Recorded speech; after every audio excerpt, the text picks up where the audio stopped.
Yeah.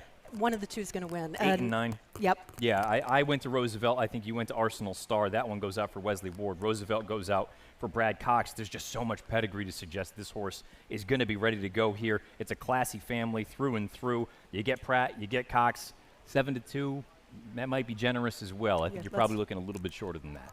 Yeah, I do too, but it'll be interesting as the day goes on to see, because I was a little surprised by some horses that took early money, then floated up. Yeah. We saw that with the Marcassi horse that was successful, opened as the favorite and ended up over 5-1. We got about 15 minutes until the opener. Those of you watching on Peacock, stay with us. We're going to take a quick break. When we return, we set the table for race number 1, the first of 11 on day 2 of the Kentucky Downs meeting.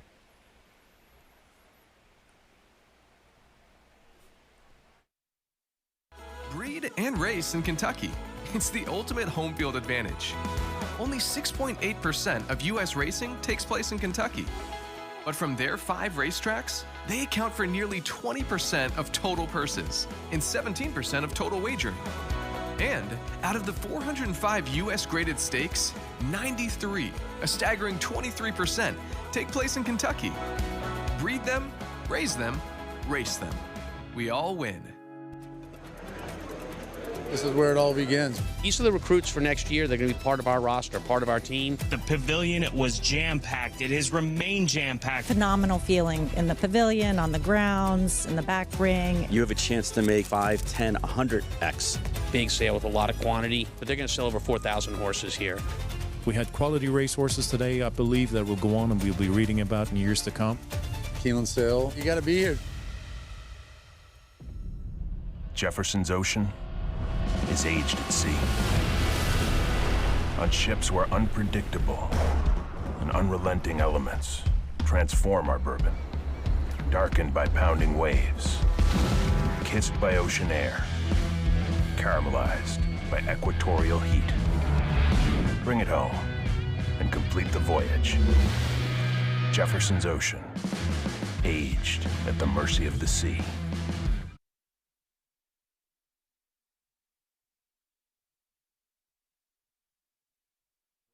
Franklin, Kentucky. There's a look at Kentucky Downs, high above this beautiful facility here. The turf is firm. We're looking forward to kicking off an 11-race program in about 14 minutes from now. And you just saw in that commercial break, Kate, we want to give a shout to our friends. Absolutely. Each Can't even day really see it. of I'll the hold it Kentucky up there. Downs There you meet, go. we have a bourbon of the day that generously sponsors and provides trophies, which are uniquely engraved, hand-engraved bottles, so one of a kind, that are given to each of the winners of the races. Today it is Jefferson's Ocean, and Jefferson's Ocean on full display today, and that bottle in grave danger if by the end of the day. I was going to say, you know, I tell you what, but here's the engraving, by the way. It's beautiful. Even if we don't have a great day, or if we have a great day, maybe by the 11th race it happens to be opened. Yep. Yeah. So we'll wait and see. Hopefully that's not one that has to go off to Winning Connections. It is just one of many things that make this meet so unique and kind of special as far as how the winners are rewarded. Of course, the purses being one of the biggest draws. But as a result, that we have guitars in a lot of the stakes races, and then the bourbon. I think it's drawn more and more horsemen from across the country and literally across the world. We have that on display later today with a return hero who's come back several times successfully in the Mint Millions, and then not as successfully, and then a little break, and now we'll see again. But you see people and horses returning year after year. And you also see and hear of gamblers coming back year after year. Got to give a nod to all the horse players out there, because I believe there was a new record set as far as the win play show pools are concerned. Opening day, but just in general across the board, and the $5 minimum moving up. I know that was something that many people talked about. I think it's off to a great start, and you saw with some of those returns, it's one of those things that I think we were kind of due for a little bit of a tweak. So far, so good. Hopefully it's a sign of things to come. I have to say, it is an awful lot of fun when you actually are fortunate enough to bet on a 20-to-1 shot. And I know that that's nice, but you know, there's just something about seeing over $100 up on the board for your $5 investment that makes it very rewarding. Reminder for all the players out there, we're talking about the new changes as far as the wagering is concerned, the $5 win play show minimums, but also the lower takeout in the pick 3, pick 4, pick 5.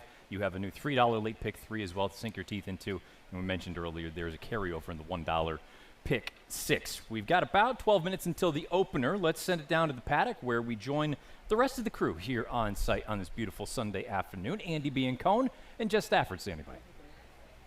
Yeah, thank you so much, Matt, and welcome back to the paddock. Day 2, Andy, how are you feeling? We've had a 1 day and 1 night to recover, and we're back for more.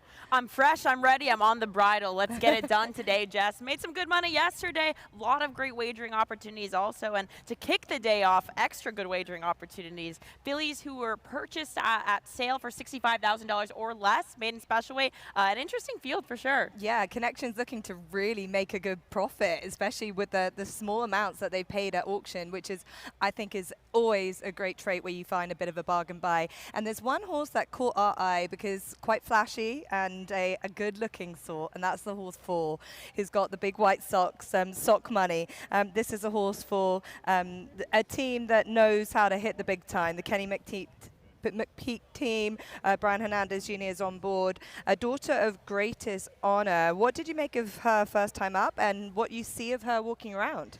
Well, Jess, I thought her debut was quite solid. She ran for maiden optional claiming level over at Colonial Downs. She ran 5.5, only got beat a length, finished a really game 3rd. We know the Kenny McPeak team is a type of barn that likes to run their horses into condition. Kenny McPeak doesn't necessarily drill them to be ready first time out, but this is a big, lanky filly, beautiful, and looks fit to the task today. I think from a fitness standpoint, she benefits having that race under her belt, but I love her stretching out to a mile. She should be forwardly placed coming off that sprint. Hopefully she can get that nice pocket trip, which we know does so well going the mile here with that rail being out. But physically, she's caught my eye. Yeah, she's a really elegant filly. She looks like she's going to really grow into her frame, but very striking indeed. Different model to the 6, who's in behind. Now, this is Quibbler, a daughter of Epicenter, who is a horse that has already had stake success this weekend from his first crop. So Epicenter going well, especially here at Kentucky Downs. This horse costs just $20,000 at Keeneland September and is an on-race type. Now, quite a compact sort, smaller than others. Looks like this horse carries a little bit more condition than the others, but you tell me, Andy, this is what we expect of the Epicenters. Yes, a lot of the Epicenters I've seen carry a lot of substance. There's a little bit of baby fat on them, but they've still been decently precocious. And like you mentioned, Jess, we had a winner by Epicenter here yesterday. I do anticipate the Epicenters to like this racetrack, and she's certainly bred to handle this mile distance, but I like to see that she's actually had some nice flashy gate works over at Ellis Park. She's been able to work 48 from the gate several occasions, so hopefully we see her in that forward trip as well. Now, yesterday we had a fair few maidens for the juveniles, and form was really beneficial, bar the first race, where the Asmussen team had a newcomer win,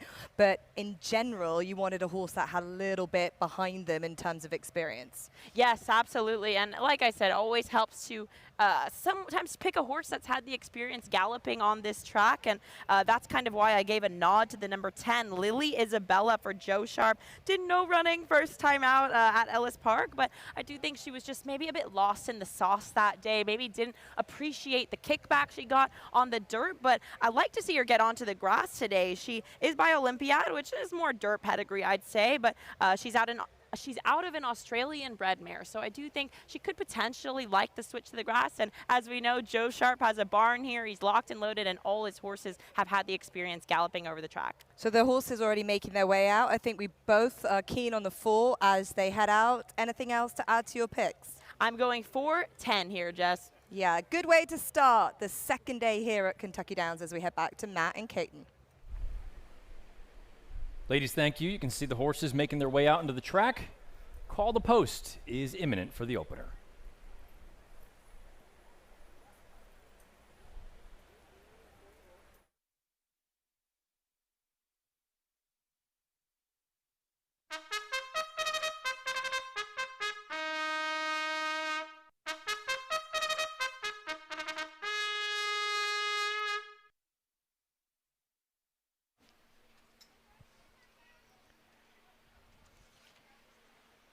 Moving on to the track for the first. A 1 mile maiden for 2-year-old fillies. The rider of number 3, Fifth Peg, Florent Giroux. Please note that number 1, Zarzuela, is listed for blinkers and will have them fitted behind the gate. Zarzuela number 1 is parading without blinkers, but they will be fitted prior to the start of the race. For number 5, Hips of a Lady, disregard the equipment change listed in the program. No blinkers for number 5. Number 7 today is a gift, has a bar shoe on the right hind. And number 12, La Noche Negra, a corrected weight. The rider is a 7-pound apprentice, which would drop the weight to 112 at a 1-pound overweight. So number 12 carries 113 pounds. Scratch numbers 13 through 16. Post parade begins with the one Zarzuela, who is one of the more experienced runners in here, has had 2 runs. This will be the first time going long on turf for the Karamori barn. There's a look at the 2 Shays Gray, a firster for the Chris Davis barn, 2-year-old daughter by Liam's Map out of a Bernardini mare. I actually took that one on top. The 3/5 peg with Florent Giroux picking up the mount as a second-time starter for Ben Colebrook, debuted in the slop at Ellis Park. And there's good-looking Sock Monkey, certainly flashy, third on debut at Colonial for Kenny McPeak. Here comes Hips of a Lady, and you heard Michael make the call there. The blinkers off, blinkers on, disregard that, not the case here. I went to this horse, and know the girls were talking about Quibbler. I just thought, look, Riley Mott's barn did very well yesterday, and there's enough pedigree to think maybe today's the day for this one. Today is a gift for certain. Has a bar shoe right hind, a daughter of Olympiad, showed some speed before fading to 4th at Ellis in her turf debut. And the 8, Capodost for Brad Cox, second-time starter. Very interesting. Debuted at Saratoga on the dirt. Now the daughter of Nashville moves to the turf. So the 9 Cocky go on by. There's a look at Lily Isabella. Here comes the 11 Kamita, who's going to be a third-time starter, getting back onto the turf for Ray Hernandez. And at 9-1, the 12, La Noche Negra completes the field. And again, that is a corrected weight with the apprentice on board, carrying 112 pounds. Carlos Muniz trains second, beaten just ahead on debut. Now gets a little bit more ground to work with. There's the field that'll travel the 8-furlong distance here in race number 1. You have 4 minutes to get your wagers in, however you're playing, wherever you're watching. Best of luck here in race number 1. Caton, let's talk about our top picks in here. I mentioned I went to Quibbler, and I know Jess and Andy mentioned that maybe, Epicenters so far early on, they're maybe carrying a little bit of baby fat on them, but I thought there was enough pedigree to think that this one could run here on debut. A sibling won first out, 2 siblings to race on the grass both won. The second dam was a Grade 1 winner in Turbulent Descent. I think there's a lot to like here, and best of all, I'm going to get a price at 17-1. Yeah, I agree. And in looking at her on the turf, she looked a happy horse and looked as if she was enjoying herself. Sometimes those horses are deceiving the youngsters. They can carry a little bit more flesh and still be fitter than you would imagine. And if Riley is anything like his Hall of Fame father, I expect a good foundation underneath Quibbler for her debut. I thought she was a top contender, but the horse I put on top was another first-timer, the 2 Shays Gray. You're getting a pretty healthy 9-1, but consider the horse was 20-1 on the morning line. Chris Davis points for certain turf races for horses, and the fact that this filly has had so many works for such a long time and does have a nice turf pedigree, I thought was telling. Also, he goes to Louis Saez here, and Louis, back after riding in Saratoga yesterday, has had a lot of success here. When he has ridden for Chris Davis, 20% success. Pretty high ROI for Chris when he debuts horses at the mile or over distance. So a lot of stats to like there, but I just thought this was the type of race where, you can make a case for horses at a price. I don't have anything against the favorite, the 8 Capodost. I thought was a top contender, but I knew was going to get overbet. When you put Flavien Prat on a Brad Cox runner, you're probably going to see the price go down more than it should. And I also thought there were some questions about how she was going to handle the turf. Agreed. She's by Nashville.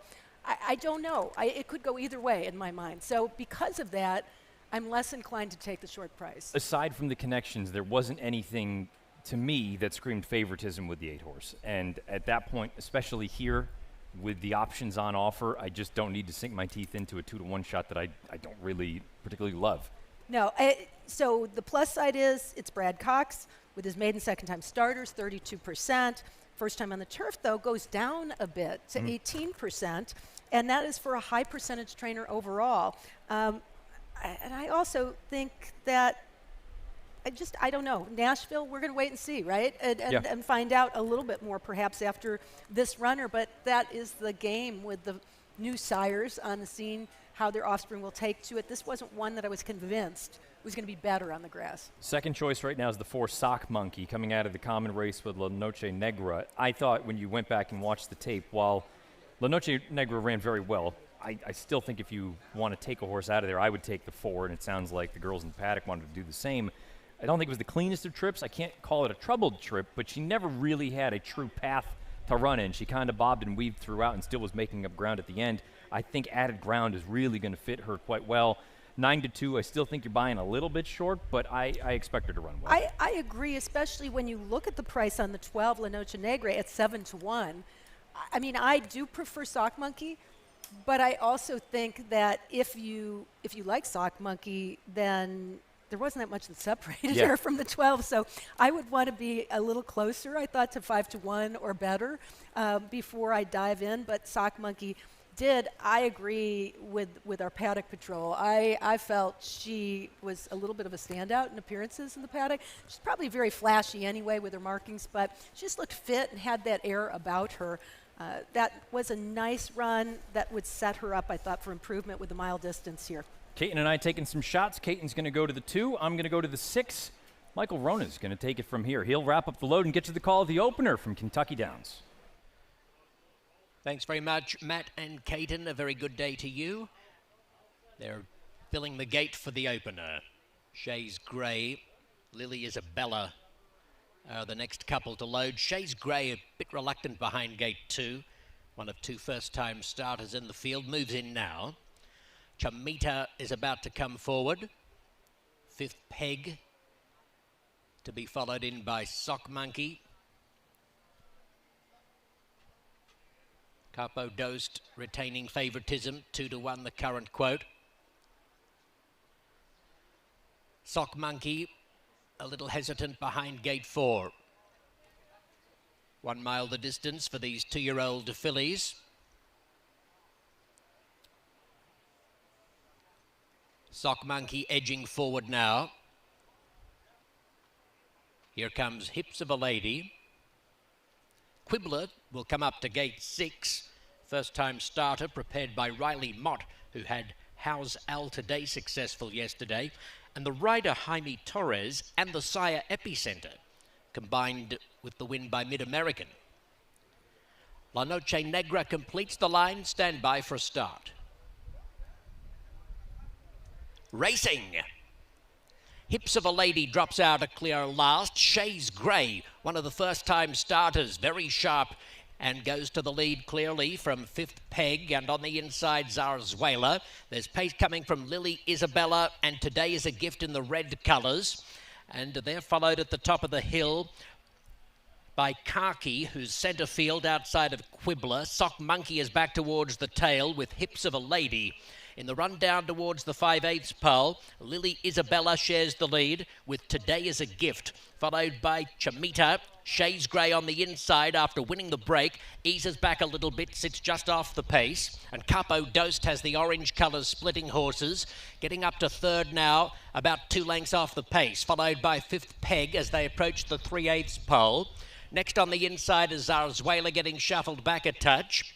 La Noche Negra plotting a wide course as they reach the top of the stretch, is back in the second half of the field with Khaki and Quibbler.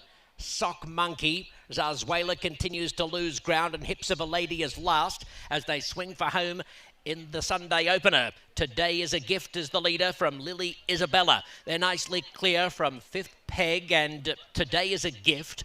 And on the inside next, Khaki beginning to run on well. Capo Dost is only battling. La Noche Negra down the outside as they race inside the final furlong, and Quibbler has burst forward. Quibbler races to the lead from Today Is a Gift and 5th Peg, and Sock Monkey coming home strongly, but Quibbler for Riley Mott wins from either 5th Peg or Sock Monkey, and Today Is a Gift was 4th just ahead of Khaki. 6 in a photo for 2nd. No doubt about the winner, though. On debut, Quibbler for Riley Mott. Very impressive. Very nice call, Matt. And yeah, that pedigree comes into play. Jaime Torres had his hands full of horse, but was very patient with the ride, not engaging as several horses were kind of vying and shuffling around the 2 and the 10, kind of battling each other into submission. The 7 got involved early as well, and actually does hang around, I believe, to round out the superfecta. But there was absolutely no question from the about middle of the stretch home, you knew that the 6 Quibbler was going to get there. It was a matter of how much. 22-1 off odds for the 6-horse Quibbler. And I think the thing that I'm most taken by, Kate, and watch her right now, her ears are going to pop right up. When Jaime knows this race is over, she's kind of loving life out there. Yeah, she is. When you see those ears go back and forth like that, and the ease with which she comes under the wire, clearly in a zone. Now, the runner-up did have, I think it's the runner-up, I think the 3 might have won that photo when all was said and done. Had some traffic incidents through the stretch. I don't think it made any difference as far as the win was concerned, but that's a horse to keep an eye on because Fifth Peg was a little in and out and all over the place and had to deal with a lot, and still winds up, I believe, in the 2nd spot when all was said and done. So some talent there as well. But boy, this is an impressive first-time starter for Glencrest Farm and Partners, and maybe taken after that Dam side with a half sibling, a stakes winner in the grass and a winner first time out. And kind of circling back to what Andy and Jess were touching on, if this is a filly that maybe there's still a little bit of baby fat on her and she's still able to do this on debut, who knows? I don't want to say the sky's the limit, but truly on debut to win like that, you've got to be excited. And you're probably thinking, depending on what the number comes back, I wouldn't be opposed to throwing her into a stake at Keeneland. If I'm not mistaken, Epicenter was a little bit like that earlier in his career, that his looks were deceiving as to his level of fitness and his ability to be successful. But obviously, as he raced and matured, he became an incredibly good-looking horse overall, and also remarkably talented. So nice to see his offspring following suit, and this is a very quick start, 2nd winner here at the meet for the offspring of Epicenter, and 2nd winner at the meet for Riley Mott. 6-3-4-7 has been posted. Quibbler over Fifth Peg over Sock Monkey over Today is a Gift. That's 22-1 over 16-1 over 5-1 over 9-1. So boxcars, if you connect it on any of the exotics here with your even money favorite outside the top 4, you know, as far as the pace is concerned, you could tell kind of that this was a 2-year-old race, right? They were all over the place going around the bend, kind of fanning wide. You had a couple of horses, a little bit awkward there. But the final time's not going to completely wow you of 137.97.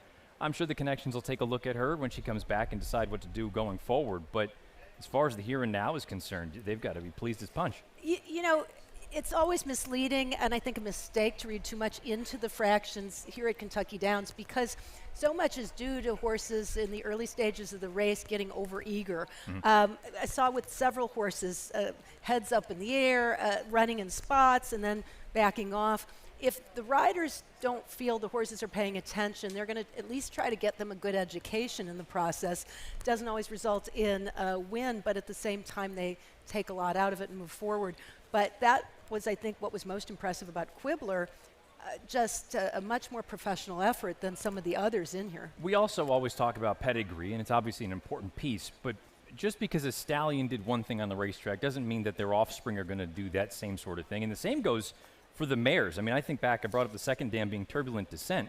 She was a Grade 1 winner on dirt, and all of her offspring are turf runners. I believe she was over with Coolmore for a while. So it's interesting to see, just because you did one thing on the racetrack, that doesn't mean that's what your offspring are going to do. No, and when you look at Epicenter, who is the son of Not This Time a dominant sire line here at Kentucky Downs, but also a very versatile sire as far as what he was capable of doing and what his offspring were capable of doing. And I think that it's a little bit like father, like son.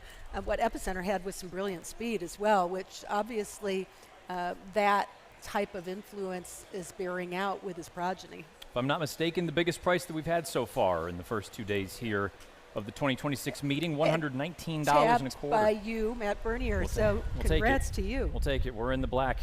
Hopefully we keep that ball rolling. But how about some of these place prices as well? If you back Fifth Peg to run second, 45.5 coming back your way. And then Sock Monkey, if you bet the show, $11.55. The $1 exacta, more than $2.50. The 50-cent try, almost $600 coming back your way. And the 10-cent super, $1,000 and some change. Quibbler $119 and a quarter on top to kick things off here on day 2 of the 2026 meeting at Kentucky Downs. When we come back, I'm going to peel off, and the Globetrotter himself, who is standing by, Nick Luck, is going to join Kate and Bradar here on the set high above Kentucky Downs as we continue on with the Sunday program.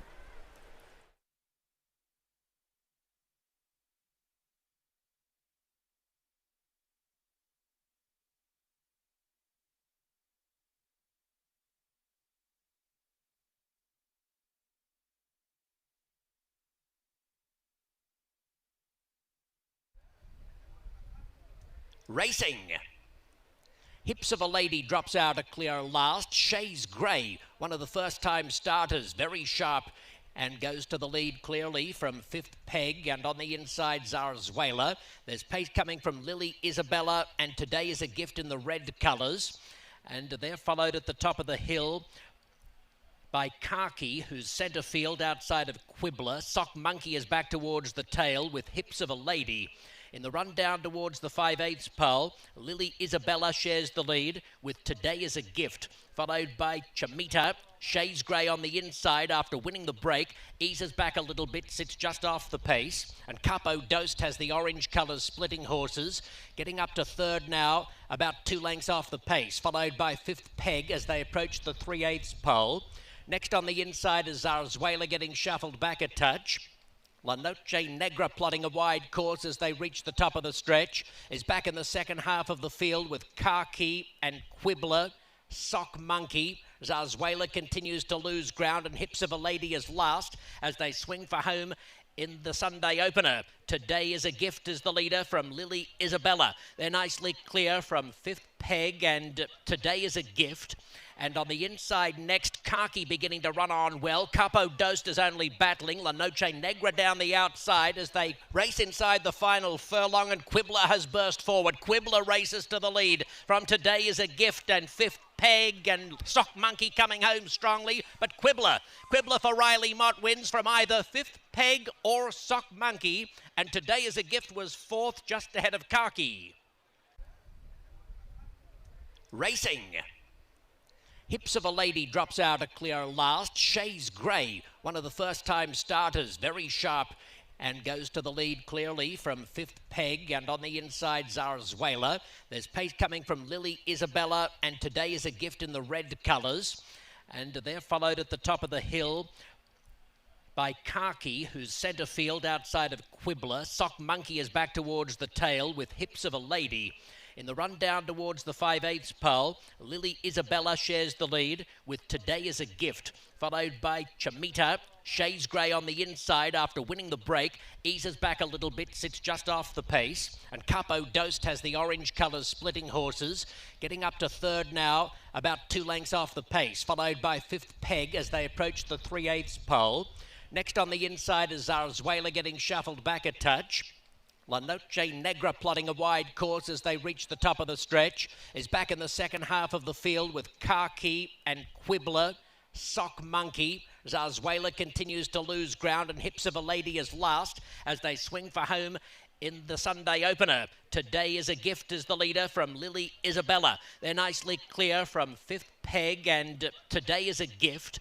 And on the inside next, Khaki beginning to run on well. Capo Dost is only battling. La Noche Negra down the outside as they race inside the final furlong, and Quibbler has burst forward. Quibbler races to the lead from Today Is a Gift and Fifth Peg, and Sock Monkey coming home strongly, but Quibbler for Riley Mott wins from either Fifth Peg or Sock Monkey, and Today Is a Gift was fourth just ahead of Khaki.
Jefferson's Ocean is aged at sea. On ships where unpredictable and unrelenting elements transform our bourbon. Darkened by pounding waves, kissed by ocean air, caramelized by equatorial heat. Bring it home and complete the voyage. Jefferson's Ocean, aged at the mercy of the sea. A reputation of excellence isn't built overnight.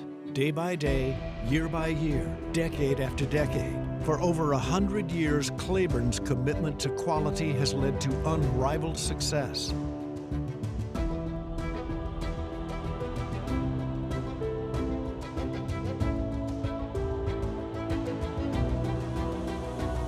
Building on the past, building for the future. Claiborne Farm. The tradition continues. Handicapping is more than just reading a program. Race Lens from Equibase is a research platform that helps you dig deeper into every race. You can customize past performances and build your own handicapping angles. Race Lens gives you data-driven insight to help you make better decisions, so you can bet smarter. Sign up now at racelens.equibase.com. Race Lens, powered by Equibase.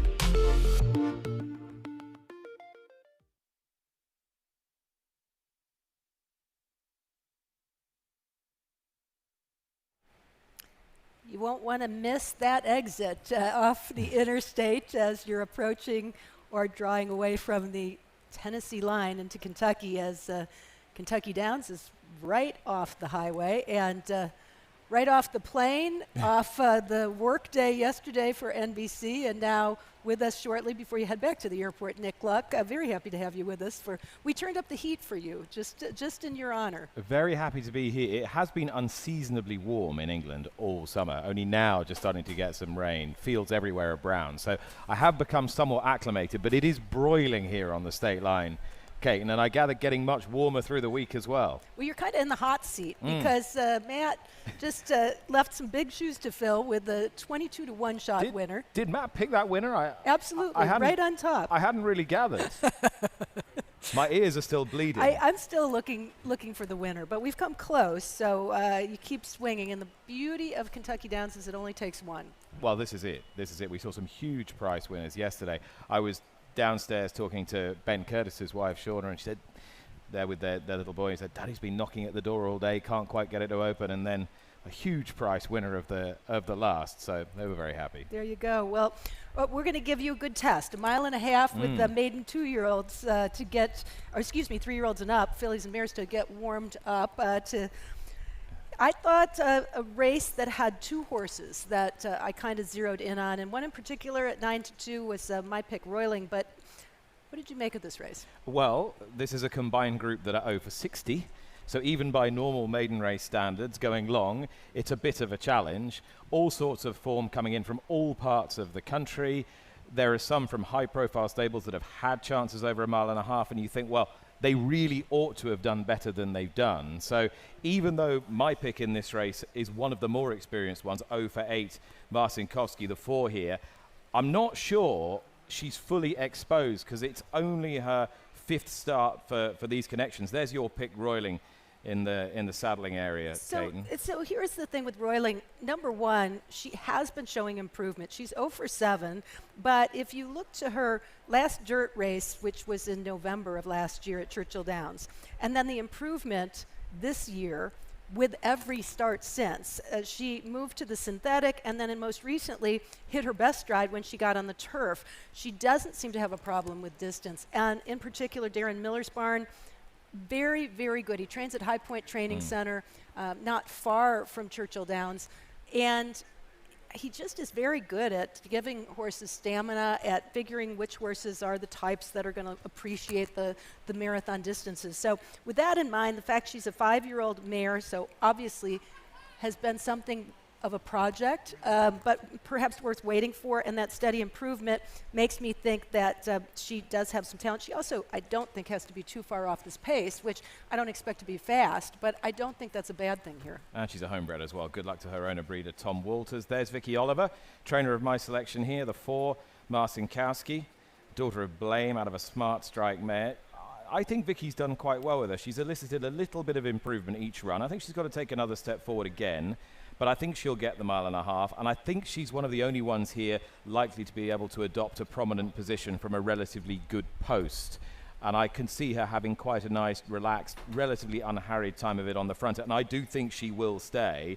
My only issue with Roiling is, for all Darren Miller's great artistry at getting horses to run long Omaha Beach out of a City Zip mare, it doesn't scream this, but I guess they're all thinking outside the box somewhat, aren't they? I agree. I take some heart in the idea that she's at least done 1.25 miles, whereas some of the others are trying the longer distances for the first time. Marcinkowski, for example, has run 1.1 miles, but not farther. But to your point, that was probably her best effort, and she just missed last out. Also, in this spot, do you think she could be on the lead? Because I think she could be the pace setter. I suspect and rather hope that she is, and that there isn't too much harrying her and pressuring her, and she can just relax on the front end. Some of these do look devoid of basic pace, and even some of those from the slightly sexier stables as well. This favorite, the 8, Don't Look Now, who we're taking a look at right now, got Flavien Prat, which I think is contributing in part to the shorter odds of 2-1.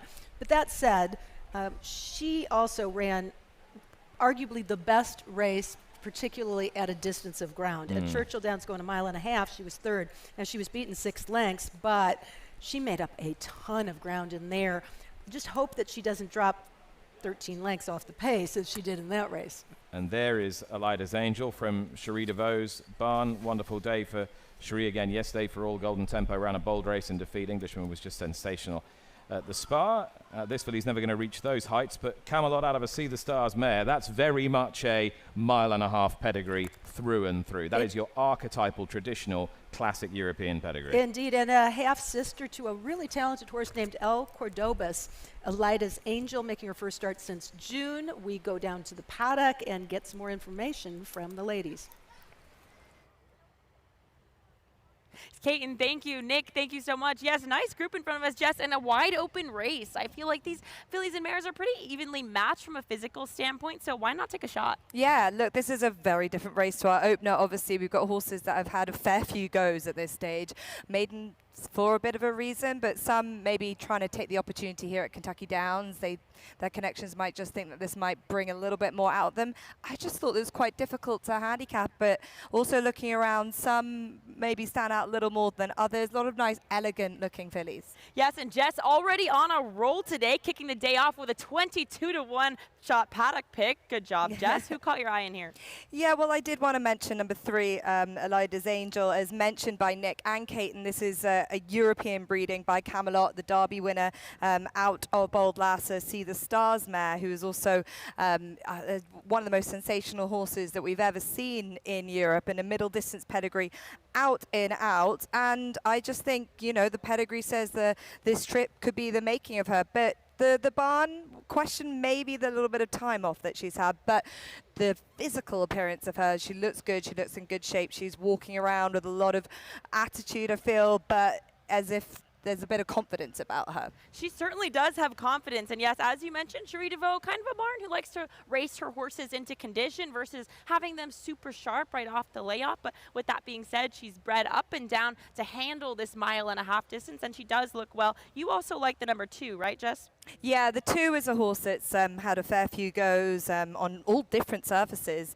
And again, like physically how this horse is walking around the paddock, has got that kind of front-running style that can be key. Now, yesterday we saw that it really paid to be on the pace. Our first race here today, I don't think is too indicative of what we're going to see, because as we've heard from Matt and Kaiten, they were kind of 2-year-olds all over the place. But I wonder with horses that have got the experience in the book whether they'll be able to have a race which is controlled a little bit more. So I wonder if a horse like Roiling will try and benefit these kind of sort of front-running tactics. But it depends if there's going to be much out there as well pressing her lead. It will be interesting. I do think the number 2 Roiling will be prominent. And as we mentioned yesterday, when the rails are out here at Kentucky Downs, tends to be a little more conducive to speed. But one who caught my eye and who Nick mentioned will be prominent, the number 4, Marcinkowski for Vicky Oliver. Kind of proven at this distance, maybe not at a 1.5 miles, but she has run one of her best races going 1.25 miles. And I thought she looked great, Jess. Big, rangy filly. And also 4th at Kentucky Downs last year. So that track form, we saw it yesterday, and I'm going to make more and more of a thing about it. Look back to past Kentucky Downs form, see how they acted on it. There's no fluke to it that they come back and run well again. And this horse has at least been here. She's shown that she can run well. She's very solid, versatile, and drawn to get first run on the deep closes. Definitely should be part of your selections, I think. I want to also talk about the number 5, Epicist. She really caught my eye in here. I know kind of been a bit of a head scratcher lately, but she did run one of her best races going 1.1 miles. So very curious to see how she'll handle the 1.5 miles. But from a physical standpoint, filly with a lot of size, a lot of length, big, lanky, but she carries herself very well. And I do believe she handled this track well. She galloped the other day beautifully, and kind of a quirky filly, can be a little bit nervous. So very happy to see how relaxed she is here. The Steve Asmussen team are in good form. Currently leading trainer. I know it's only been 1 day, but that is a plus. Yeah, certainly a plus. Maybe tied with Riley Mott now. 2 wins, 2 there wins. We go. We'll see how the rest of the day shakes up. But yeah, the number 5, Epicist, I think really looked the part here, Jess. What about number 8? We know that this has been well supported. The horse Don't Look Now by Warfront out of the Pulpit mare, Miss Chatelaine. This horse has had pretty consistent form without showing enough to look to really want to get that head in front. Sometimes when I see a horse that just keeps running sort of same races and not really improving, not really going backward, do they think that they're going to get a little bit more improvement with the step up in distance? Maybe this is exactly what this horse has always needed, and today could be the day. That's certainly what the bettors are saying. Yes, and I think getting a lot of street cred just coming from Saratoga. She's obviously faced good horses up there, and she's kind of one who's had experience going this 1.5 mile distance. I think also getting some play just because of the connections. Rusty Arnold does so well at this meet and targets it more often than not. Personally, I'm going to take a stand against. I just think it's a wide open race, and why not take a shot when, you know, there's such a small discrepancy physically between fillies. Why not take a shot with a bigger price when you have a race like this? Yeah, and there are a lot of horses at big prices. I'm going to give a final mention to number 7, Dad's 2 Cents. He's just come out of the saddling barn. This 3-year-old filly. She's by Street Sense. She's out of an American Pharaoh mare, so we've already seen that she's been able to show herself well on the turf, is pretty unexposed. She's a big filly. She might be a type that's really just coming into her own. That could be one that you just don't really know how good she is yet, where there is a fair few maidens in here that have already had plenty of opportunities. Well, Jess, I'm going with the 4 and 5. What's your final pick? Yeah, I'm keen to see how 3 gets on. I'm going to give another mention to the 2 and the 7 for a little bit more of a price. Beautiful. While the ladies are making their way back to the track, we'll send it back up to Kate Bradar and Nick Luck. And as the horses approach the post-parade time, Nick, it never gives me comfort to hear them not talk about my selection. always say gulp as you hear it, but certainly some good comments for the 4, Marcinkowski. Which heartens me. Post-parade about to start for our second race here. 1.5 miles, fillies and mares maiden on the turf. 0 for 60 between them, this crew, but one of them's about to pick up the lion's share of $170,000. Not a bad way to break your maiden. On the track parading, 50-cent pick 4 opening with this second race. A maiden for fillies and mares 3 and up at 1.5 miles with the rail at 50 feet. Florent Giroux is the replacement jockey aboard number 2, Roiling. 9 minutes to post.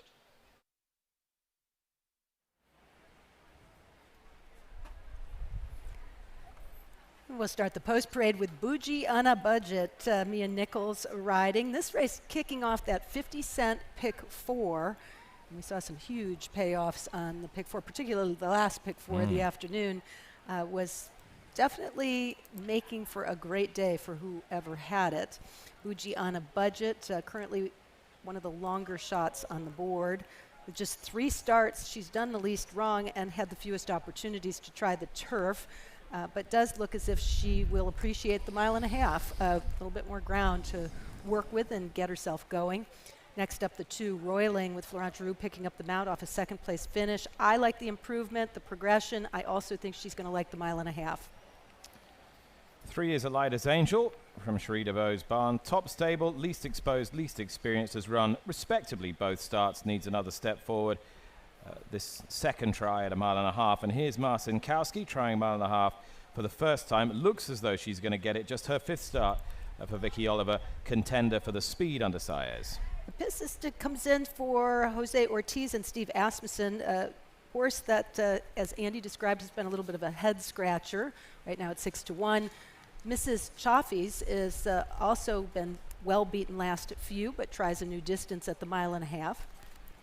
7 Dads 2 Cents, obvious player here if you throw out the 1.5 mile run 2 starts ago, but she was never at the races that day. Better judged, I think, on her finishing 4th at Colonial. Well worth another try at this distance. Definitely one to put into calculations. Don't Look Now is 0 for 9, but she's never been that big a price despite running at some of the country's best tracks. And if she is going to break her maiden today, there's probably a pretty good chance for her to do so, with Flavien Prat taking the ride for Rusty Arnold. She is a favorite right now at 2-1. And rounding out the field, Una Quadam for Eduardo Caramori, beaten 21 lengths last out at Colonial when facing the likes of Marcin Kowski, would have to improve quite a bit off her best effort, but again, who knows? The 1.5 miles can be a game changer for horses. Going back, though, Nick, to Marcin Kowski, and something that Jess alluded to early on, she made her debut. In fact, her career debut was here at Kentucky Downs in 2024. Now, she absolutely walked out of the gate and still wound up 4th, well beaten at that, but to me, a sign that she did appreciate the surface and, you know, just had those growing pains that young horses often experience. Now she can get out of the gate, there's no question, and if she can control this race, I think she could be a real strong factor. This is why I've gone with her, Marcin Kowski. I think she's always been campaigned like she's a stayer. She started off at 1 mile, she started off here, she started off on the turf. They seem to have always known what she is, and I think she is just gradually getting there. Went missing last autumn after a debut here, might have just needed a bit of time to develop, but I think the new trainer has got her back in the right direction, and she seems to be cycling to a big run. I like the booking of Saez on a filly who's got a little bit of pace relative to her rivals. I agreed very much. The 8 Don't Look Now remains the favorite at 2-1, and I want to focus on that race at Churchill Downs on June 14th. I really feel that she was surprised by the pace. That was kind of a different pace scenario than she had ever encountered.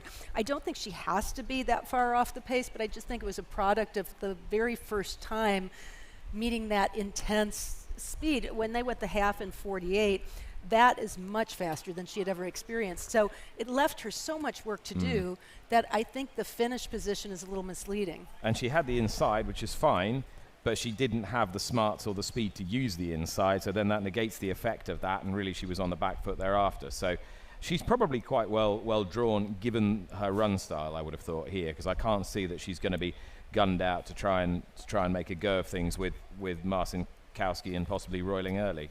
So let's break down the pace a little bit more. Marcin Kowski on the front. I think Roiling will be close. I don't know that she has to be vying for the lead, but I do think that she'll be in that first tier of horses. And then do you see anybody else that can add to the speed? The complete unknown, the one that worries you, and I haven't got in my mix, is Epicist number 5, because she's only had the one spin on turf. She ran only all right, over 1.8 miles at Ellis. She might want this sort of distance. There's nothing obviously to suggest that she does. Prior to that, she'd been running exclusively on the main track, albeit in nice enough races. So she is the one I've got a huge question mark over. You know, if she came and suddenly exploded into life, there she is, then grand. If she finished up the track, I wouldn't be that surprised either. She's the one I simply don't know how she's going to run. Yeah, the majority of the horses are very one-paced sorts. When you take a look at their running style in previous races, regardless of the distance, they're not the type that have that quick turn of foot to be able to accelerate. So the very fact that a horse could be close up early is going to be a big advantage, because nobody's going to be able to quicken fast enough to be able to close the gap. Although Epicist being the exception and maybe the unknown quantity as far as his ability at this distance to do that. I mean, clearly you don't want to be too far back when you swing into the lane, and you don't want to be too far back at the two-pole. But I did think that the track yesterday, relative to opening day in previous years, was a little fairer. Oh, Matt and I have been talking a lot about it. I feel when speed is going to win when there's not a lot to challenge early on. If a lone speed horse is able to control things, definitely. But we had an equal number of winners that were pressers on the lead and horses who stalked or closed. We kind of came to the consensus that the key isn't so much position out of the gate or in the early stages of the race, but it's at, say, the quarter-mile mark or so, when the horses approach that uphill through the long stretch, you better be in position. It's very hard to make up more than 3 or 4 lengths on a leader at that juncture, at that late juncture in the race. And I've tried to work out why that is, because you'd normally think with an uphill finish it gives horses a chance to come back and, you know, leaders might tie up. But I think you're on the descent essentially from that high point down the back, and it just gives them a chance to fill up all the way. So if you're well positioned at the two-pole, you've probably conserved and filled up, and you've got better position there. And that is why the riders that are able to get their horses into kind of a comfortable groove, regardless of the distance and regardless of the position, whether you're on the lead or whether you're toward the back of the pack, if you're doing it comfortably and well within yourself, you're at least going to have a fighting chance through the stretch to quicken when asked and when the running really starts. And it's not, you know, it's not like some of the European courses that you'll be familiar with. You know, if you watch a lot of racing at Ascot, for example, on the round course, if you have a race over 10 furlongs there, you're effectively on the collar the whole way, you know, and if you break for the border too soon, the likelihood is you will get caught. Are there courses in overseas Europe that compare to Kentucky Downs? I always think that the course with a configuration the most like Kentucky Downs, though it doesn't have the quality of racing that Kentucky Downs has by any stretch of the imagination, is probably Catterick in North Yorkshire, generally home to some pretty low-grade stuff, but it has a similar configuration insofar as you've got quite a sharp bend away from the grandstand, and then you do climb a little, though possibly the elevation isn't quite as extreme as it is here, and then you hurtle down for home. And this, of course, a fan favorite with the opportunity to see the horses break from the starting gate right in front of the grandstand and the crowd, so you get that bird's eye view very close to the action right from the start here. They'll run under the finish line and all the way around again.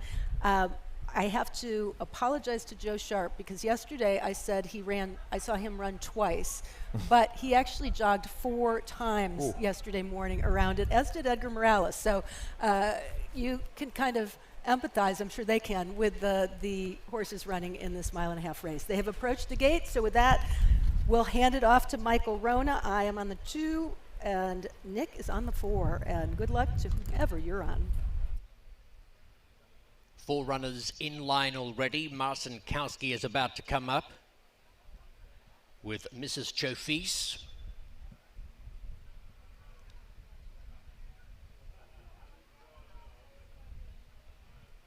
This race beginning just past the elbow of the home stretch. The outside rail from the starting gate all the way up to the quarter pole, lined by spectators, which is great to see. A wonderful close-up perspective for the fans here. Front of gate 6 has been opened to show Mrs. Chofis some daylight. Longest shot in the field at 85 to 1, holding up the show.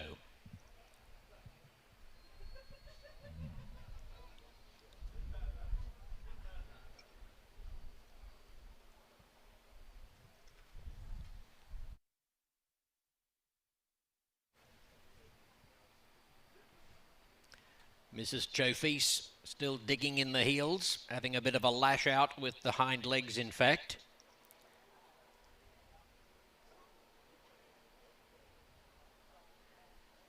Half in, but hits reverse gear again.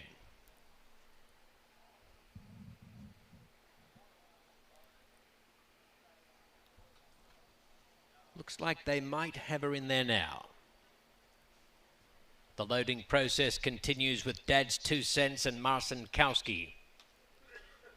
Don't Look Now and Una Quaidam just about ready. All set. Racing.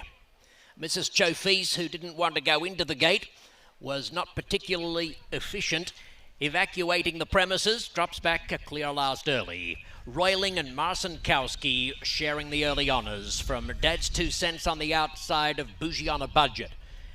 Una Quaidam is going to be caught a little bit wide, and there's Mrs. Chofis taking off very deep on the track in the all black colours, way out in the middle of the course around the first turn. Meantime, Elida's Angel has the blue colours back on the inside. Don't Look Now splits horses.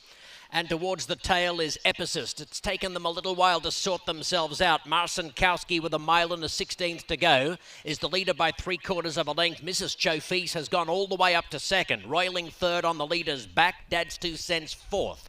1.5 lengths Bougie on a Budget racing on the inside of Elida's Angel and Don't Look Now. And they're followed by Epicist, who's 7 lengths off the lead in company with Una Quaidam.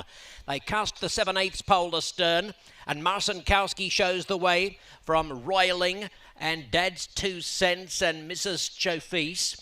They're followed after a couple of lengths by Elida's Angel, together with Don't Look Now. Epicist is a long way back with Una Quaidam, and Bougie on a Budget backpedaling drops out to the tail.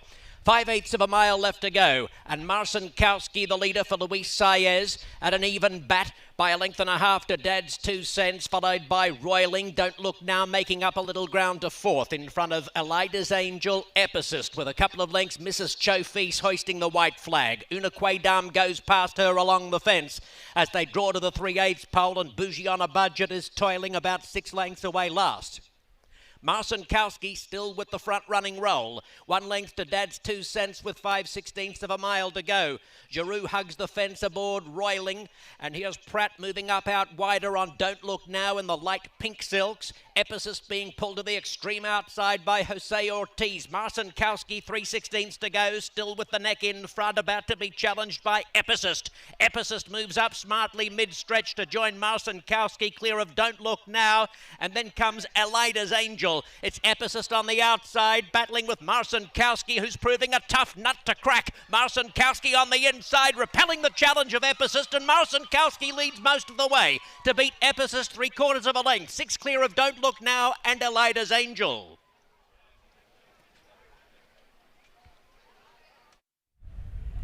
Marcin Kowski all the way, and this is the hot seat as Nick Luck. Very good call.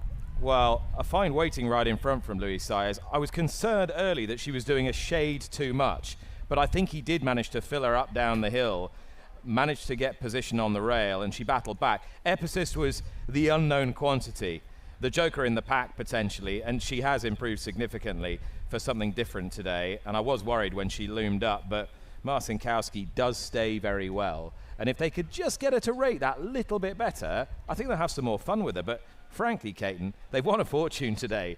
And with a filly of this ability, that's a great effort from Vicky Oliver. No, if you were going to wait a while to win, this was the one to win when all was said and done. And perhaps the key, identifying that early on win, just spoke about it too. Not a win, but a good effort over the course, suggesting that this is a filly who enjoys the surface here and is able to dial it back at a certain stage to catch her breath and have that run through the stretch.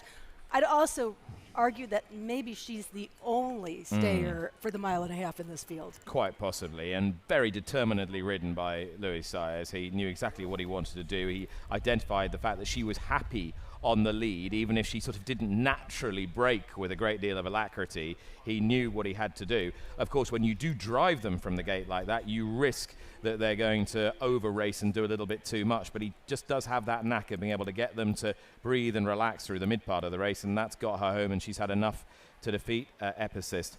I thought that was quite an inspired move by Siv Asmussen, coming up to 1.5 miles today, and just a second run on turf, and it very nearly paid off.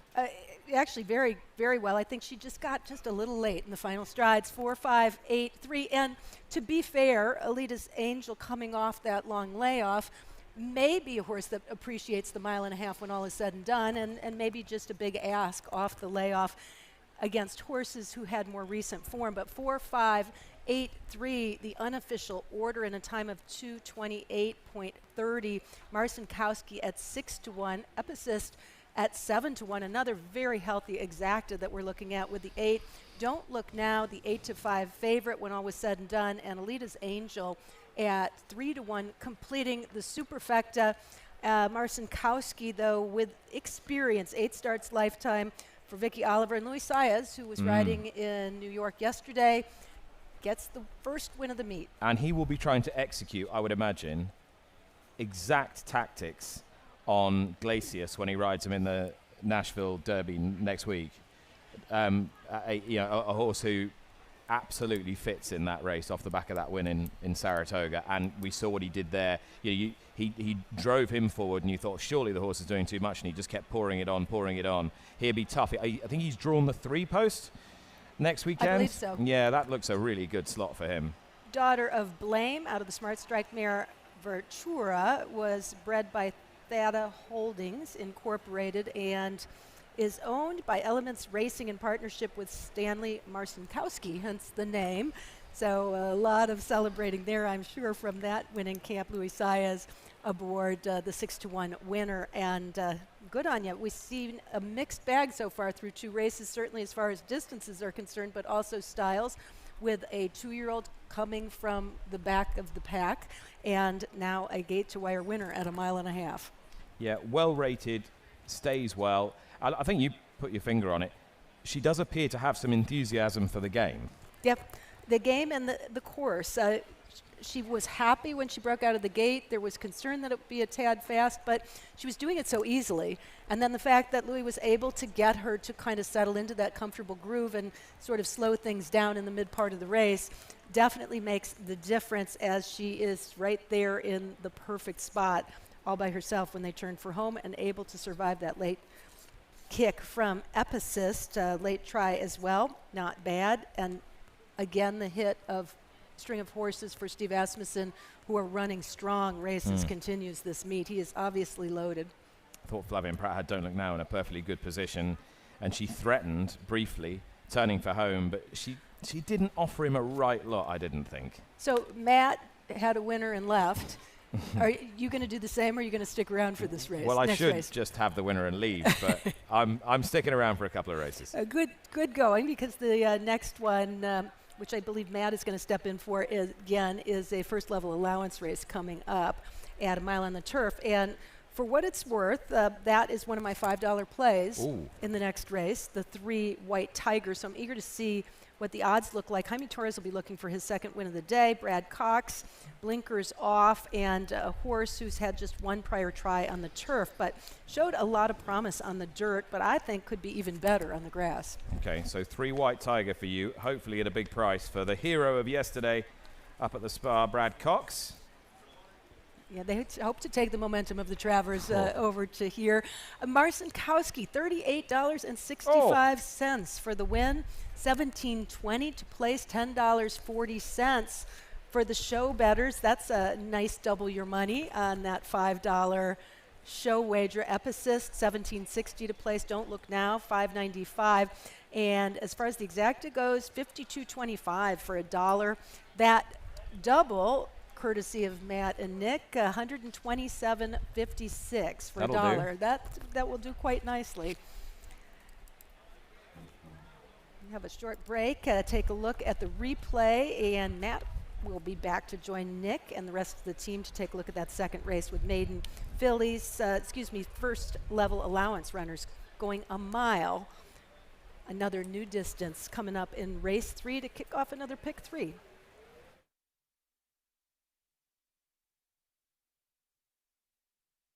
All set. Racing. Mrs. Chofis, who didn't want to go into the gate, was not particularly efficient.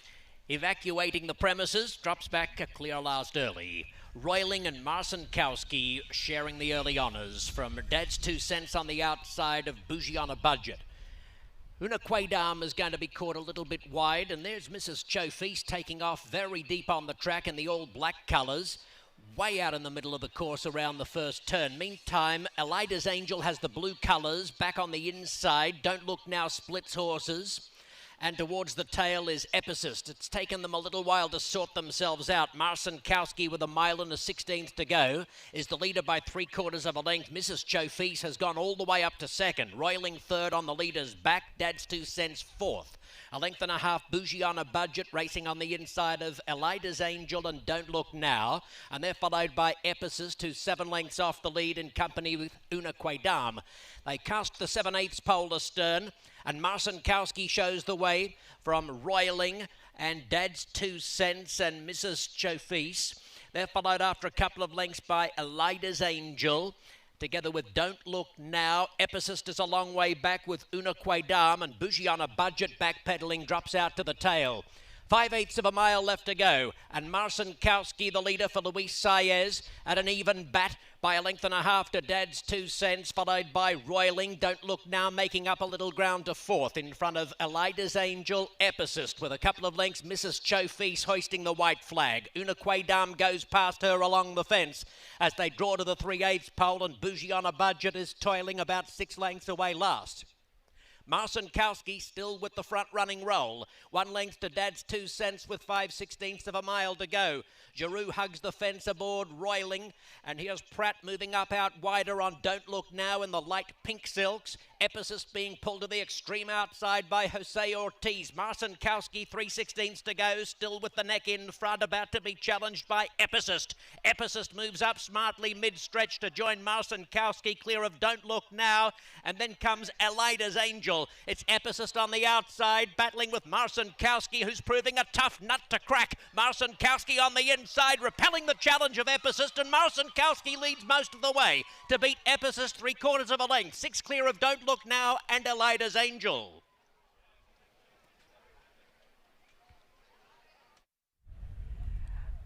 All set.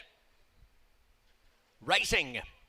Mrs. Chofis, who didn't want to go into the gate, was not particularly efficient evacuating the premises, drops back a clear last early. Roiling and Marcinkowski sharing the early honours from Dad's 2 cents on the outside of Bougie on a Budget. Una Quaidam is going to be caught a little bit wide, and there's Mrs. Chofis taking off very deep on the track in the all black colours, way out in the middle of the course around the first turn. Meantime, Elida's Angel has the blue colours back on the inside. Don't Look Now splits horses. And towards the tail is Epicist. It's taken them a little while to sort themselves out. Marcinkowski with 1 mile and a 16th to go is the leader by 3/4 of a length. Mrs. Chofis has gone all the way up to second. Roiling third on the leader's back. Dad's 2 cents fourth. 1.5 lengths Bougie on a Budget racing on the inside of Elida's Angel and Don't Look Now. And they're followed by Epicist, who's 7 lengths off the lead in company with Una Quaidam. They cast the 7/8 pole astern, and Marcinkowski shows the way from Roiling and Dad's 2 cents and Mrs. Chofis. They're followed after a couple of lengths by Elida's Angel, together with Don't Look Now. Epicist is a long way back with Una Quaidam, and Bougie on a Budget backpedaling drops out to the tail. 5/8 of a mile left to go, and Marcinkowski, the leader for Luis Saez, at an even bat by 1.5 lengths to Dad's 2 cents, followed by Roiling. Don't Look Now making up a little ground to fourth in front of Elida's Angel. Epicist with a couple of lengths. Mrs. Chofis hoisting the white flag. Una Quaidam goes past her along the fence as they draw to the 3/8 pole, and Bougie on a Budget is toiling about 6 lengths away last. Marcinkowski still with the front running roll. 1 length to Dad's 2 cents with 5/16 of a mile to go. Giroux hugs the fence aboard Roiling, and here's Pratt moving up out wider on Don't Look Now in the light pink silks. Epicist being pulled to the extreme outside by Jose Ortiz. Marcinkowski 3/16 to go, still with the neck in front, about to be challenged by Epicist. Epicist moves up smartly mid-stretch to join Marcinkowski, clear of Don't Look Now, and then comes Elida's Angel. It's Epicist on the outside, battling with Marcinkowski, who's proving a tough nut to crack. Marcinkowski on the inside, repelling the challenge of Epicist, and Marcinkowski leads most of the way to beat Epicist 3/4 of a length. 6 clear of Don't Look Now and Elida's Angel.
Jefferson's Ocean is aged at sea.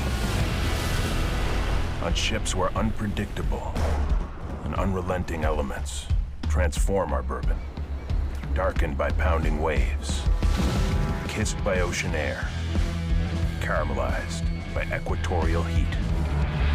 Bring it home and complete the voyage. Jefferson's Ocean, aged at the mercy of the sea. Breed and race in Kentucky. It's the ultimate home field advantage. Only 6.8% of U.S. racing takes place in Kentucky. But from their 5 racetracks, they account for nearly 20% of total purses and 17% of total wagering. And out of the 405 U.S. graded stakes, 93, a staggering 23%, take place in Kentucky. Breed them, raise them, race them. We all win.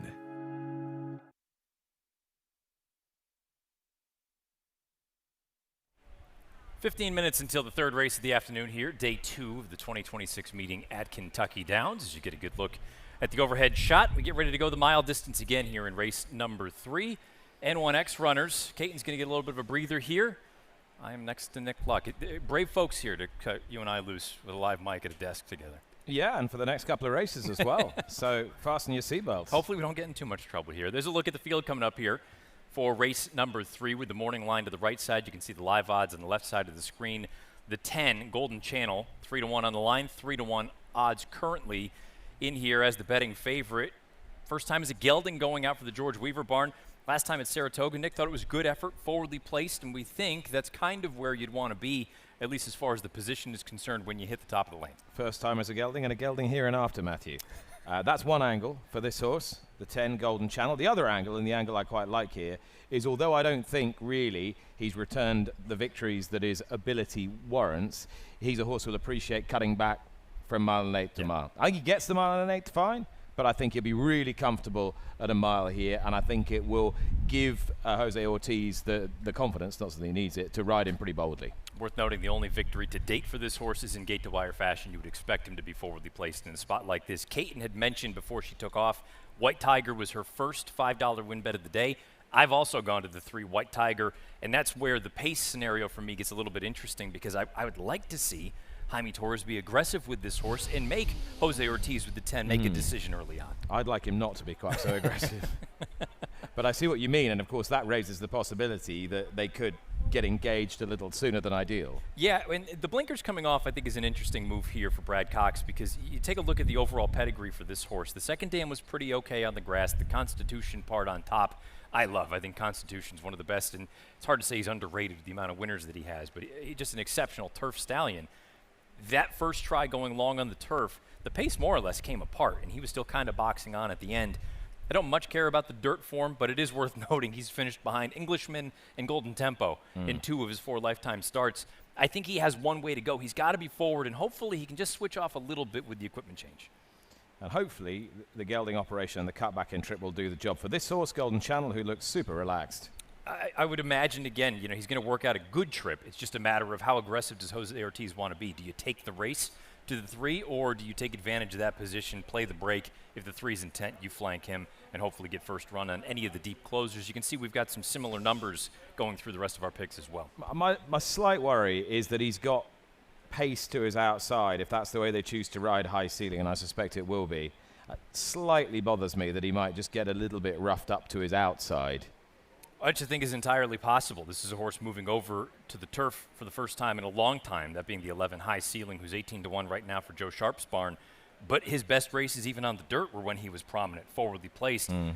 I can't imagine you want to take that speed away from him, that natural asset that he may have. So suddenly, here I am saying, and you saying as well, we want things to be a bit more moderate up front. Well, we've just laid out 3 that want to go. Maybe there's a handful others that want to be aggressive. Well, this horse might well be ridden quite patiently, Blast Furnace, because horse who can come a little off the pace. And it's not the first time Flavien Prat's ridden him either, which I always quite like. He had a sit on him at Saratoga. He's also run well here in the past. Go back to September 7th of last year at a mile and 5/16. Finished a good second behind Chapman's Peak, who we know what he's been capable of here as an older horse. So Blast Furnace should sit a good trip in a spot like this beneath Flavien Prat. Mike Maker had a good day yesterday, looking to keep the ball rolling here with 11 minutes until the third race. Let's check in with the ladies in the paddock, Jess and Andy. Yeah, thank you very much, and looking forward to finding more winners as Andy Biancone was out with, I think there was first and second for you, Andy, so not too bad. We're getting there. Can't walk away from a heater, Jess. Let's keep the ball rolling. Really good looking group of allowance horses here. Certainly is, and I think we're going to check out some of the ones that also were fancied by Matt and Nick, but there are a couple here that you know and have had the opportunity to see earlier on in their career, so that might help, especially some that are a bit more fancied. Yes, I love the number 8 Zakynthos here for Brian Lynch. This is a horse who typically has shown speed in his last few runs, a horse who's up and coming. He's a 3-year-old developing horse. Got great energy here. He's always been a very well put together horse. Beautiful walk, great extension in the front end, push from behind. I remember him on debut at Ellis Park, though. He was absolutely wild. On 5 legs, if you know what I mean, the entire saddling time. But I'm happy to see he has settled down, really matured, and I think he's quite live in here. The one City of Oscars I was having a nice look at, a bit of a bigger price and hasn't taken a huge amount of interest, but comes here off the back of a victory last time.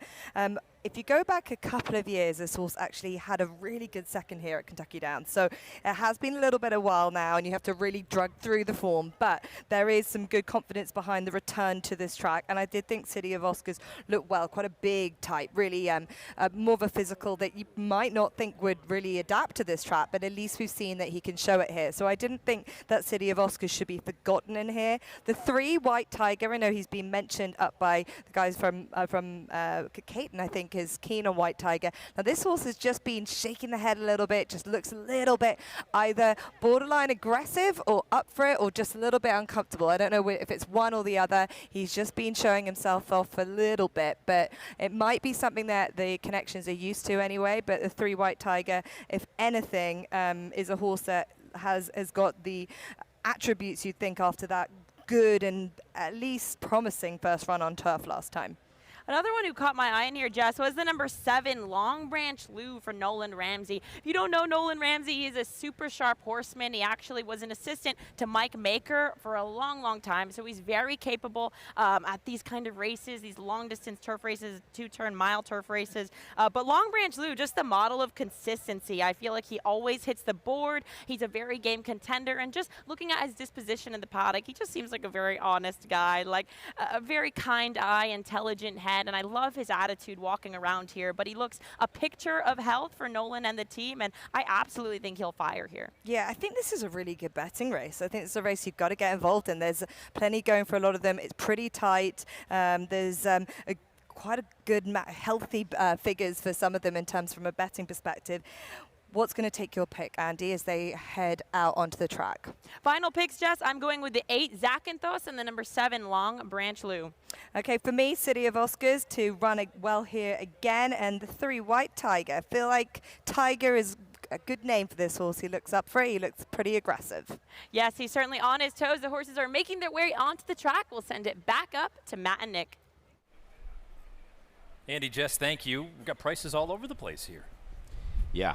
And it's that kind of race, isn't it? You'd be very brave to rule out any with great confidence. Notice there's a little bit of money for Domingo, the 6, representing Connection successful in the previous race. Vicky Oliver and Luis Saez has run one of his best races at this track.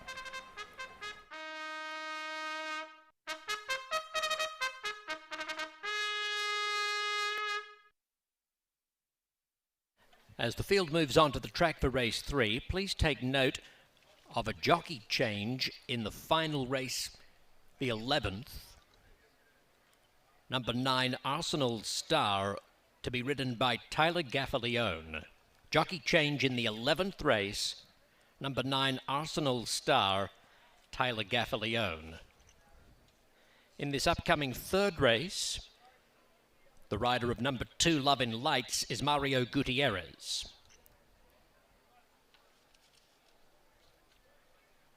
One mile the distance for this allowance event for 3-year-olds and up. The wagering menu, $5 win place show, $1 exacta, 50-cent trifecta, 10-cent super, $1 double, and 50-cent pick 3.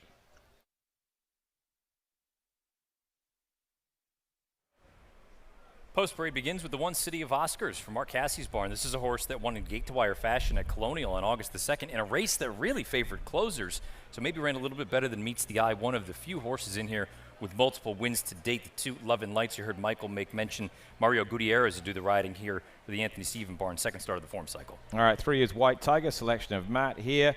Horse who was behind Englishman Golden Tempo early in his career. Second start on turf and figures to improve off that comeback effort at Ellis. Big chance. 4 is Bourbon Flight, Axel Concepcion for Joe Sharp. It's been one-way traffic since moving to this stable. Needs a little bit more in this company. Big number here for the 5. Big Time Timmy Jim going to finally get onto the turf after a couple of failed tries on the main track for Lonnie Briley's barn. Then we get to the 6 horse. That is Domingo, and Nick, like you mentioned, some nibbles here at 11-1, a horse that's 1 for 20 lifetime. Doesn't surprise me. Maybe 1 for the board. 7 is Long Branch Lou. A 7-1 shot. Florent Giroux taking the ride for Nolan Ramsey, being just conservatively campaigned, but has kept improving through the grades. This requires more still. And here's 8 Zakynthos, Brian Lynch for Edgar Morales. This is the one that Andy likes. I can see why. Didn't quite get home last time at Ellis Park, but this is not biting off more than he can chew, and he might not get as much pace pressure today. I think I'd go as far as to say the horse that just went by the 9 is the likeliest winner. That's Blast Furnace. There's a look at Golden Channel, who shows up here today as a gelding. 11 is High Ceiling, Tyler Gaffleon, another one for Joe Sharp. It was a good race he ran in at Ellis last time, completely eased late. You have to throw that out. First spin on turf for 2 years for High Ceiling, and 12 Clear the Beach. Ran on yielding turf last time at Ellis. Good run as well. That was his first run since December, and I think he can move forward and get a late piece of the action. There you have it, a field of 12 that'll go the 8 furlong distance here. Non-winners of 1 other than, you need to really read the condition here. This is for 3-year-olds and up, which have never won a race other than maiden, claiming, or starter, or non-winners of 2 lifetime, which is why you have some horses that are multiple winners versus horses that have only won 1 time. In theory, the multiple wins have come against softer company, so we'll see what we get. I thought, Nick, the hardest call for me in here is probably the, I don't want to say the most battle-tested, but Long Branch Lou, because he's 9 for 21 lifetime. He's all racehorse, 8 other times second or third. Primarily, though, against Starter Allowance Company at Gulfstream on the Tapeta. What do you make of him here at 8-1? Well, this is it. As I say, he's been quite conservatively campaigned, and he's just been bought through the grades. He's probably surprised connections a little bit, given how they've campaigned him. It's certainly worth having a go in a race like this. Normally, he starts, long odds on. He's heavily favoured in races where he's, placed to win. This is a little bit more. Is he a horse blessed with the basic pace for a track like this, do you think? It's hard to say, because he's been fairly close in some of these route races down at Gulfstream Park, and depending on what speed figures you use, if you're a Thoroughgraph player, I know it's not an apples-to-apples comparison, synthetic to turf, his synthetic numbers are more than capable of winning this race. You could even go as far as to say he's the likeliest winner. It's just, can he reproduce it, A, against tougher, B, here over this turf course? At 8-1, I wouldn't fault anybody that wanted to have a gamble in here. Do you think the internal pressure will be stronger for him than he's used to?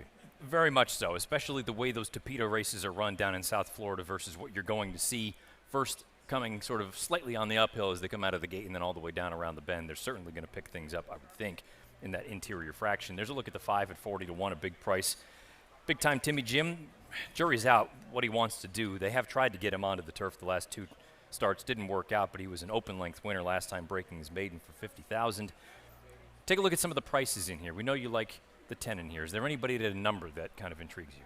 Well, so I went 10, 9, 7, 12, right? They're all single figure prices. Really, I probably should have looked to a horse like Domingo the 6, who I thought morning line odds of 20-1 might be a huge price, but I think everybody's spotted the fact that he's run a really good race here in Kentucky Downs at the meet last year. He's been competitive in many races. It's sort of odd that he's only won 1 time, if I'm not mistaken. That was the opener on Fountain of Youth Day back in 2024 at Gulfstream Park. So it's been a little while since he's been to the winner's circle, but he always punches on. And it's a bit anecdotal, but I feel like form at Keeneland translates very well here and vice versa. And he's run very well at Keeneland as well, not just that race here at Kentucky Downs. So, I think he's a little bit cheap on the board at 13-1, but if you're looking for a double-digit kind of price, why not take a shot with a horse that's taken some nibbles for a barn that's already coming out flying here with Vicky Oliver? Yeah, Andy was quite keen on the 8, Zakynthos, who is a reasonably big price. Oscar Performance Colt. Love this stallion. It was raced by owner breeders of this horse, the Ammermans, for this trainer, Brian Lynch, and he's got a bit of that. They're often enthusiastic, forward-going horses. My only cause for pause, and these may be the famous last words, is that in his last 2 tries, and really any of the times they've gone longer with him, he's given up ground at the final call. And I do wonder, if we've talked about so much this uphill kind of run at the very end, even if he's in a good position, does he come up wanting? Does he find that uphill finish a little bit too demanding, and maybe it sets him up well when we get to Keeneland or whatever it may be? But in the here and now, I'd be a little bit worried about that at 11-1. But don't let me talk you off of a horse that's going to pay boxcars if he ends up getting the job done. A reminder on top, your first selection is? 10, number 10, Golden Channel. 10, 9, 7, 12 is the way that I've played this. Caton Bradar's first $5 win bet is on the 3, White Tiger for Brad Cox. Jaime Torres will do the riding. I went that direction as well. Hopefully going to be forwardly placed. The blinkers coming off. Maybe take a little bit of a breath before the real running begins. But he figures to be forwardly placed here. Second start of the form cycle off a lengthy layoff. Again, for trainer Brad Cox. This is a homebred for Twin Creeks Racing Stable. Loading process about to begin for race number 3 on day 2 of the 2026 meeting here at Kentucky Downs. Let's send it to the voice of Kentucky Downs, Michael Romer. Good on you, Matt. City of Oscars is in the gate with Long Branch Lou. Lovin' Lights, White Tiger, Zakynthos and Blast Furnace. They're moving in quickly. Bourbon Flight joins them with Golden Channel. Big Time Timmy Jim. A very efficient gate load. Just 3 left to come forward. High Ceiling. Drawn 1 from the outside. Domingo and Clear the Beach, the last couple. 1 mile the journey. Awaiting this field of a dozen in the third on day 2 at Kentucky Downs. Racing. And a beautiful dispatch. Long Branch Lou showing up early with Domingo and Big Time Timmy Jim. And Golden Channel is thrusting forward into the fray. And Blast Furnace is right up there, in fact, putting his grey neck in the front as they reach the top of the hill. Blast Furnace strides to the lead. Golden Channel is a joint second with Big Time Timmy Jim, and Clear the Beach is out wide on the course. Domingo splits horses. Zakynthos is between horses also, in a tight clump around the 3rd through 7th positions. Back on the inside comes City of Oscars. Lovin' Lights alongside him. White Tiger's cast out very wide, and he's followed towards the tail of the field by High Ceiling as they race down inside the half-mile pole, where the lead belongs to Blast Furnace. With the blinkers back on, he's keen to get this over and done with. Blast Furnace has ripped away by 4 lengths. Golden Channel a clear second as the field suddenly strings out. Clear the Beach 2 lengths back third. Another 2 lengths Domingo running 4th on the inside. City of Oscars edging off the fence. White Tiger's had a very wide trip.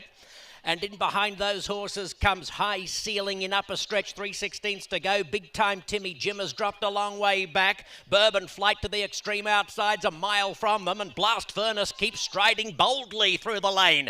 Off and gone. Blast Furnace is going to make an absolute mess of them. Blast Furnace by 7 lengths. From the back, Bourbon Flight flashing home into the exacta just in front of White Tiger. And 4th is going to be either Golden Channel or High Ceiling or City of Oscars.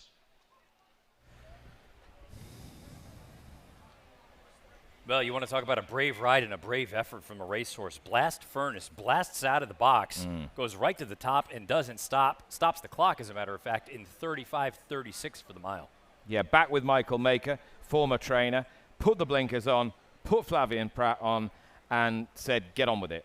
And it's really motivated this horse. I think the 4 Bourbon Flights got up for the exacta here for Axel Concepcion and Joe Sharp coming from a long way off the pace. It's just one of those, and we always talk about it, you handicap the race in your head. I just didn't see a scenario with the other pace signed on that you would have one just tear off Pacemaker. As much as we thought that he may be the likeliest winner of the race, I didn't think he'd do it like that. Well, you've got to feel that Connections think that he's been hanging the latch a bit, given what they've done here. Blinkers on, top rider on, big prize, get out there and make the running. There was plenty of pace potentially here, but Flavien was in no mood not to dominate. And the other thing is another horse, Jess has made mention the first 2 days, already had some proven form here, had run well in the only try at Kentucky Downs last September. But also, if you're looking for another track to kind of parallel the form, the runs at Keeneland are arguably the best races this horse has ever had as well. So clearly has some affinity here for the bluegrass. big performance here. You said there's a big photo there for second. It may be the 4, as you'd mentioned, in Bourbon Flight, but there were about 3 noses right down there at the wire. No doubt about the winner, though.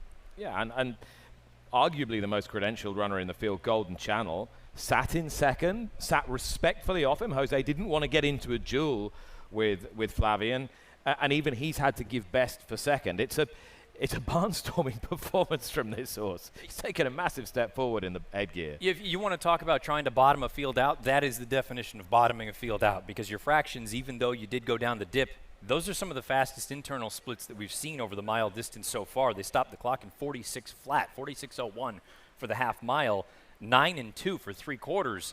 And we talked earlier in the day about being in position. Well, I guess when you're 15 clear, what difference does it make where you are? But the fact that you're already getting the head start, boy, it would have taken some real running from the back. And doesn't it give you the benefit of one of the country's leading riders having had one sit on this horse last time, and probably was told by Michael Maker, look, we'll be coming down to Kentucky Downs. And I would imagine the feedback came, headgear, send him. It's not just a matter of executing a plan. It's having a rider come back and give you a little bit of feedback as well and say, hey, guess what? Maybe the headgear would help him kind of focus up a little bit, and let's go right to the top. It's exactly what they do. Blast Furnace and a generous price at 5 to 1. I was in here this morning around 9 a.m. doing some filming, and Flav was the only other person on the track, and he's already had a walk of the track, and he's come in last night, Albany, Detroit, to here. Proper pro. The life of a jockey.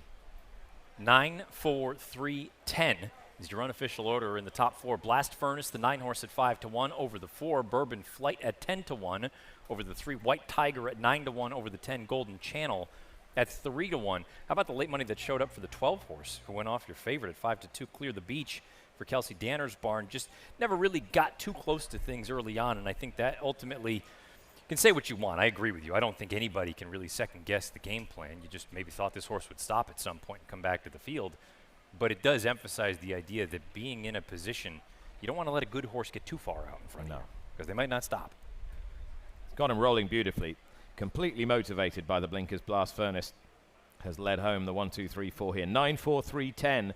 Your result in race 3 as the hard-working team at Kentucky Downs repairs the track. Track's in terrific condition. We're set for a very dry, hot week as well, so they can get the water on with impunity. Yeah, and it'll be the thing to keep an eye on as we go through the rest of the meeting here, obviously, especially if the rain does indeed stay away. I saw there was a chance of a pop-up thunderstorm end of next week.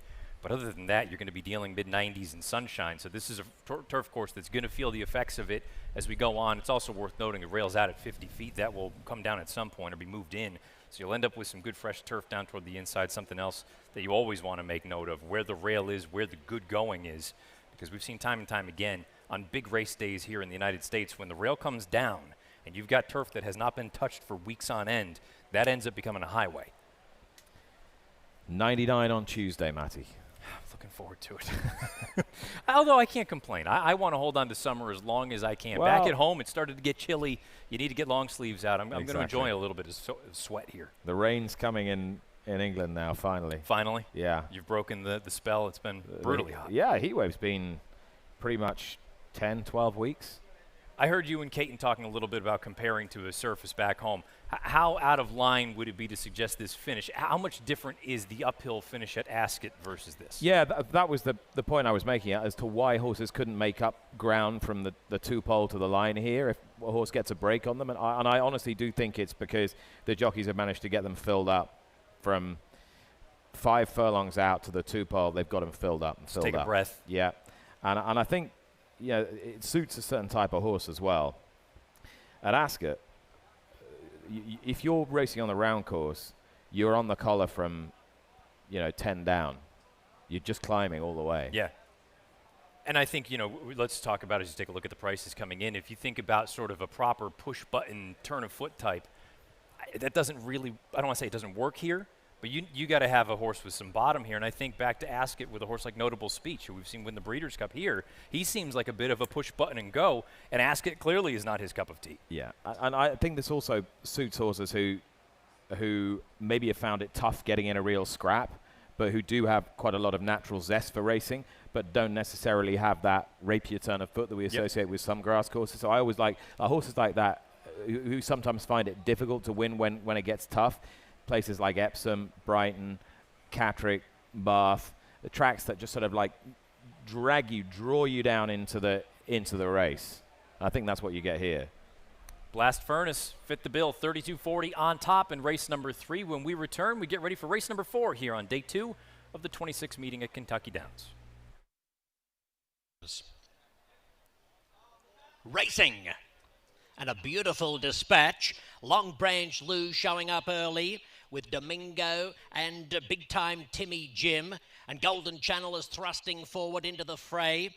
And Blast Furnace is right up there, in fact, putting his grey neck in the front. As they reach the top of the hill, Blast Furnace strides to the lead. Golden Channel is a joint second with Big Time Timmy Jim, and Clear the Beach is out wide on the course. Domingo splits horses. Zakynthos is between horses also, in a tight clump around the 3rd through 7th positions. Back on the inside comes City of Oscars. Lovin' Lights alongside him. White Tigers cast out very wide, and he's followed towards the tail of the field by High Ceiling as they race down inside the half-mile pole, where the lead belongs to Blast Furnace with the blinkers back on. He's keen to get this over and done with. Blast Furnace has ripped away by 4 lengths. Golden Channel a clear second as the field suddenly strings out. Clear the Beach 2 lengths back third. Another 2 lengths Domingo running fourth on the inside. City of Oscars edging off the fence. White Tigers had a very wide trip. And in behind those horses comes High Ceiling in upper stretch, 3/16 to go. Big Time Timmy Jim has dropped a long way back. Bourbon Flight to the extreme outside's a mile from them, and Blast Furnace keeps striding boldly through the lane. Off and gone. Blast Furnace is going to make an absolute mess of them. Blast Furnace by 7 lengths. From the back, Bourbon Flight flashing home into the exacta just in front of White Tiger. And fourth is going to be either Golden Channel or High Ceiling or City of Oscars. Racing.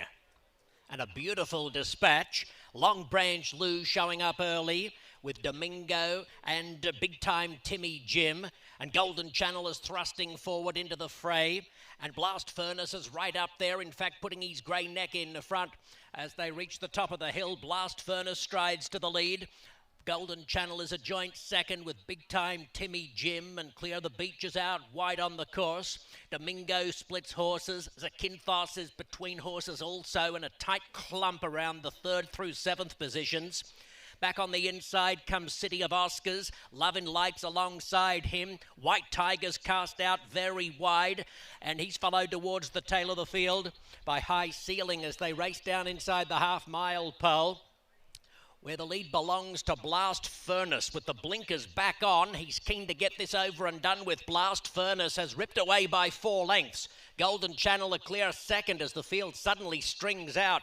Clear the Beach 2 lengths back third. Another 2 lengths Domingo running fourth on the inside. City of Oscars edging off the fence. White Tigers had a very wide trip. And in behind those horses comes High Ceiling in upper stretch, 3/16 to go. Big Time Timmy Jim has dropped a long way back. Bourbon Flight to the extreme outside's a mile from them, and Blast Furnace keeps striding boldly through the lane. Off and gone. Blast Furnace is going to make an absolute mess of them. Blast Furnace by 7 lengths. From the back, Bourbon Flight flashing home into the exacta just in front of White Tiger. And fourth is going to be either Golden Channel or High Ceiling or City of Oscars.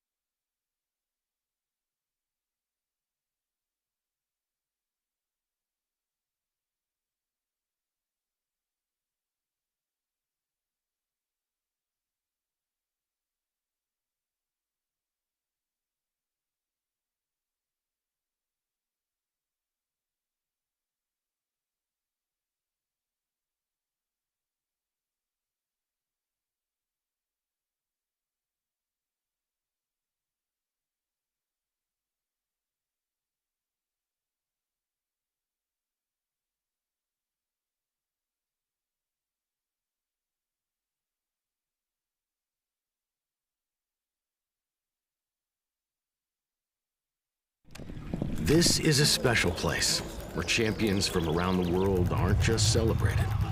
They're made into legends. With every turn, every wager, every photo finish, every garland of purple and gold. They're off in the Breeders' Cup Classic. When the Breeders' Cup comes back to Keeneland, it doesn't just crown a champion. It calls us home. The Cup is calling. All it takes is a spark. Scat Daddy's only son at stud to win stakes at 2, 3, and 4. Dark Saffron, look at Tuz diving again, but it's going to be all too late. Dark Saffron. Regan's Flame bulldozing on by from last to first. Regan's Flame wins the whimsical. Dark Saffron's finding another gear. It is Dark Saffron clear, and it's back-to-back Shaheens for Dark Saffron. Flame away, standing at Darby Dan Farm. Jefferson's Ocean is aged at sea. On ships where unpredictable and unrelenting elements transform our bourbon. Darkened by pounding waves. Kissed by ocean air. Caramelized by equatorial heat. Bring it home and complete the voyage. Jefferson's Ocean. Aged at the mercy of the sea.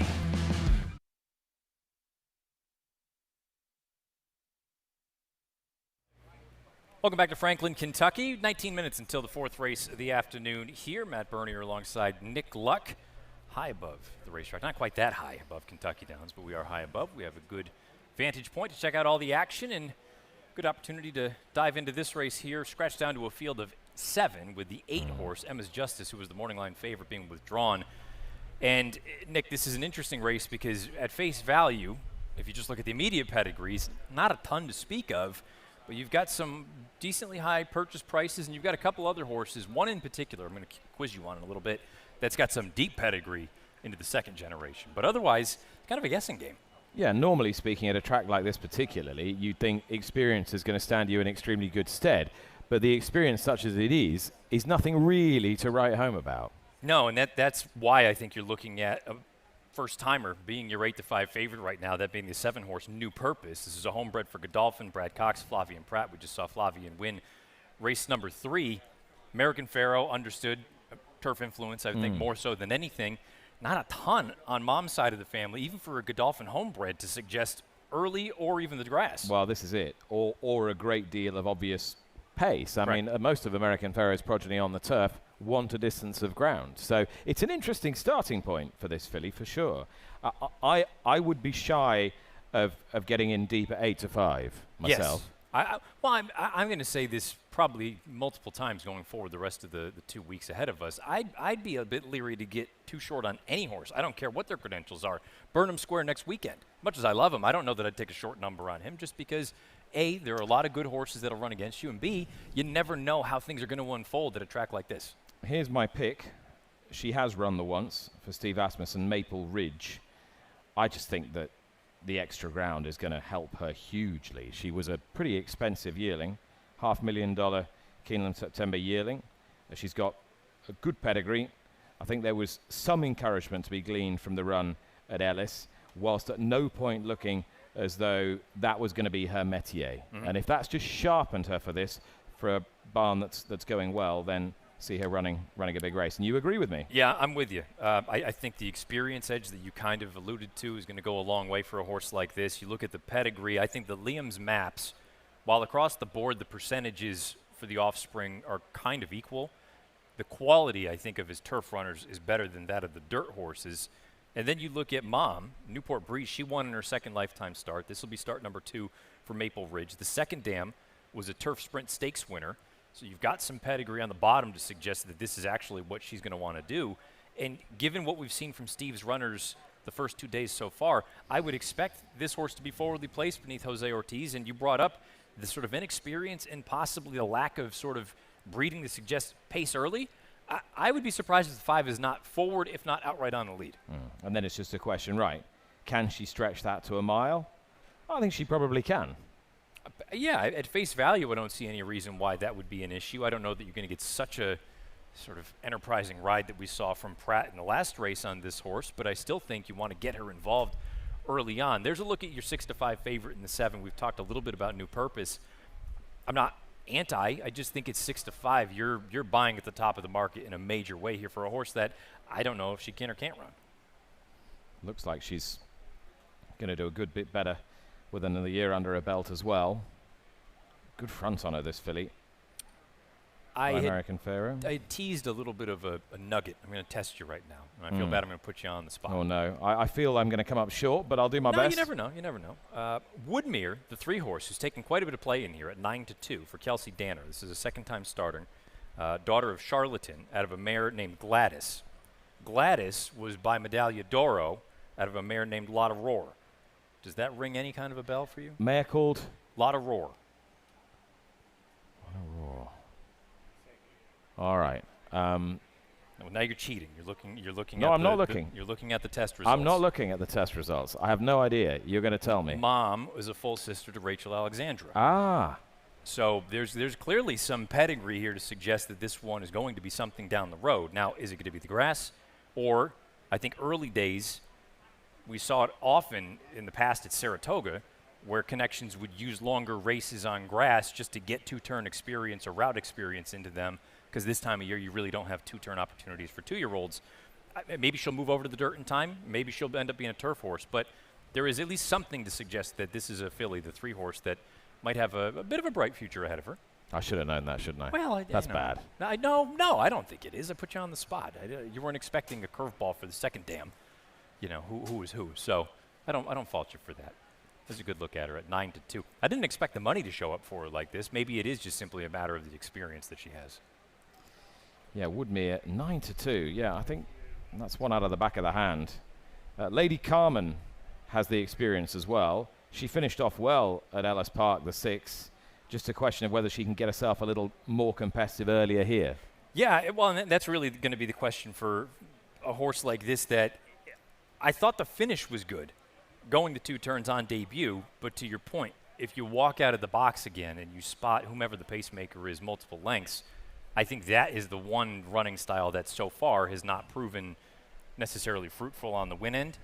The other thing I would caution is we saw 2 races yesterday where you had horses come from way out of it. I don't want to call it a full optical illusion. It looks like they're finishing with gusto, but it's just as much about the pacemakers getting very, very tired and coming to a walk as it is the horses coming from off of it, finishing with a flourish at the end. And she wore blinkers on her debut as well, Lady Carmen. They're retained today. 7-2 currently on Lady Carmen. Let's find out what Andy Biancone thinks of Lady Carmen and the rest of the field here for race number 4. Well, Matt, Nick, we'll start with the number 6, Lady Carmen. She was actually one of my paddock picks. As you guys said, showed a really nice willingness on debut, broke a little slow, still was super brave through traffic, only got beat by a very small margin. So I do like her coming into this spot, having that experience under her belt. She's also kind of a bigger, heavier set filly. So I think from a fitness standpoint, she also benefits having that race under her belt and that experience, and now coming into this spot here at Kentucky Downs. But she's a well-balanced filly. She's got great shoulder, and I like her attitude here in the paddock. She's on the bridle, being a little bit pushy with her groom, but not in a nervous way, in a very confident way. So I like that attitude from the number 6, Lady Carmen. Hopefully she can find a more forward spot, break a little bit better than she did on debut. But with that being said, with the willingness she showed on debut, doesn't necessarily bother me if she's, again, a little bit slow to break. But another one who really caught my eye, the number 5, Maple Ridge. I think first time out, that was just way too short for her. 5.5 does not seem to be her job, just based on her pedigree. She's by Liam's Map, physically quite a filly with a lot of length as well. I did have the opportunity to get on her the other day, her first day on the track, and she was as professional as they come. Handled the track beautifully, got all her leads correct. And when I say leads, horses usually have their left lead, their left leg extending out a bit further around the turns to help balance them while turning, and they switch to their right lead on the straightaways just to give their left lead a break and kind of finish up strong with a fresh leg. And we teach them to do that. And sometimes horses, when they come to Kentucky Downs for the first time, as there are undulations, the stretch is so long, one turn is very large, one turn is shorter, horses can get a little bit confused. They can swap their leads back and forth, have a hard time with the footing, and Maple Ridge was a pro. She got all her leads correct on the first time, wasn't spooky, very confident on the first day, and moving behaving well. But I like her disposition in the paddock as well. She's energetic, she's confident, she's walking strong, but not like similar to the 6, not in a nervous way, just a very confident way. She's carrying herself well, and a beautifully put together filly as well. Great hip, nice extension on the front end, and she looks fit to the task as well. I see clear definition in her abs, and just looks very tight and fit to the task here. But you can see her getting sponged off by assistant trainer Darren Fleming here. She's enjoying that, as it is a little bit warm out here. Overall, Matt, super solid group of fillies. Andy, thank you. As you get a good look at Maple Ridge, I also need to correct myself. This is what happens. The teacher tries to pull a fast one and screws it up. You haven't messed up this Rachel Alexandra thing, have you? A lot of Kim. By roar. Not a lot of roar. It's what happens when you're making notes at 12:30 at night. Okay. They don't quite go down the way that you needed them to. I don't feel so bad now. I was going to say, I threw you a real curveball. It was incorrect. At any rate, talking about these fillies at hand, I thought the one, Nuccia, was one that maybe not today, but down the road, I think there's a bit of intrigue for this one. The work tab would suggest she's a bit on the flashy side. They paid $55,000 for her just a few months back. And I wouldn't be surprised if Vicky Oliver had a lot of these horses start to pick up some steam. She just looks a little handier than one or two of these. Yeah. She is a breezer as well. And given that she doesn't have the most fashionable pedigree in the race, 55,000 is enough for her. And she might have just shown a little bit in that breeze. She might just be a bit readier than one or two. And I've said it a few times already. If it's not here today, which unfortunately from a gambling standpoint may not help you, I do think there are going to be a number of these horses that run very well when we get to Keeneland in just a few weeks' time. The here and now at 9-1, though, I think if you're looking for a price, maybe Nuccia is one that you want to consider. The horses making their way out onto the track for race number 4. Call the Post on tap.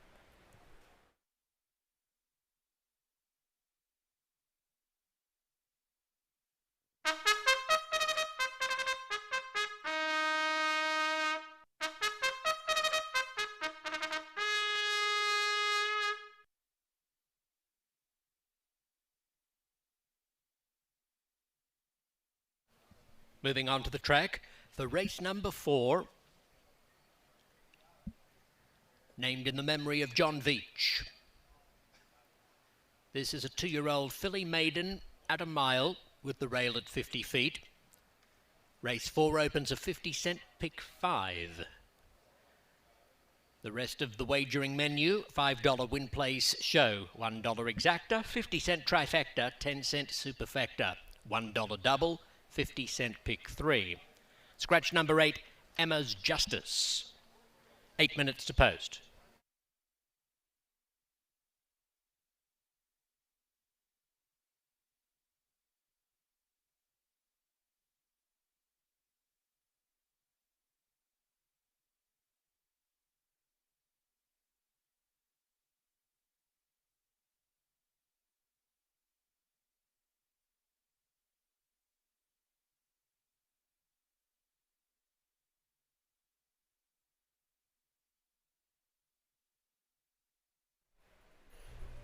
Post parade begins with Nuccia here. This is the horse that we were just talking about, 2-year-old daughter by Maximus Mischief, going out for Vicky Oliver's barn.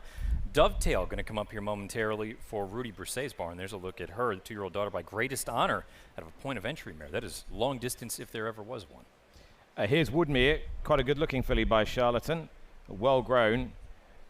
Debut effort says not sure. Market says could improve quite significantly. Rispoli booked.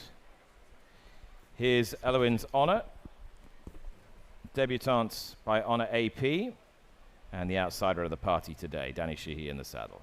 Andy B gave a good vote of confidence for this horse, Maple Ridge. Second timer for the Asmussen barn. We talked about the pedigree to suggest forward move here today at 7-2. Then you get to Lady Carmen, who continues to take play at 4-1. After that debut, showed a lot of interest late. Hopefully break a little bit sharper today. And here's the daughter of American Pharaoh. Little flighty. Hello. To post. The Godolphin newcomer for Brad Cox and Flavian Pratt. 8-5 favoritism. Currently, you have 6 minutes to get involved. Race number 4 does kick off a mid-card pick 5. We saw yesterday Nick, the late pick 5, return 6 figures. That's just the nature of the beast here at Kentucky Downs, and it was without any kind of a crazy result. So these are the pools that you want to dive into, especially at the 15% takeout. Flash of the tail from the 5 Maple Ridge. Ideally, where would you want this horse to go? If we're both on her, do you want her right there on the engine, or kind of relenting to someone but forward? I think so. What you got to wonder is whether either of the two newcomer fillies out of the breeze ups, Nuccia or Dovetail, wants to make a bold bid from the inside. I noticed Dovetail has the headgear on today as well. 10-1 shot for Rudy Brissett. Anything can happen with these first timers. Just matters how they break. Andy B standing by down at the track. Observations. The number 5, Maple Ridge, I'm going to stick with her as my top pick, but I was actually quite impressed with a couple of these fillies warming up. The number 7, New Purpose, as Nick kind of mentioned during the post-parade, just jumped right on the bridle for Flavien Prat, was happy to get out there. She had a lot of confidence. She kind of stuck her tail up in the air, was very happy just to be turned loose away from the pony, and she really looked like she was moving over the track well. She wasn't even touching the ground. She was just kind of skipping over it. So really positive remarks on her. And also the number 1, Nuccia, surprised me a little bit. Vicky Oliver typically ships her horses to Kentucky Downs to run, so she does not have a stable here. She does not train over the track, but Nuccia jumped right on the bridle for Luis Saez, was happy and confident away from the pony. Kind of a strong, aggressive warm-up as well. So just based on the way she jumped on the bridle for Louis, kind of think she might show a little bit of speed. And she's shown speed in her workouts as well. A few workouts back, she worked a nice 47 from the gate at Keeneland. So that shows to me she's got a little bit of boot scoot and boogie. I think we'll expect her to be prominent, Matt. Appropriate being this close to Nashville. Yeah. Little boot scoot and boogie. I like that. I love that, in fact. And Nuccia, we did say, had the profile of one of those that might just be a little bit handy, might be more of a now filly than one or two of the other newcomers. And are we overthinking it a little bit when you see this sort of the verve that New Purpose has shown, and we just saw Flavien Prat bottom out of field last time? Assuming she breaks, is he just going to go on with it? What do you make of the market? She's 6-4 shot now. It's too short for me. She could very well win this race. Don't get me wrong, obviously. Saying something that's very clear given the connections. A first-timer being bet like this, I know it's a field littered with first-timers, but you're putting a lot of faith in her doing everything correctly, because if she doesn't, your 3-2 is up in smoke. But it's American Pharoah, Cox Godolphin, Prat. What price do you lay her at? Well, it's not necessarily that thing. It's more that she is still a first-time starter. This is going to be the first time in the afternoon that she goes to the gate. This is a different track than she's ever going to run against or run on ever again for the rest of her career until she comes back here, if she comes back here next year. I just think at 3-2, you're going to have far more known commodities at short numbers going forward the rest of the day today and certainly the rest of the meeting. All right, in Jose we trust. Yeah. Andy, you, and I, Maple Ridge. I think I would have more reservation if there wasn't this amount of pedigree to indicate that today would be the day that she's going to take a step forward. I'm a big believer. A lot of people look at the dam side and they look at first-time starters, siblings, how they do. I think it's just as important to find families that do better with a race under their belt. You'll find a lot of commonality with horses that typically all the siblings win second out or third out. That's the case with this family. And the fact that the second dam had obvious turf pedigree, winning a turf stake, I think the price is right. You want to just go head-to-head, the 5 at 3-1 versus the 7 at 8-5, I would take the 5 every day. Yeah, it's a similar principle to the most informative paddock analysis comes from second-time out horses, because most horses, when they turn up to the racetrack first time, okay, they might be a little bit green, but they tend to behave quite well because they're not sure quite what's coming. Whereas second time, they know exactly what to expect, and they'll either have built and moved forward from that debut experience, or they'll recoil from it and think, well, I'm not really quite sure that I want to do that. So that's why inspecting them second time is so important. This filly in shot looks really well, Woodmere. I wasn't terribly excited by her debut, but the market's saying she could take a big move in the right direction. And maybe debuting at the 8.5 was signal that all along it was, let's just get a spin under our belt. We're going to come here. We know the prize money is enormous. We're going to take a shot and have her ready to go at second asking. I didn't see this money showing up for her either at 4-1. That to me, there's probably a little bit of signal there. You don't want to read too much into it, but oftentimes when horses like this get bet like this, it's usually for good reason. I'm not going to suddenly pivot and kind of scrap all my handicapping, but at 4-1, I would say she's probably the most interesting as far as the off odds are concerned right now. or potential off odds. Looks up for it. I'll pick Maple Ridge. Forward. Go on with it, Jose. Be forward, assuming she breaks alertly. But I'd like to be first or second by the time they really get into the dip there. And that way you make one of these other fillies really come at you. If you can clear off to the front, even better. But at least be forwardly placed and hopefully have her in a good position by the time they hit the rise here and they pass by the stands en route to the finish line. Loading process about to begin for race number 4. It kicks off a mid-card pick 5 sequence on day 2 here at Kentucky Downs. Let's send it to Michael Rona to get you the live call. And Nucha is coming up into gate 1. Luis Saez wearing the same silks as he wore with Marcin Kowski, winner of race 2 for Elements Racing, and trainer Vicky Oliver. Elowen's Honor has moved in. Dovetail, Woodmere and Maple Ridge ready. Here comes Lady Carmen. A New Purpose will complete the line. 1 mile for these 2-year-old fillies in the 4th of 11 on day 2 at Kentucky Downs. Set. Racing. Elowen's Honor and Dovetail drop straight out the back. New Purpose third last into stride. Woodmere bounces out in front for Rispoli, ahead of Nucha and Maple Ridge. A New Purpose on the improve smartly down the outside as they come through the first furlong. Lady Carmen's moving up now to join Woodmere. Woodmere and Lady Carmen, a New Purpose goes up on the outside. Woodmere now relents to third after winning the break.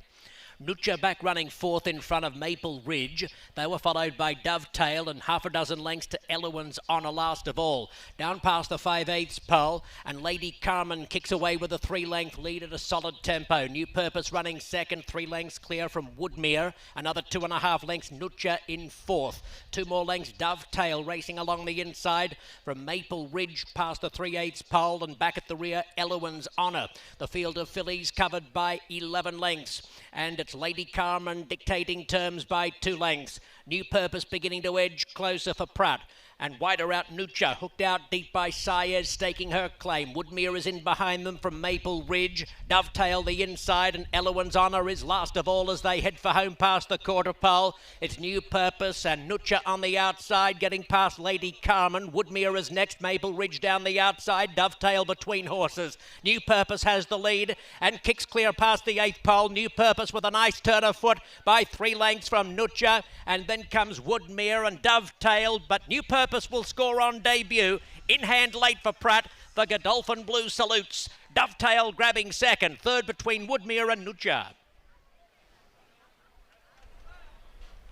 No doubt about the winner in here. That is the 7, New Purpose, the debut runner, the homebred for Godolphin, Flavian Pratt. Back-to-back wins. Brad Cox is in the winner's circle. Yeah, she was different class. Simple as that. Content to sit in 4th early, just off the pace. Asked to take closer order down the hill and drew right away. It looked a furlong and a half from home as though nothing really wanted to go forward, but I think she was just getting the hang of things, and she's in a completely different league to the rest of these. Yeah, and you don't want to jump to conclusions. Keep in mind, these are 2-year-olds versus the older horses that we just saw at the mile in the most recent race. Having said that, the last race stopped the clock in 35:36. These gals stopped it in 38:27, so they went considerably slower, and it kind of looked that way, with the exception of the 7.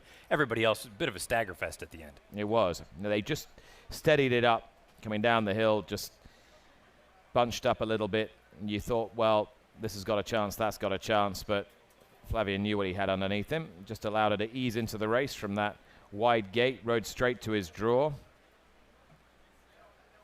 Got a little bit of a late float as well, up to 2-1. Still was the favorite, but jumped up from the 8-5 as the field was loading in. The 5-horse took some late play down to 5-2. Third choice was the 3-horse in here, that being Woodmere, who showed much more pace early on today than what we had seen in that debut. Yeah, but couldn't really sustain it.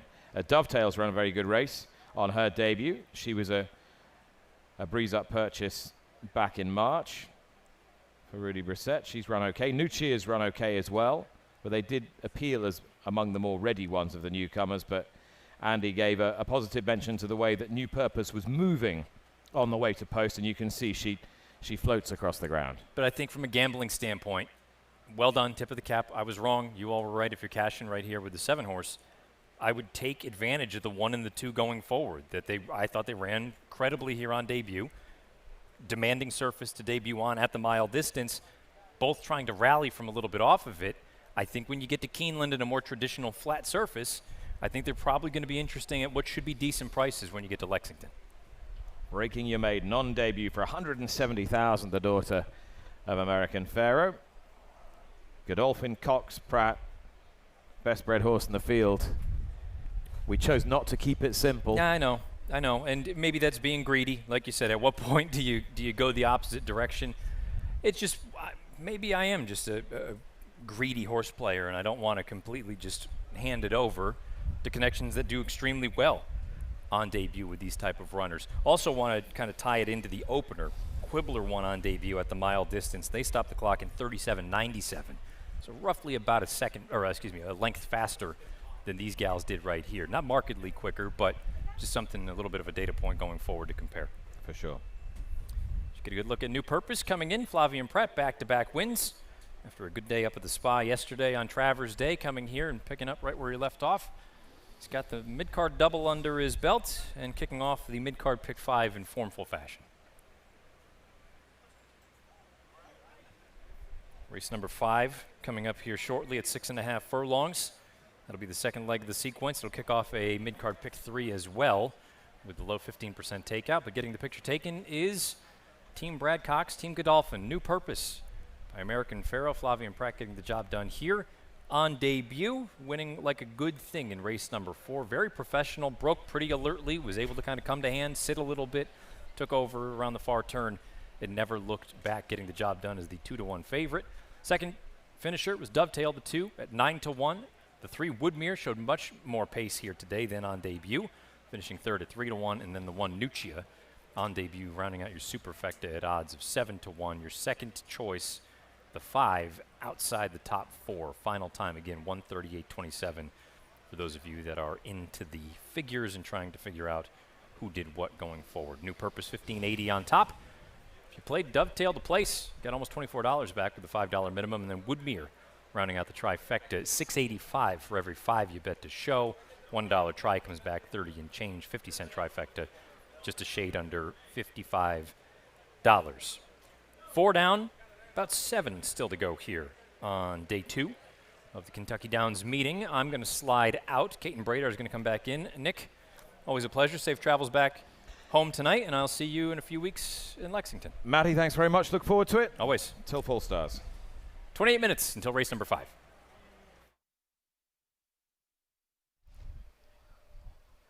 Racing. Elowen's Honor and Dovetail drop straight out the back. New Purpose third last into stride. Woodmere bounces out in front for Rispoli, ahead of Nuccia and Maple Ridge. And New Purpose on the improve smartly down the outside as they come through the first furlong. Lady Carmen's moving up now to join Woodmere. Woodmere and Lady Carmen, and New Purpose goes up on the outside. Woodmere now relents to third after winning the break. Nuccia back running fourth in front of Maple Ridge. They were followed by Dovetail and half a dozen lengths to Elowen's Honor last of all.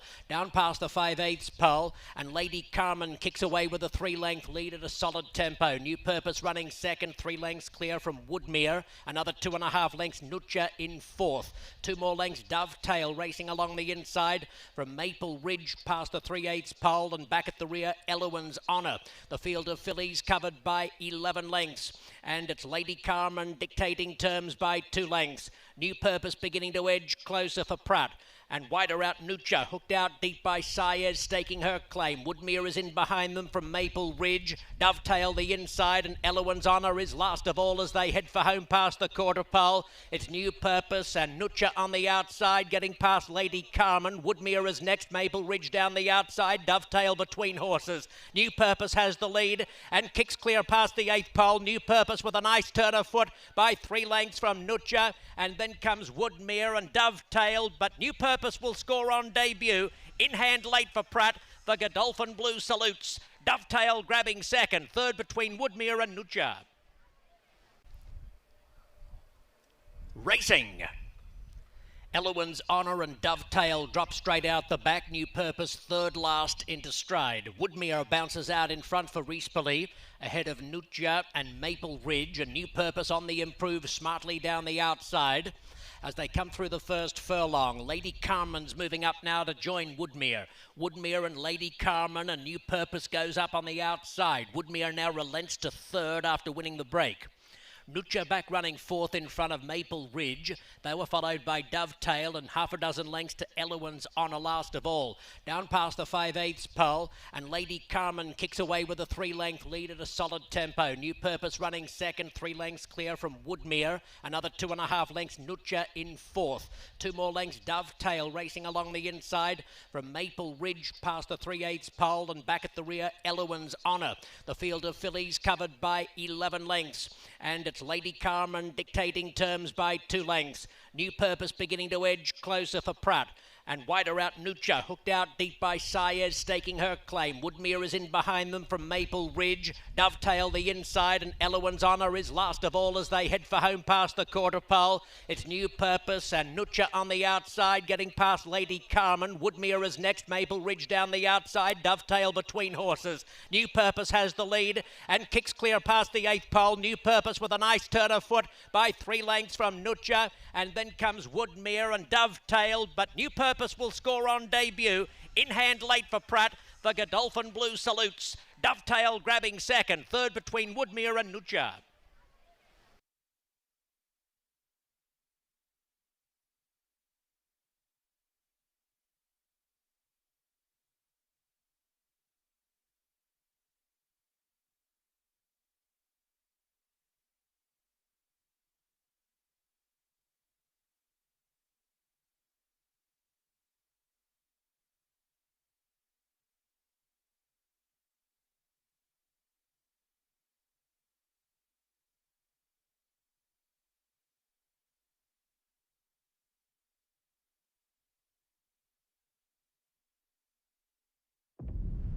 Jefferson's Ocean is aged at sea. On ships where unpredictable and unrelenting elements transform our bourbon. Darkened by pounding waves, kissed by ocean air, caramelized by equatorial heat. Bring it home and complete the voyage. Jefferson's Ocean, aged at the mercy of the sea. Tired of the same old different day? Welcome to Cashville, Kentucky at the Mid Gaming Hall. Here we don't just celebrate winners, we make them famous. I love winning. Now that's brunch with benefits. And every date night, you're destined to score big. That's my kind of special. This isn't just a sweet room, it's the after party. Cashville, Kentucky at the Mid Gaming Hall. 4 convenient locations near you. Mountain Dew was established in 1948? Dew's been a good time for a long time. Citrus. All started when 2 brothers perfected that citrus kick. 5 cents for that citrus kick. 5 cents for a Dew. 5 cents for a Dew. Guess I'll take 100. You get a Dew. You get a Dew. An American original, tasting great since '48.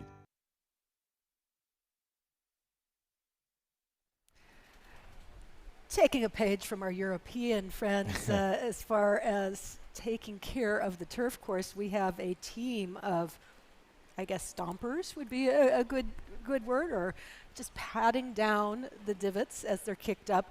I learned the first time I went to the Arc de Triomphe that if you can replace the divot in a short period of time, the grass will regenerate, but the window is very limited. So the more people out there being able to replace the divots, and I think Kentucky Downs has one of the biggest teams anywhere in the country. They do. I think maybe second only to Chartin for speed and volume of divot repairers.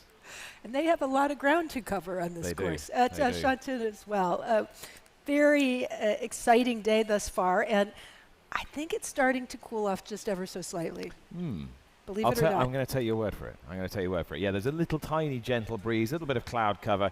It's actually pretty comfortable now, certainly relative to this morning. And thoroughly enjoying the racing. You mentioned the treading in and the repairing the track here. Keep the grass deliberately a little bit longer than at most racetracks, with the undulations and the tightness of the bend going away from the stands here. I think that's important, but obviously then it requires a little bit more repairing. It does, but it also is, I think, more conducive to the type of racing we've seen, which is, I feel, very fair as far as speed versus come-from-behinders. I don't see that big of a bias. You will see some fast times, especially with the heat.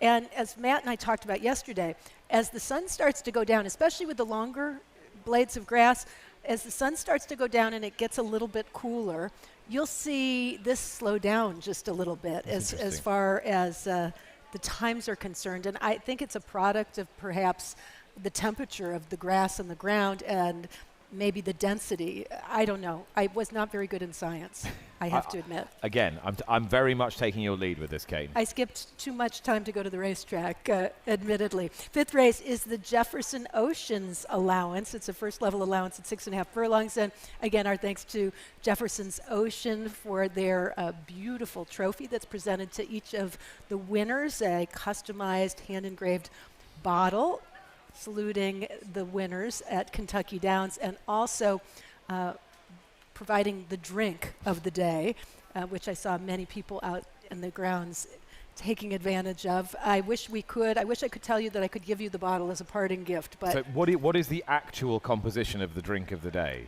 That I don't know. Okay.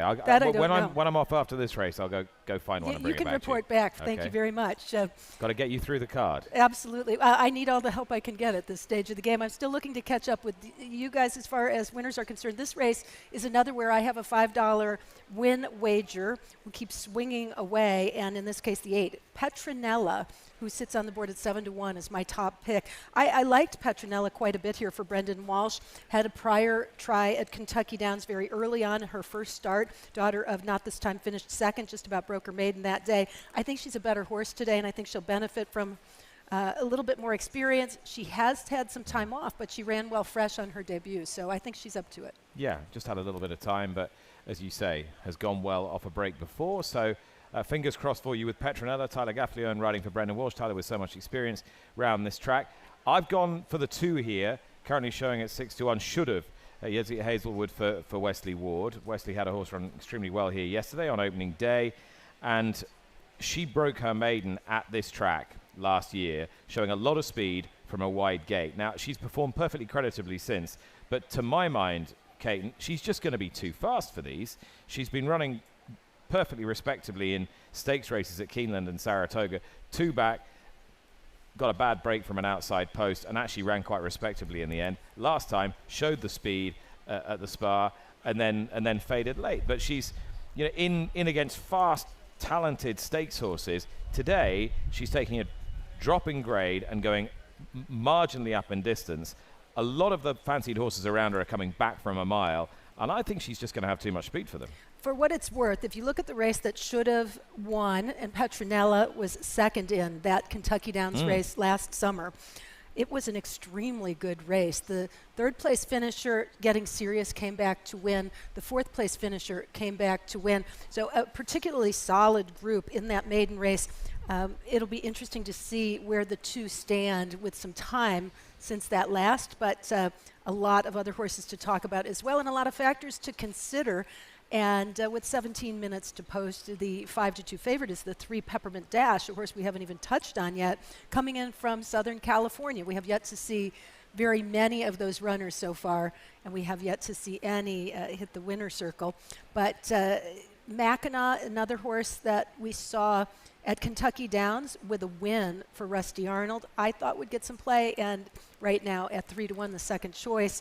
I didn't know what to do with, though, because her times haven't progressed very much. In fairness, she has always been competing against really good horses since that win at Kentucky Downs. So I don't know what to make of horses like her, much like Should Have, coming out of graded stakes.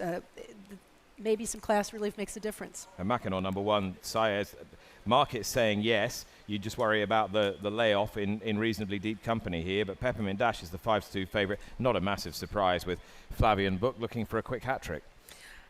Yeah, I can see it. But on the other hand, and very consistent daughter of Twirling Candy. We know the progeny of that sire have done very, very well. She does come from off the pace, but I think in this particular case that could be an asset because did you feel it looked to have a solid pace? I did. Well, I suppose there's a lot of horses who, you are guaranteed finishes at this distance and probably won't want to get too far back. I'm rather hoping that Should Have is just going to be too pacey for them, and then they're not going to be able to live with her. That's my angle into the race, but I understand what you're saying. I did speak to Richard Boltus earlier. He did fancy this filly, thought she'd run very well. He was chatting to me about AG Bullet, who ran disappointingly yesterday in her bid for the three-peat in the big race. Said she'd picked up a little cut that needed a little bit of treatment this morning, but otherwise she was pretty sound. Thinks that may have impacted on her performance, but he was struggling to proffer too many excuses beyond that. Well, sometimes an older horse learns how to take care of themselves as well, and if something's not quite 100%, they just kind of take care of themselves, and I don't blame her if that was the case, but it's good news that she is looking otherwise sound this morning, and hopefully we'll be able to see her again before it's all said and done, but she certainly owes no one anything at this stage of the game as well. The Peppermint Dash, it's hard to get a read on the competition with only 3 starts under her belt, but she was able to win at first asking, so you know the talent is there. She's precocious, and she's been very consistent, even coming off the layoff, facing winners, runs right back to the same figures that she did in her previous starts. And she looks really well too. She obviously surprised connections a bit with her first time out victory at Santa Anita in the spring. That was over 6.5 as well, but she did come from a fair way off it. Again, she's not what you would call a brazen speedster on the evidence we've had so far, but she's been racing at fast tracks in California. Well, our friends at Equibase provide some helpful information, and we will certainly take all the help we can get for that. We go down to the paddock and Jess.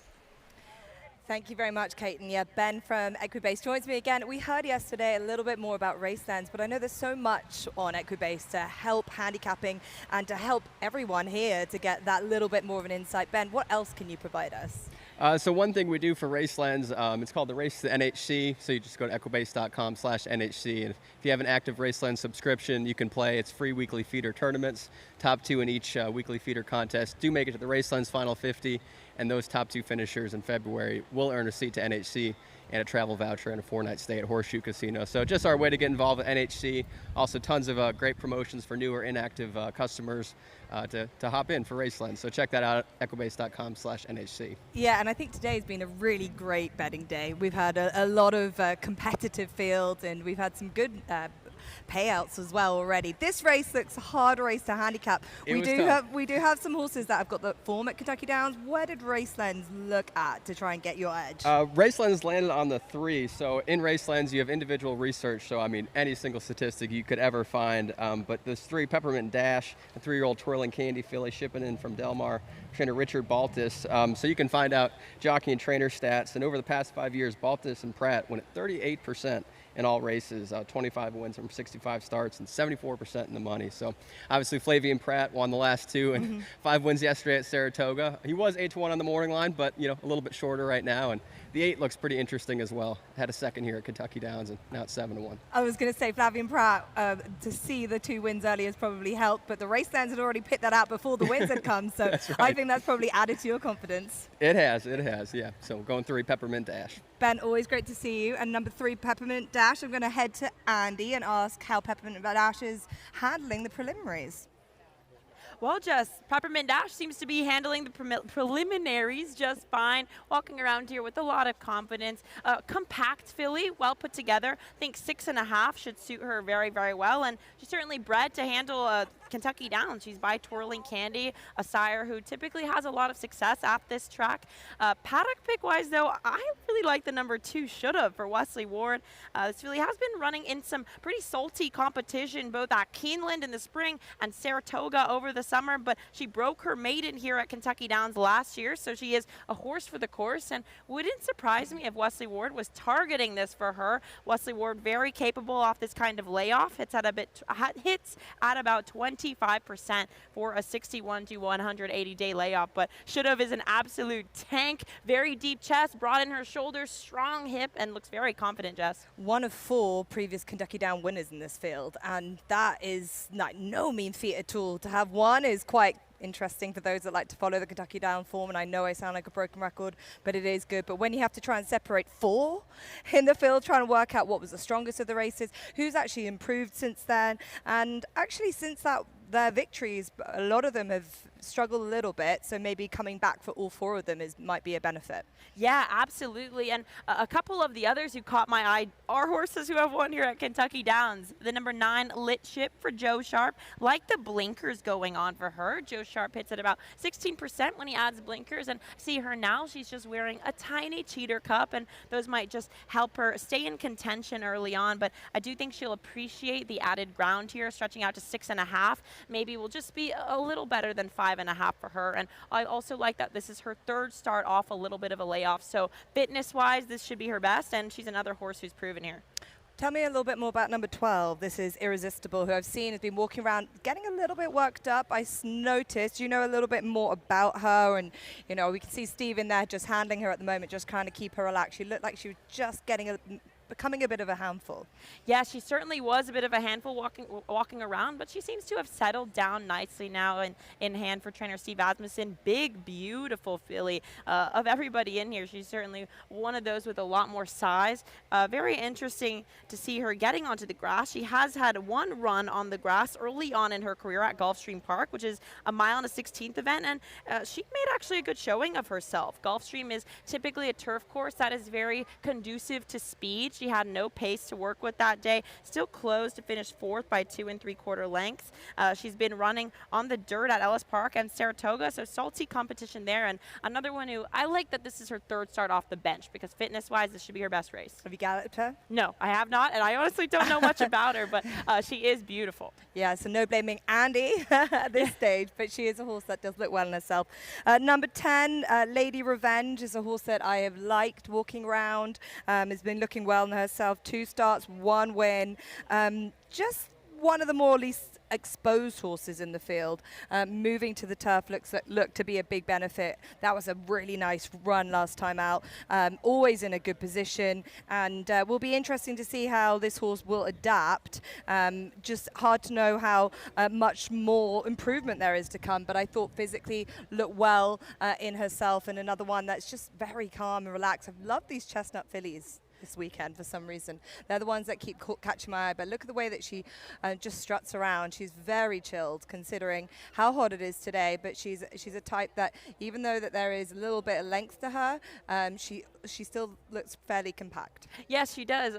Compact body, long in her legs, but very impressive. She was able to win 5.5 last time out, 2nd time. Another one who kind of catches my eye, the 11 Dashin' Diva for Lonnie Briley, who, by the way, has a string here. So the Lonnie Briley horses have actually had an opportunity to gallop over the track. Dashin' Diva is another one who has a win over the track. And this is, I think, great in her form cycle. She's one who runs well fresh.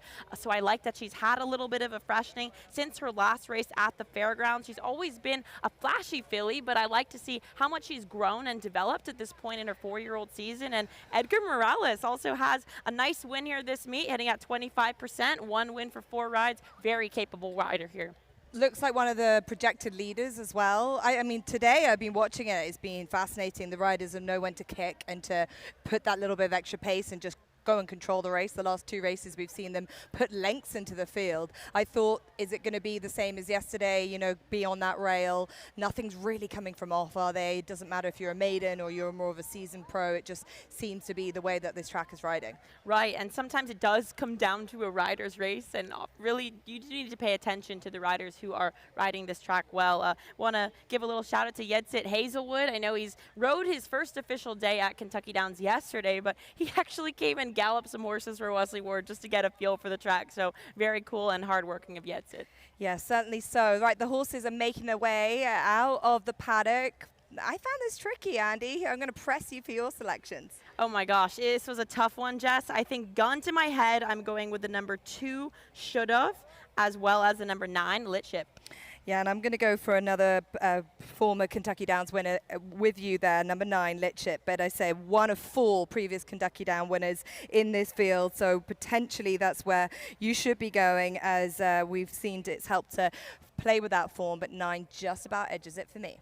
Horses are making their way onto the track. With that, we'll send it back up to Kaiten and Nick. And some very positive comments about a number of runners, including the two should-have for Wesley Ward. Had to be music to your ears, Nick. Yeah, and Andy really underlining the sprinter's physique. I think, as I said, that was my angle in.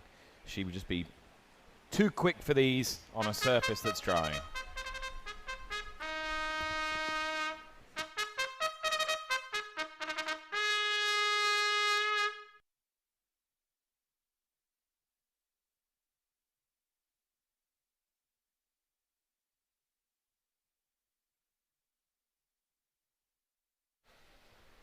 The 5th race field is filing onto the course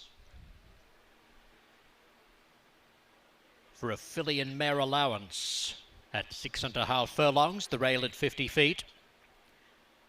$5 win place show wagering, $1 exacta, 50-cent trifecta, 10-cent superfecta, $1 double and 50-cent pick 3. Scratch the also eligibles, 13 through 16. Race 5 is named for our bourbon of the day, Jefferson's Ocean.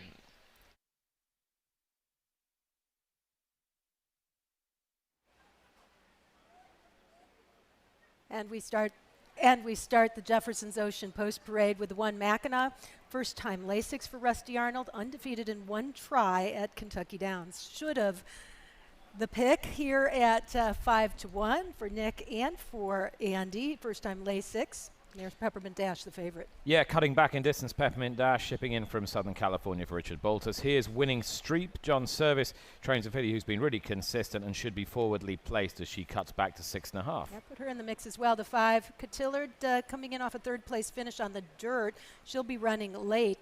The 6 at 44-1, also a long shot, Blushing Justice off the layoff and adding distance for the daughter of Justify, who puts the blinkers on. Here's a long shot, but she's got a bit of pace. Frosty Mojito could be contributing to the early action for Paul McEntee and Christian Torres. And 8 Petronella, who Kaiten likes here, and I can understand why, for Brendan Walsh, top trainer Tyler Gaffalione takes ride. Not seen since April, but for that, you'd give her a good shout, and she's run well fresh before. 9-1 on the 6, Lit Ship, 3rd start off the layoff with Umberto Rispoli aboard for Joe Sharp. Blinkers go on. Lady Revenge is 16-1 for Brian Lynch. 3rd time starter, coming off her maiden breaking victory. Dash and Diva we haven't seen since New Orleans in the winter, but she was running well when we did last see her. Lonnie Briley and Edgar Morales. And 12 is Irresistible. Jose Ortiz takes the ride on this filly by Munnings. 3rd start for Steve Asmussen. A little bit of an improvement last time, and Ortiz is night catching booking. And that is the field for the Jefferson's Ocean. 6.5 furlongs for fillies and mares who have not won a race other than maiden, claiming, or starter. The rail at 50 feet, the turf course firm, and I thought a lot of potential pace in here with many fillies having a little turn of foot out of the gate and a very similar running style. It seemed to me it could be a scramble. Could definitely be a part of that early. The 7 Frosty Mojito has shown speed, albeit at longer distance. Petronella showed speed last time out, but I don't anticipate her to be on the lead given that route race. You don't want her to be, no, do you? I don't. I mean, you don't want essentially a miling filly to be trying to mix it with 5.5 furlong fillies, because if they're going faster than should have, they're going too fast. Exactly, and I think that she's better when she has a target and sits back and makes one run. That's what she did when she finished 2nd at Kentucky Downs. When she broke her maiden on the synthetic at Turfway, she actually rated very kindly, and then it exploded at the end. So I think the key for her is if she can turn it off early. I thought Irresistible figured to run okay from wide out. If there is a little bit too much on early, I thought she might pick up a few pieces. I think this is her distance. Steve's essentially campaigned her as a sprinter, whereas Todd Pletcher was campaigning her as a longer distance filly. I think this is right, but I just think she wants a melting pace at this distance, and she might just be able to pick her way through a few. And then I thought the 4, Winning Streep, was the horse who could be in the catbird seat as far as positioning is concerned. I'm a little surprised she's as high as 9-1 because her best is equal to anybody else in this field. She's not flashy. She doesn't win a lot. She's only 1 for 12 lifetime, but she was 2nd to a very solid runner in Call on Me last time out. And I love the angle here in particular of horses cutting back in distance from in this case, the mile to 6.5 furlongs, you know she's going to have that little bit of stamina at the end that some of the others, particularly those who are running on the lead, might be lacking. But she is capable of at least lying up. She's not going to be, I don't think she's going to be found wanting early. So I think, well, I'd agree that 9-1 looks a shade big for her. She is also a consistent check getter for those who may be looking at the place and show pools. From 12 starts lifetime, she's been first, second, or third, 7 of them, and that's very consistent. She has been kind of stuck at this first level allowance level. If there's a knock, that might be it. But at the same time, I think she fits with those, so 9-1 would be a pretty healthy price for a Daughter of Oscar performance. Yeah, the market is fairly static at the moment, with Peppermint Dash remaining the favourite. I suppose the story of the odds at present is how short Mackinac is, given that she hasn't run for a while. That is a little surprising here. Perhaps the connections and the 1-for-1 at Kentucky Downs coming into play. Another horse just to throw into the mix who is a big price that I think should be a little lower is this 10, Lady Revenge. She has early speed, but she definitely can rate. She did going 5.5 furlongs. She improved from her first start to her second start. She will have to improve again. But I think there's more in the tank for her. I think we haven't seen the best of her. Daughter of Violence. The Violences have actually performed pretty admirably. So I think 17-1 is too high in this type of a race. Good little race, 6.5 furlongs on the turf here. Kentucky Downs. And as they start to go into the gate, we will go on over to Michael Rona for the rest of the work. Okay, Caton, thank you. Great to have Nick Luck with us today as well as part of the coverage from Kentucky Downs. Mackinac and Should've are in the gate with Frosty Mojito, Petronella, Lit Ship, and here comes Peppermint Dash with Lady Revenge linking up. Winning Streep will be the next. Followed forward by Cotillard. Dash and Diva. Blushing Justice will be the second last. A very quick gate load by these fillies and mares. A dozen of them to do battle. Irresistible completes the line. Ready? Racing.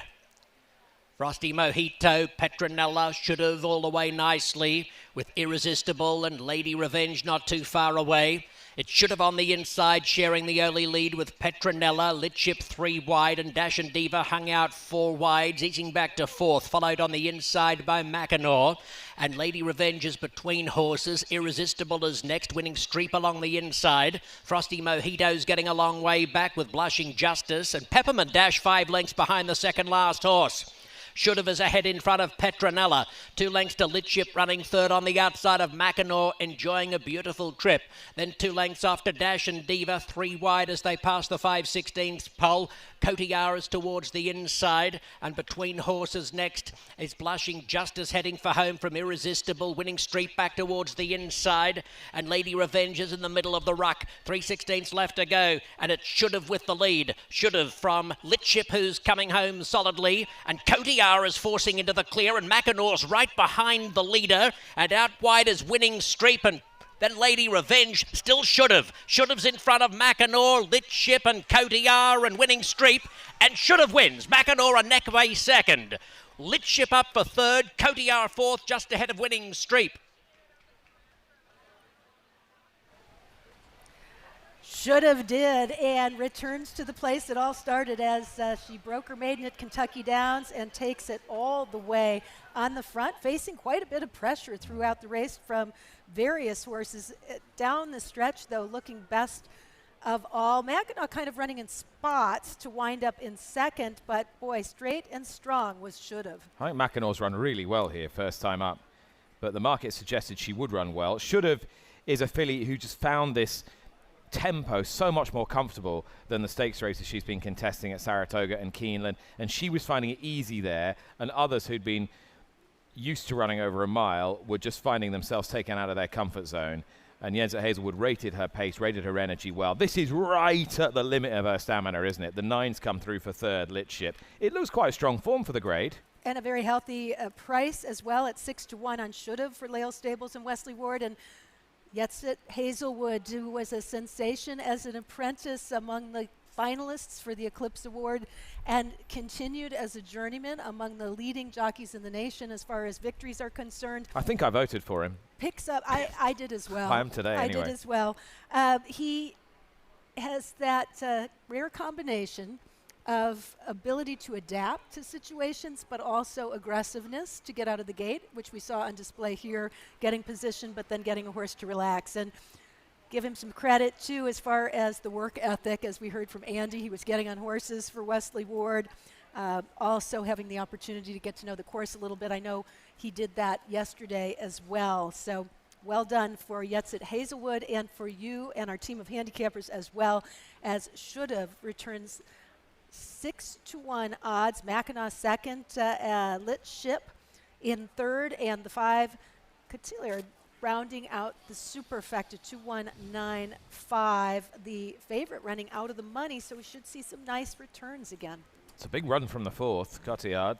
I know taking out, passing beaten horses effectively, you don't want to get fooled into backing late headway horses next time, but I think that's quite a big step up in this grade from what she's been doing. And I would also say that Lit Ship, who kind of was stuck in the shuffle of all the horses on the front end, always in the chase mode behind Should've, sticking around for the 3rd spot was a pretty good performance as well. The blinkers went on, and she did rise to the occasion, improving greatly. She went off at 4-1. Umberto Rispoli aboard her 2-1-9-5 unofficially. Again, the time's still pretty solid early, but the pace carrying. Yeah, and always nice to see the Jacksons homebreds scoring, such great supporters of the game all around the world. And Wesley can, I think, step this filly back into small stakes company with impunity next time. She's got plenty of toe. And a big smile on Wesley's face, who, is always willing to give some riders that don't necessarily have the experience at the course, or are young riders like this, the opportunity. Of course, he was an Eclipse Award-winning apprentice himself, so knows a thing or two about what it takes for a young rider, and is very often giving him a lot of support. I bet you he brings this kid to Royal Ascot next year. It's exactly the sort of thing he'd do. Would not be shocked, but it's been a nice addition to the Midwest circuit as well to have Yetsit riding here with us. And to the tune of $37.85, it's been a nice addition to have you riding with us as well. It's been a great pleasure. I've thoroughly enjoyed it. I'm back for race 7, I think. I'll head down to the paddock for that. But it's been good fun, Kate, and thank you so much. Always lovely to work with you. Should've returning $37.85. Mackinac $14.15 to place, and Lit Ship $9.15 to show. That 2-1 exacta $39.36, and over $15,000 on the pick 5. Well done if you had that. I think that we supplied at least 3 of the 5 winners in the sequence, so hopefully we keep it going. Yeah, and if you ignored us and just went with a sensible choice in the previous race, then you'll have got one closer. Well done to all, and congratulations to those with Should've. Little pause, take a look back at that race, and we'll look ahead to the 6th and more maidens at 7 furlongs.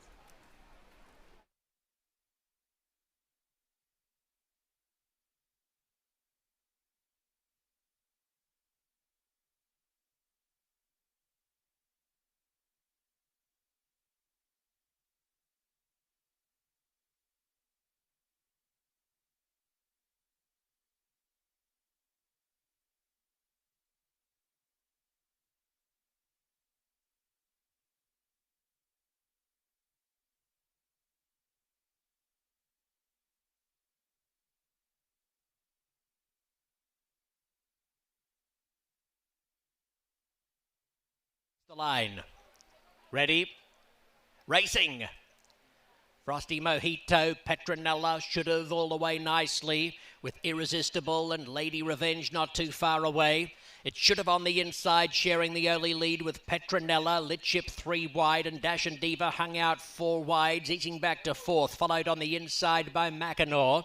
And Lady Revenge is between horses. Irresistible is next, winning Streep along the inside. Frosty Mojito's getting a long way back with Blushing Justice, and Peppermint Dash 5 lengths behind the second last horse.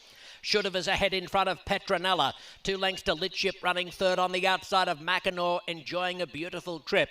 Then 2 lengths after Dash and Diva, 3 wide as they pass the 5/16 pole. Cotillaras towards the inside, and between horses next is Blushing Justice heading for home from Irresistible, Winning Street back towards the inside, and Lady Revenge is in the middle of the ruck. 3/16 left to go, and it Should Have with the lead. Should Have from Litship, who's coming home solidly, and Cotillaras forcing into the clear, and Mackinaw's right behind the leader, and out wide is Winning Street, and then Lady Revenge, still Should Have. Should Have's in front of Mackinaw, Litship and Cotillard and Winning Street.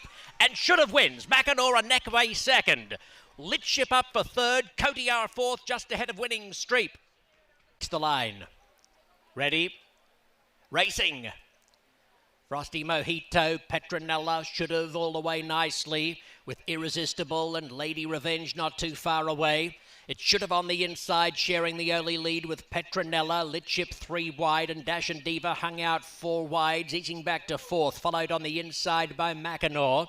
And Lady Revenge is between horses. Irresistible is next, Winning Street along the inside. Frosty Mojito's getting a long way back with Blushing Justice, and Peppermint Dash 5 lengths behind the second last horse. Should Have is ahead in front of Petronella. 2 lengths to Litship running third on the outside of Mackinaw, enjoying a beautiful trip. Then 2 lengths after Dash and Diva, 3 wide as they pass the 5/16 pole. Cotillaras towards the inside, and between horses next is Blushing Justice heading for home from Irresistible, Winning Street back towards the inside, and Lady Revenge is in the middle of the ruck. 3/16 left to go, and it Should Have with the lead. Should Have from Litship, who's coming home solidly, and Cotillaras forcing into the clear, and Mackinaw's right behind the leader, and out wide is Winning Street, and then Lady Revenge, still Should Have. Should Have's in front of Mackinaw, Litship and Cotillard and Winning Street. And Should Have wins. Mackinaw a neck away second. Litship up for third. Cotillard fourth, just ahead of Winning Street.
Experience the world's largest sports book at your fingertips. I'm Derek Stevens. I'm a lifelong sports bettor and owner of Circus Sports. We built this platform for bettors that want high limits and total transparency. Featuring tight money line splits, lowest holds, and exceptional live customer service. Hi, how may I help you today? Download your new bookie today, Circus Sports. Start betting like a pro.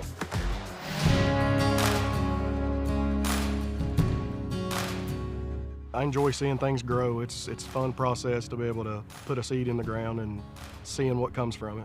We always enjoy going to Wrights because they're always very helpful, and when we're in a need, they always get it done for us. You know, if we break down the field, I make a call to Wright Implement, and they always have someone out within a reasonable amount of time. I've been working with Wright Implement for several years and wouldn't recommend any other dealership. Breed and race in Kentucky. It's the ultimate home field advantage. Only 6.8% of U.S. racing takes place in Kentucky. But from their 5 racetracks, they account for nearly 20% of total purses and 17% of total wagering. And out of the 405 U.S. graded stakes, 93, a staggering 23%, take place in Kentucky. Breed them, raise them, race them. We all win.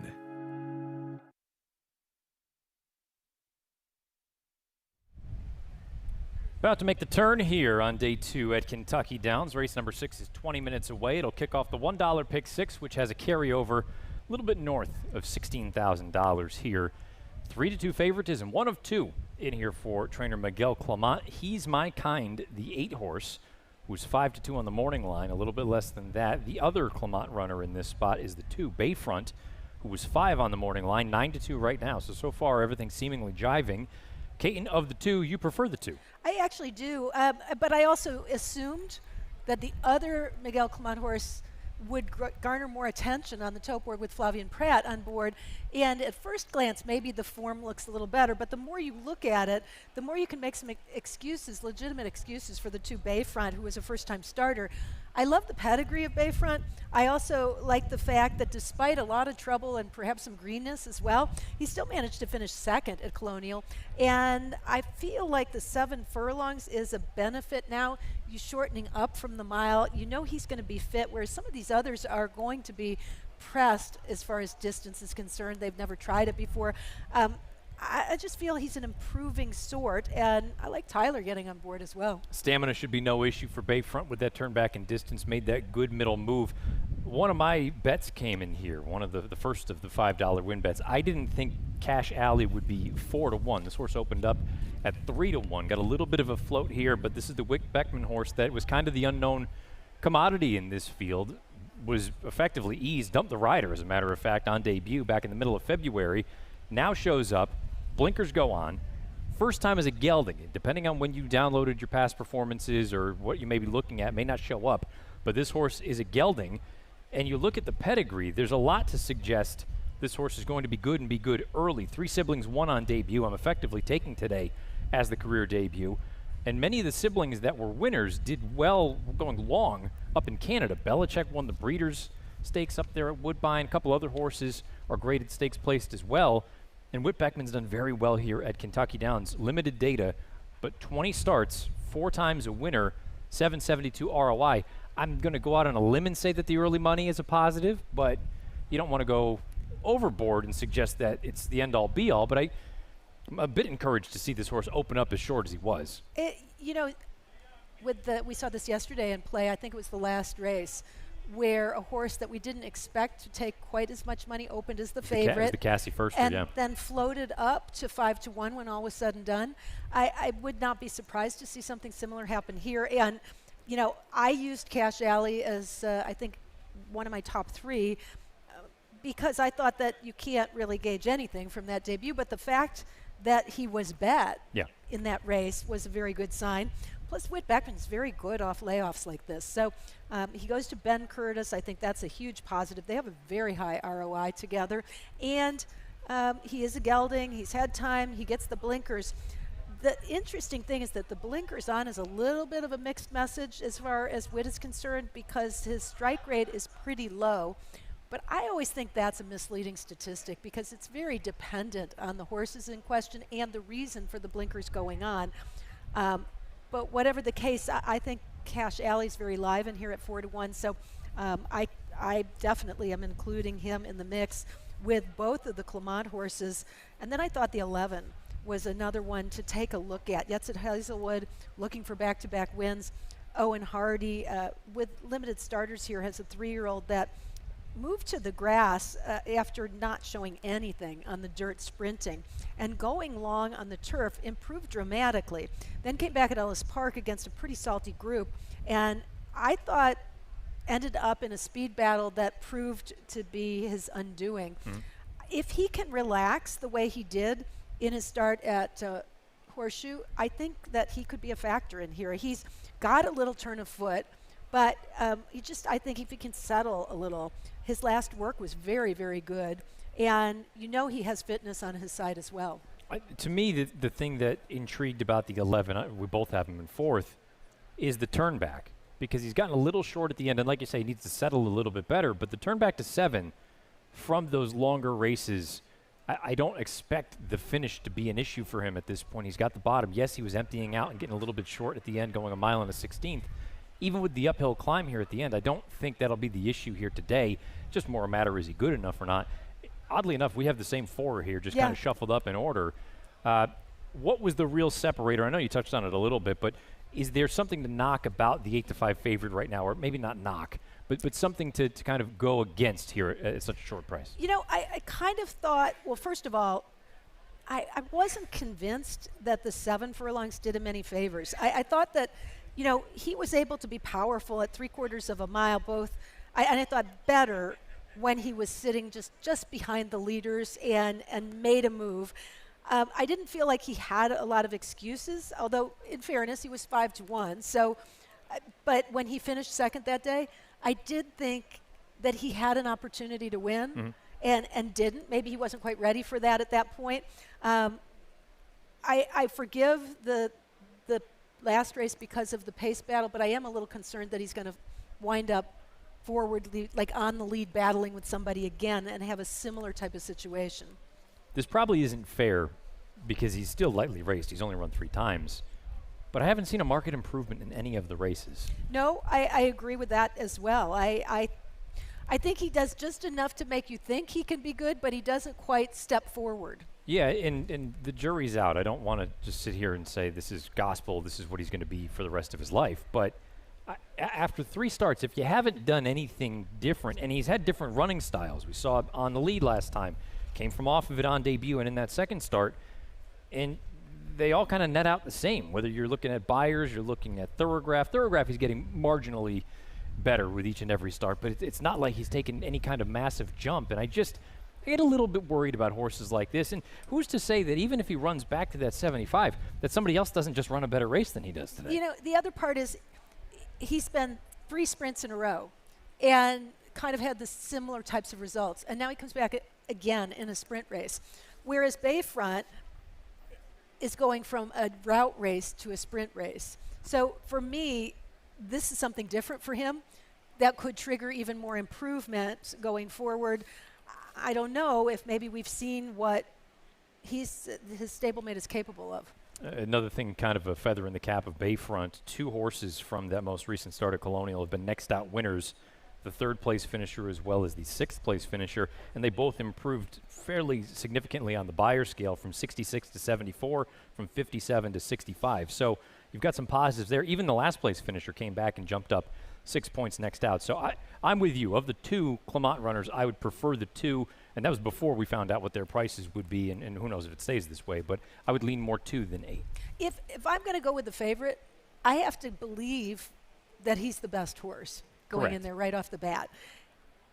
I don't feel that he's proven he's the best horse in this field. Now, rarely do you find anybody that's proven they are when you're talking about maidens, and especially here where you have them coming in from so many different venues. But I just feel like it's going to be too short a price to land on him in the first place. And at first glance, I just thought more upside with the 2 Bayfront.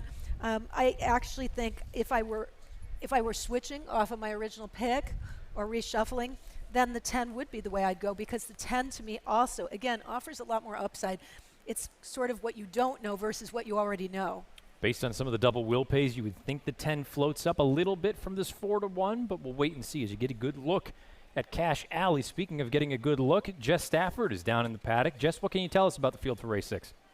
Yeah, well, it's a welcomed cloud cover at the moment, which is making things feel a little bit cooler, but still very humid, and humid enough for the horses, I would say. A lot of very warm horses here walking around the paddock, but I have been really looking forward to seeing horse number 2. You've talked about this one plenty, and I think well deserved as well. And 2 Bayfront is walking around like a very relaxed horse. He's got a lot of strength in, a lovely big shoulder, and deep girth too, which I like to see in horses, especially in sprinters. Now, this is a horse that had been running over the mile the first time, now cuts back to the 7, and the Son of Warfront looks like a type that will really benefit from it, I think. And sometimes I think it is a help here at Kentucky Downs, the horses that have been proven at least up until a 2nd place finish over a mile, cutting that down. But the 2 Bayfront really looking a picture of health and calmness as well in the preliminaries. A fair few of them just getting a wash washed down to try and keep them cool today.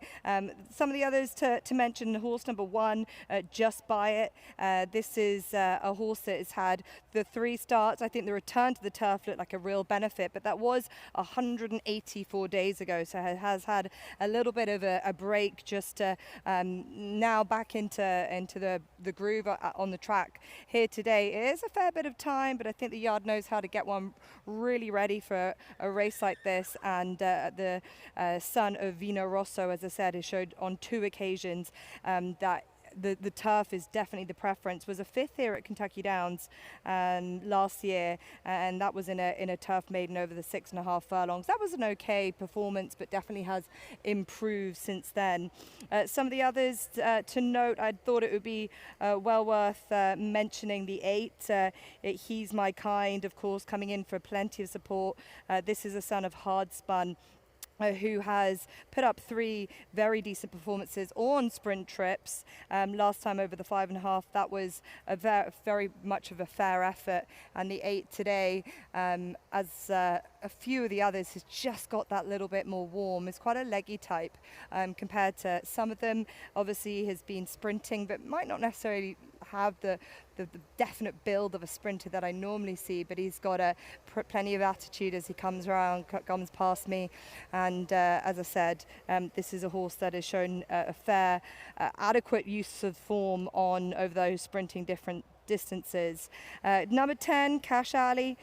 This is a horse that has had the 1 run on the synthetics and is going to have to put up a better performance here today. Has had a gelding procedure, and this son of McLean's Music has a big price tag as a yearling. Is out of a Monjeur mare and under a Sprinter Miler. This is a horse that I was interested to see if there was much support, and not a huge amount to suggest that there's a lot of necessarily confidence behind, but just again another one that I've had a good look at, and is probably just the one that's getting a little bit tetchy. He was having a few kick outs as he was getting saddled. Nothing too much to worry about, but is one that might just be hoping that the occasion isn't getting too much to him. So these are a good bunch of animals. I found it very difficult to separate them all out. I think the 2, as mentioned by Caton and Matt up top, has been one that has got the form to suggest that this could be a really good spot from a great yard, and I just like the angle of coming back in trip after a very solid run of the mile. As we get a good look at all the runners down there getting ready to go, and she mentioned the cloud cover. It's been kind of a welcome change. We actually had a little breeze coming through earlier as well. What do you make of her comments on that horse right there, the 10, Cash Alley, getting a little, I don't want to say keyed up, but he's definitely looking like he's ready to either go to work or he's ready for a boil over. Yeah, and I guess the fear is that doesn't stop when they get out on the course. If they get out of the paddock and then settle into the normal routine warm-up and kind of get that out of their system and then are settled to the gate, then I'm okay with it. If they get out there and keep more of the same, I worry about it, especially in this heat. I think it can be a little taxing, and more importantly, it already puts them in that go, go, go mode when they get in the gate. So then one of 2 things can happen. Either they break out of the gate right away and they maybe are a little bit too keen, or they have to wait in the gate and then they don't get out of the gate quite as effectively because they're a little unprepared, because they're not as focused and not as relaxed. And that would be the only fear. But I think what's most important is to see what he does when he gets out on the track in the warm-up. I was going to say that there's a part of me as someone who's going to back this horse that I'm okay with him being on his toes. Yes. We've talked about the way that the turf where you need to be positioned. I think he kind of has one way to go, and it's easy to say that, but we don't know what his running style is or isn't. But with him acting this way, I would think by default you just kind of want to go on with it, and you certainly don't want to let the 8 horse get too far away from you. We'll talk much more about this field in a few moments, but it's time for the call to post.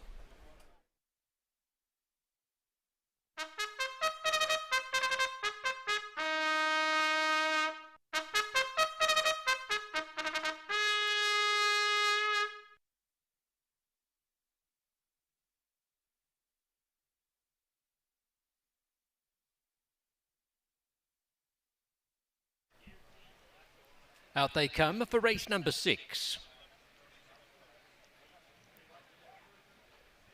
A 7-furlong assignment for these maidens 3 years and up. This is the first leg of the $1 pick 6. There is also $5 win place show wagering, 50-cent trifecta, $1 exacta, 10-cent superfecta, $1 double and 50-cent pick 3. Scratch the also eligibles, 13 through 16.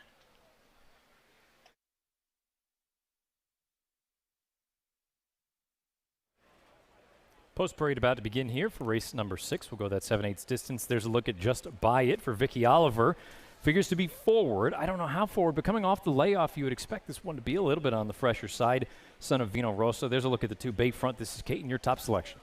At 7-2, getting some play right now. The 3, A Star for Mike Maker, was pretty eager and enthusiastic. Big horse with some size by Oscar Performance. The 4, Torched.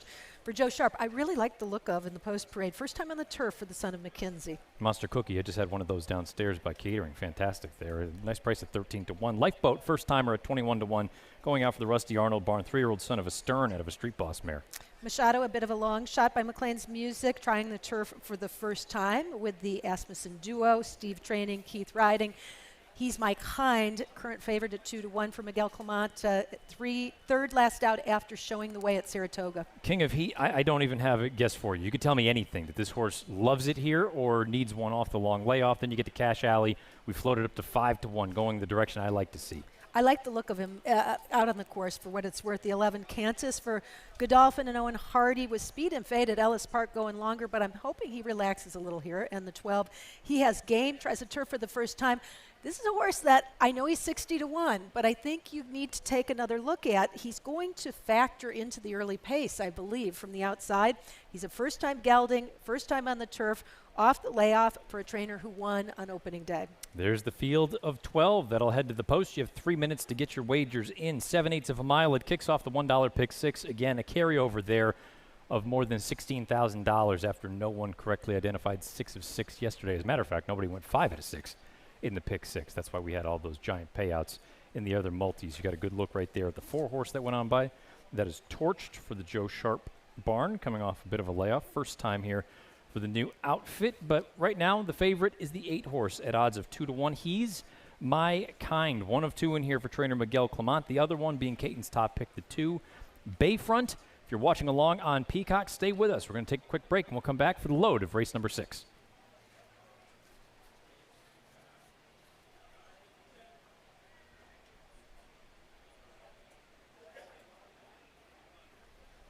We are staying here, though. We'll welcome our friends from Peacock back in just a few moments.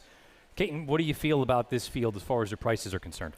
This is a little lower than I thought I would get, given I knew that the stablemate would be respected at 2-1. I thought, Bayfront debuted at 11-1 and did finish a decent second, but still, I thought we'd be maybe more along the lines of 5-1, somewhere in that range or upwards. So this is a little shorter than I like to see. I still like the horse. He performed nicely in the warm-up from what I saw.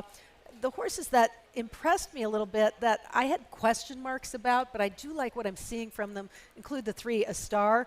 I think this horse is he's big. He maybe has lacked focus, but at the same time, he's coming off kind of a series of a couple of good races. Take out the 1.5 miles. Don't pay any attention to that. And he improved dramatically from Keeneland to Ellis Park sprinting. He'll be running late. I also thought the 4 Torched at 8-1, now 9-1, trying the turf for the first time for a strong barn was mildly interesting. I feel good about our picks, though, Matt. I felt like we zeroed in on the logical horses. The 4 horse Torched you mentioned making that good appearance out there. The mare had 2 pretty solid turf sprints at Gulfstream many, many years ago. So there was a little bit of turf there. McKenzie doesn't automatically make me think of grass, but at the end of the day, you take a shot here for obvious reasons. We're going to welcome our friends back on Peacock in just a few moments.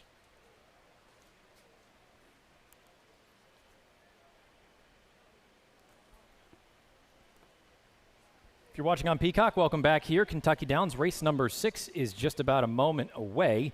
You have just a little less than a minute to get involved if you're playing that pick 6 with a carryover north of $16,000.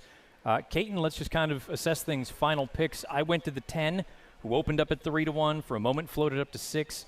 This is kind of where I'm expecting us to land at 5-1. I'm okay with that. I take it as a positive that this horse took play early on. I think it's a very good sign, and I think I would be very interested in the 10 Cash Alley at 5-1.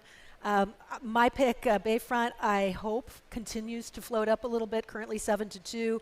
I still like the horse quite a bit, and I think using that one with the 10 would be a useful strategy. The 8, He's My Kind, also kind of has to be included and respected. See, the horses are approaching the starting gate here. We get ready for the load. Let's send it to the voice of Kentucky Downs, Michael Rona. Okay, thanks, Matt and Caton. The stewards just pointed out to me that King of Heat number 9 paraded in blinkers erroneously. Those blinkers will be removed behind the gate.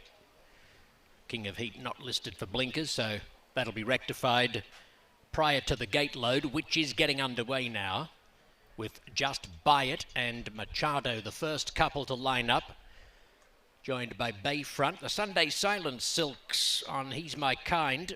Miguel Clement with a strong hand in this race with Bayfront and He's My Kind. A Star has gone into gate 3. He's been competing over an eclectic variety of distances this year. 9 furlongs up to 12 furlongs, back to 5.5, and now 7 furlongs. King of Heat is in there with the blinkers removed. Torched, Monster Cookie lining up, Cash Alley. Cash Alley to gate 10, returning with blinkers today, 6 months after that debut debacle when he did take money but lost the rider mid-race. Cantus, one of the last in, Lifeboat, and He Has Game, the final pair. 7 furlongs. They're ready to go.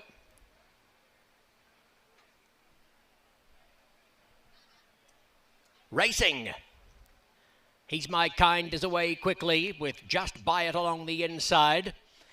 Torched is prominently positioned with He Has Game on the extreme outside. It's He's My Kind and Just Buy It with joint leadership through the first furlong. 2.5 lengths in front of Monster Cookie, pushing through between horses to third. He Has Game fourth on the outside from Torched, with a couple of lengths to Bayfront in the dark green colours, then Machado, followed by Lifeboat as they come past the half-mile pole. A couple of lengths to Cantus, a gap of some 8 lengths to King of Heat back at the tail, and Cash Alley is about third last. 3/8 from home. Just Buy It on the inside, leading half a length to He's My Kind and 2 lengths to Monster Cookie. He Has Game alongside, and deeper out is Bayfront coming into calculations, followed back behind horses by Torched. As they swing for home, Cash Alley to the extreme outside, and Lifeboat is taking on water. It's Just Buy It at the quarter pole, with He's My Kind about to be tackled by Bayfront, who forces a line of 3, and they are well in advance of Monster Cookie and Torch past the 8th pole. Bayfront on the outside in a stirring struggle with Just Buy It and He's My Kind between them. 3-way thriller. Just Buy It's in a photo finish with Bayfront. Looks like Just Buy It on the inside by a whisker from Bayfront, and He's My Kind just ahead away third in the middle. Vicky Oliver's barn is going really well right now, as Just Buy It is going to just get the job done, barely by a nose ahead of the 2 Bayfront. I believe that horse, who had previously shown speed, was last away from the starting gate in the early stages of the race. Really nice gutting it out there. I thought for a minute Bayfront was going to get there, and I mean, I thought maybe he just hung just ever so slightly. I'm not sure. I'll tell you what, though, and maybe I was a bit premature. The angle is a little awkward here. I do think the 2 got a fairly good bob. I don't know if it was enough to get the nose down in front of the 1. Miguel Clement runs blinder with both of his runners in here, running either 1-3 or 2-3. But it is awfully close. I think all 3 of them deserve credit for battling on as gamely as they did. They're well in front of everyone else. I think it's probably closer than I assumed initially. I thought it was going to be the 1. Just very difficult to say. We'll wait and see what the picture says. But good call by you. I hope. The 1 again out of the gate, because it looked like he just kind of broke awkwardly, lost some ground, and then was able to get to the front very quickly, which is surprising, considering him kind of breaking in. Might have turned out to be a blessing in disguise because it gave him a little bit of window of space on the inside, but fighting throughout there on the lead with the 8 and the 2 having to come from off the pace, maybe costing him just a little bit there. Hard to say, but I don't think he got there. Yeah, and again, keep in mind that sort of our camera there on the line is not perfectly in line with the wire, so it's going to look a little more dramatic than it actually is. It's still close. We haven't seen anything posted just yet. It's clearly between the 1 and the 2. The 8 runs a good race, and again, all 3 of them are well clear. That's the only cause for pause. That bob for the 2 is quite good at the very end, right there at the wire. And with that little bit of an angle, I do wonder if it's closer than maybe it seemed at first blush. Either way, it's going to be 7-2 or 7-2. It's either the 1 or the 2. As we take a look right there at Luis Saez aboard for Vicky Oliver, the 1 just by it. Good effort, especially off this kind of a layoff. We haven't seen this runner since Gulfstream at the end of February. For sure. And just proving as they hang the 1 just by it for the win, the second of the day for Vicky. Very nice afternoon here. That second at Gulfstream Park was not a fluke. No. I mean, definitely something to build on. Coming out of a maiden claiming race, moving up in class, and doing it at the right time at 7-2. 1, 2, 8, 10. The unofficial order of finish. Just by it at 7-2, over Bayfront at 7-2, over He's My Kind at 5-2, over Cash Alley at 5-1. Good effort from all the top 3. I'll even say good effort from the 10. I didn't expect him to be second last early on. He came with a decent run around the far bend, just couldn't make up that chasm of ground between he and the top 3. The top 3 all run winning races. Not to go to the horse that didn't win, but He's My Kind. At a certain point, you look at it and you start to think, all right, well, now this is 4 in a row, where you're close. You don't quite get there. Maybe that's a bit unkind because he was part of a 3-horse photo, but I don't know, man. After 4 starts, I'm starting to wonder a little bit about your desire to get there. Yeah, I mean, you do. And especially with that kind of a race, I mean, he probably ran good enough to win. Sure. And so I can't say that there was anything that would suggest that Just By It was better than he was at that point, and yet he was today on the day. So I would agree with you at that.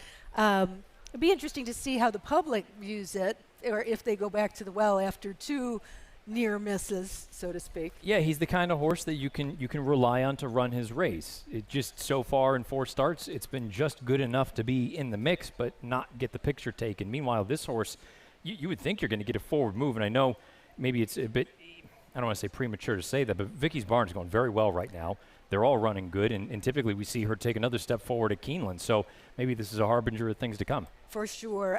Vicky Oliver with the son of Vino Rosso for Jackpot Farm, who bred the colt out of a Bernardini mare, and well done. A big improvement even from that debut effort at Kentucky Downs, but you also have to wonder if that didn't give her confidence to bring the horse over here, because though it was a 5th place finish, it wasn't a terrible effort. The horse was almost 70-1 and ran 5th, beaten 5 1/4 lengths, made a little run at the end at 6.5 furlongs, has some time to develop, comes off an even better effort at a mile, and now trims back the distance to get the victory. I thought Bayfront ran very credibly here on the turn back and distance. It seems like there is a race for this horse, and maybe I was a bit harsh describing the 8. The 2, to me, for whatever reason, doesn't feel the same way. I think the 2 is progressing, whereas the 8 may have sort of, I don't want to say plateaued a little bit, but that's my interpretation. Now, I think that you and I are alike in waiting till kind of all is said and done and looking back at things, unless they're just blatantly hitting you over the head with it. But do you feel that the tide has turned a little bit, maybe, as far as speed is concerned on this course today? Well, I think it's still just a matter of being in the position that you need to be. Now, I know you've had a couple of blowout runaway front runners, but they also were horses that made a great deal of sense, and I think that's the big thing for me. These 3 horses that comprised your trifecta were the 3 favorites. As a matter of fact, it was the most formful superfecta you could have had. True. It was the 4 top choices. So, and I think if Cash Alley hadn't broken so far back, which he actually did on debut as well before losing the rider, maybe he's involved in that. But I think at that point, we've talked about it, it's just so difficult to make up ground over the final quarter mile. You kind of need to be in the right spot, and I think that's why you're starting to see some of these riders make what may be perceived as premature moves. you have to make your move the minute you hit the dip going into the far turn and around the bend, because otherwise I think you're just going to simply have too much to do. Yeah, agreed very much. Yeah, the 7-2 is a little surprising on Just Buy It. The horse has never been lower than 12-1 in his career. I mean, he made sense in here, but I am a little surprised that he was as low as 7-2. I'll say if you're a Thoroughgraph player, he earned an 11 3/4 last time. That put him right sort of in the ballpark of He's My Kind. Not quite as fast as Bayfront, but when you factor in the pace scenario, Just Buy It takes advantage of it and gets it done. Luis Saez, nice ride there. 22.80 on top. Bayfront runs second, 13.10. He's My Kind rounds out your trifecta, 6.60 show for every 5 you bet there. $1 exacta, just a shade under 28. 50-cent trifecta, 45 and some change. And kicking off the pick six with, I wouldn't say an obvious horse. 10-1 on the line. That always kind of skews things and blurs the lines a little bit, but certainly one that you figure is going to play every bit of that and then some going forward. 25 minutes until race number 7. When we return, we get you ready for a nice group of runners that'll go the 6.5 furlong distance. Racing. He's My Kind is away quickly with Just Buy It along the inside. Torched is prominently positioned with He Has Game on the extreme outside. It's He's My Kind and Just Buy It with joint leadership through the first furlong. 2.5 lengths in front of Monster Cookie, pushing through between horses to third. He Has Game fourth on the outside from Torched, with a couple of lengths to Bayfront in the dark green colours, then Machado, followed by Lifeboat as they come past the half-mile pole. A couple of lengths to Cantus, a gap of some 8 lengths to King of Heat back at the tail, and Cash Alley is about third last.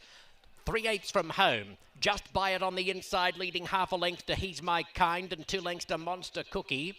He Has Game alongside, and deeper out is Bayfront coming into calculations, followed back behind horses by Torched. As they swing for home, Cash Alley to the extreme outside, and Lifeboat is taking on the water. It's Just Buy It at the quarter pole, with He's My Kind about to be tackled by Bayfront, who forces a line of 3, and they are well in advance of Monster Cookie and Torch past the 8th pole. Bayfront on the outside in a stirring struggle with Just Buy It and He's My Kind between them. 3-way thriller. Just Buy It's in a photo finish with Bayfront. Looks like Just Buy It on the inside by a whisker from Bayfront, and He's My Kind just ahead away third in the middle. Racing. He's My Kind is away quickly with Just Buy It along the inside. Torched is prominently positioned with He Has Game on the extreme outside. It's He's My Kind and Just Buy It with joint leadership through the first furlong. 2.5 lengths in front of Monster Cookie, pushing through between horses to third. He Has Game fourth on the outside from Torched, with a couple of lengths to Bayfront in the dark green colours, then Machado, followed by Lifeboat as they come past the half-mile pole. A couple of lengths to Cantus, a gap of some 8 lengths to King of Heat back at the tail, and Cash Alley is about third last. 3/8 from home. Just Buy It on the inside, leading half a length to He's My Kind and 2 lengths to Monster Cookie. He Has Game alongside, and deeper out is Bayfront coming into calculations, followed back behind horses by Torched. As they swing for home, Cash Alley to the extreme outside, and Lifeboat is taking on the water. It's Just Buy It at the quarter pole, with He's My Kind about to be tackled by Bayfront, who forces a line of 3, and they are well in advance of Monster Cookie and Torch past the 8th pole. Bayfront on the outside in a stirring struggle with Just Buy It and He's My Kind between them. 3-way thriller. Just Buy It's in a photo finish with Bayfront. Looks like Just Buy It on the inside by a whisker from Bayfront, and He's My Kind just ahead away third in the middle.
I have 52,000 starts in my life. I've never seen one that could take as much as he did early and continue to improve. And it is Gunite. He's strong, he's attractive. And he's going to win the hopeful. He's extremely smooth and fluid. Gunite is a tough customer here as they come on for the finish. How sound he is. Gunite got the jump. Consistent mentally, physically. He will defeat Elite Power in the Forgo. Complete package. Handicapping is more than just reading a program. Race Lens from Equibase is a research platform that helps you dig deeper into every race. You can customize past performances and build your own handicapping angles. Race Lens gives you data-driven insight to help you make better decisions, so you can bet smarter. Sign up now at racelens.equibase.com. Race Lens, powered by Equibase.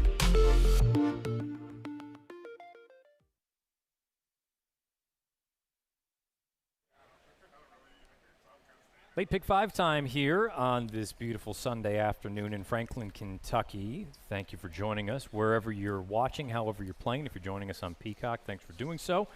As we get ready to kick things off, and Kate and I have to admit, I respect Clock Tower. 4 to 5. Yeah, that is awfully short. I don't think I would have made him a $5 wager if I'd have thought he would be 4 to 5. But perhaps price will change a little bit as we get closer and float up just a little bit. I mean, I did expect him to be favored, but not quite like that. And I am surprised because I think that there are a couple horses in here that usually do get bet and that garner some respect. But that said, I'm going to say that you should probably take my second selection in this race or the third selection. I guess running style-wise, let's talk a little bit more about him because I picked him second in here. We'll talk about the horse that I like a little bit later on. But it seems like recently he's been doing a little bit better coming from off the pace, and I just would fear that he's too far behind the speeds in here by the time we hit the top of that long stretch. And does that end up costing him, especially if you're talking about odds on? So with Clock Tower, I do think he's better if he can now. This is his time. If he can sit a little closer than he has, but at the same time, I don't feel like he's one-dimensional in that he has to be on the lead to win. I mean, he ran a very good race at Saratoga last out. I think this is an easier crowd than what he was with at Saratoga. Definitely easier than what he was running into in Graded Stakes Company. Sure. And if I draw a line through Graded Stakes, he's right there almost every time. The key for me in this race was that if you look at his Paradise Creek at 6 furlongs, I mean, he got better at the end of that race and after being on the lead. So I kind of feel like the 6.5 furlongs, he might be the type that gallops along wherever he is and is able to get a little stronger as he goes, which would be the key. There is speed out here, and that is a little bit of a concern that maybe if they're all in front and he's behind and they start stopping into him at all, it's going to be difficult for him to work out a trip, for sure. He was brutally unlucky at Saratoga last time. If you go back and watch the replay of that, you know, at the 8th pole, maybe just outside the 8th pole, he's in and amongst horses. He gets stopped in behind runners, and he still kicks on at the end. I took sort of the opposite approach, though, coming out of that race, and it's not that I don't like him. I picked him second. I thought this race kind of lacked real early zip, with the exception of a Moody Bay, the 10, who, if you want to tell me that this distance is not going to work for her, I'll hear the argument because I'm worried about it. I don't know that she wants to go this far, but I'm fairly confident in saying she is the absolute speed of the speed in here, especially when you look at that run on August the 2nd, which Clock Tower was unlucky. The pace melted in that spot, and she was the one that was up, or he was the one that was up on it. There is one horse that's already come out of that race to win next out, and he happened to be part of the pace. That was Jean Valjean. He came back and earned a 94 buyer in his next start after feeling the effects of the pace scenario. So I just thought, with Luis Saez aboard, the 10 is going to the front.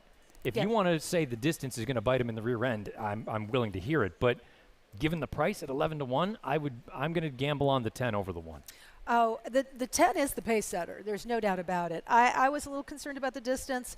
I'm also wondering about where he's at ability-wise. I mean, I think Clock Tower's faced better horses along the way. I don't know that a Moody Bay has faced quite the level.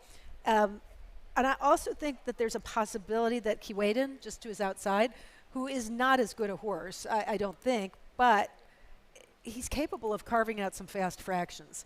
And I think from his position, the best strategy is going to be to go to the front and try to engage and see if you can't get the better and get lucky by wearing down a Moody Bay. So I thought that there was the possibility that Keewaydin would soften a Moody Bay up just a little bit. Keewaydin, my read on him was that the faster he goes early, the worse he is at the end. You know, the run 2 starts back, he earned a giant buyer and a really big Thorograph number of 5.5. But if you look at the pace figures in that run at Aqueduct, they went so slow early on, and he scooted home.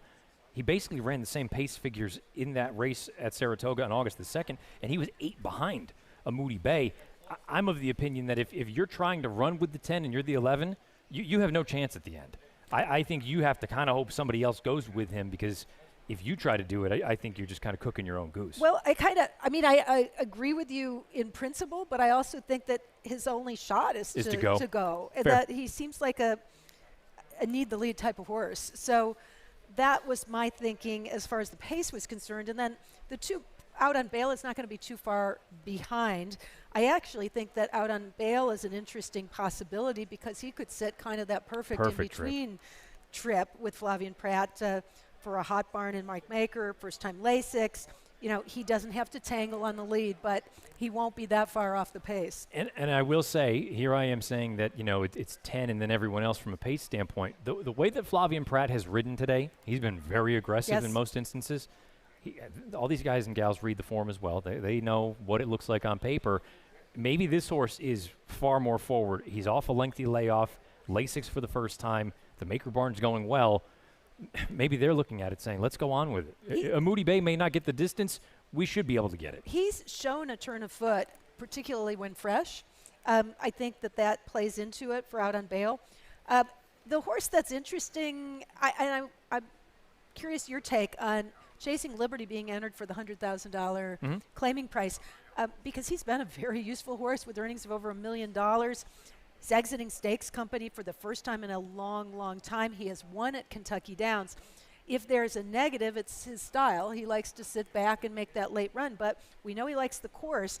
But I was just surprised that the connections would risk him. Yeah, I kind of go back and forth on that. He's a homebred, and for the amount of money that you're running for, and potentially having him grab for $100,000. I mean, this could be a giant payday if everything kind of breaks your way, you know. So, and it's not.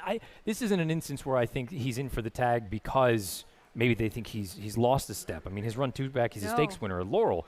I think you'd probably just assess everything and you say this is an opportunity to really. If somebody wants him, you know, good on him. We'll wish him the best of luck going forward, but. You know, they're not giving him away for 100. Let's put it that way. No, but he's not very old. No. I mean, he's a 4-year-old who then also has ability here at this course. And to me, that is worth $100,000. If you can find a horse that likes this track and that has a little youth on his side, then it could be a possibility. So he's getting played a little bit at 4-1. I thought on class, he was the horse I most feared with Clock Tower. Not necessarily in terms of pace. 12 minutes until the 7th race of the afternoon. We're going to send it down to the paddock where we find Andy Biancone. For the final time before he heads back to the United Kingdom, Nick Luck. Matt Caton, so excited to be joined by Nick Luck. Very sad to see you go, though. Bittersweet. I'll enjoy these next few moments, Nick, but who caught your eye in here? Andy, I realize that Clock Tower has outstanding credentials here. The top horse, number 1, looks great as well, just coming around to the side of us here. But I'm going to try and get this horse beat with the 2 for Flavien Prat to have a treble on the card. Out on Bail, Michael Maker, his record here at Kentucky Downs has no peer. I just think the angle is off the break. I think this is the kind of horse nowadays who you want to take right off a long break, the pause that refreshes. He's always run best fresh. He's a horse who's got a pretty good run in a Grade 1 here last year on his card. I think he'll be just trying to attend the pace, not be too far off it. I don't think there's any mileage to be had by trying to be right on the speed, but we've seen Flavien rate these horses so exquisitely this afternoon. He's the way I'm playing this race. I'm playing Out on Bail to defeat the favorite Clock Tower, 2 over the 1, and a horse I think can get a little bit of action late at a massive price, massive odds. 5, Lipsay Bliss, Tyler Gaffalione. Again, hasn't had many opportunities to run on turf, but when he has, he's genuinely acquitted himself quite well. And again, he's a horse who can run well off a bit of a layoff. Absolutely. Going back to Out on Bail, this horse also gets Lasix for the first time. Typically kind of a heavier horse, so the added Lasix could just help him lighten up a little bit coming into the spot. And I like your play on Lipsay Bliss. He certainly has made a good show of himself anytime he's hit the grass, so excited to see him here at Kentucky Downs. But a couple horses that caught my eye. I actually really like the number 4 Script for Rusty Arnold. I know he's running off quite a little bit of a layoff, and Rusty, one of those trainers who likes to run his horses into condition. But with that being said, Script loves Kentucky Downs. He's 1 for 1 here, and he's a horse who's run well fresh. He likes to have time between his races. He's made a good effort of himself off a little bit of a break, and I thought he looked excellent in the paddock. Yeah, I've got him in my 4. 2-1-5-4 was the way I played it. I know you wanted to talk a little bit about Chasing Liberty right down the bottom here, the 12. Yes, Chasing Liberty, a horse I've kind of been a fan of for some years, but have extra fallen in love with him over the past few days. He's been stabled just across from us on the backside, and oh my gosh, Nick, what a personality this horse has. He is a barn favorite of Rob Atras and his wife Brittany, very sweet personality, and he's a horse who loves Kentucky Downs as well. He does have a win here, but he's come close in a couple of other very tough spots, and he certainly gets class relief here today. I must add that Lipsay Bliss, the horse I put up to finish on the board at a huge price, he looks really well in his coat. A lot of these obviously getting very warm. It's a sultry, humid day, temperatures high into the 90s, but he looks great, very relaxed and good in his skin. So 2-1-5-4 for me. Yeah, and another thing about Lipsay Bliss, we mentioned horses running well off the freshening, and he's certainly one that makes his best showing when he's had time between races. 3 back in November, he had a bit of a layoff, ran a 96 buyer. Granted, that was on a muddy track, but being by Cairo Prince out of a Warfront Mary should love the track here, and like we mentioned, that freshening. Well, horses are getting ready. Should be seeing riders here in just a minute, and with that, we'll throw it back up to Matt and Caden. Andy, Nick, thank you. As you get a good look at the 5 horse, that is the bombs away boxcar for Nick right there. Lipsay Bliss, 34-1, one that can absolutely hit the board if the right circumstances present themselves. I want to circle back to Script, though, Caden. That's the 4 horse in here for Rusty, because 5-1, this is almost a carbon copy of the move to get this horse here last year, which resulted in a 3-length victory. A little bit of a layoff after a run at Churchill Downs in the middle of June. It doesn't look all that sexy on paper, but really the 6th beaten 2 and change versus the 3rd beaten 3, 6 of one, half dozen of the other. Turf sprints, it just kind of boils down to what kind of trip you get. The figures earned in those 2 spots very similar.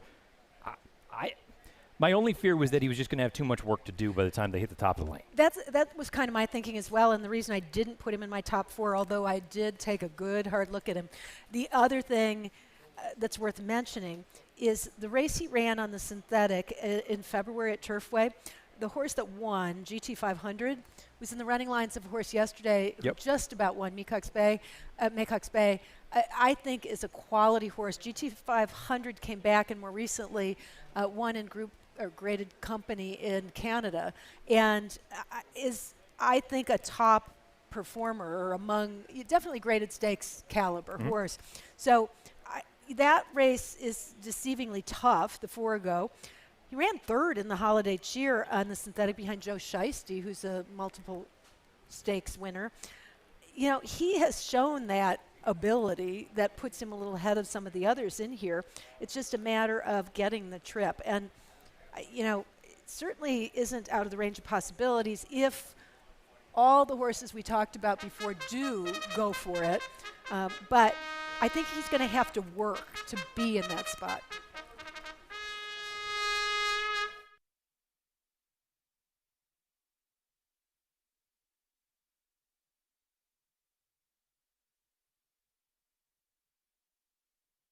On the track parading for race 7.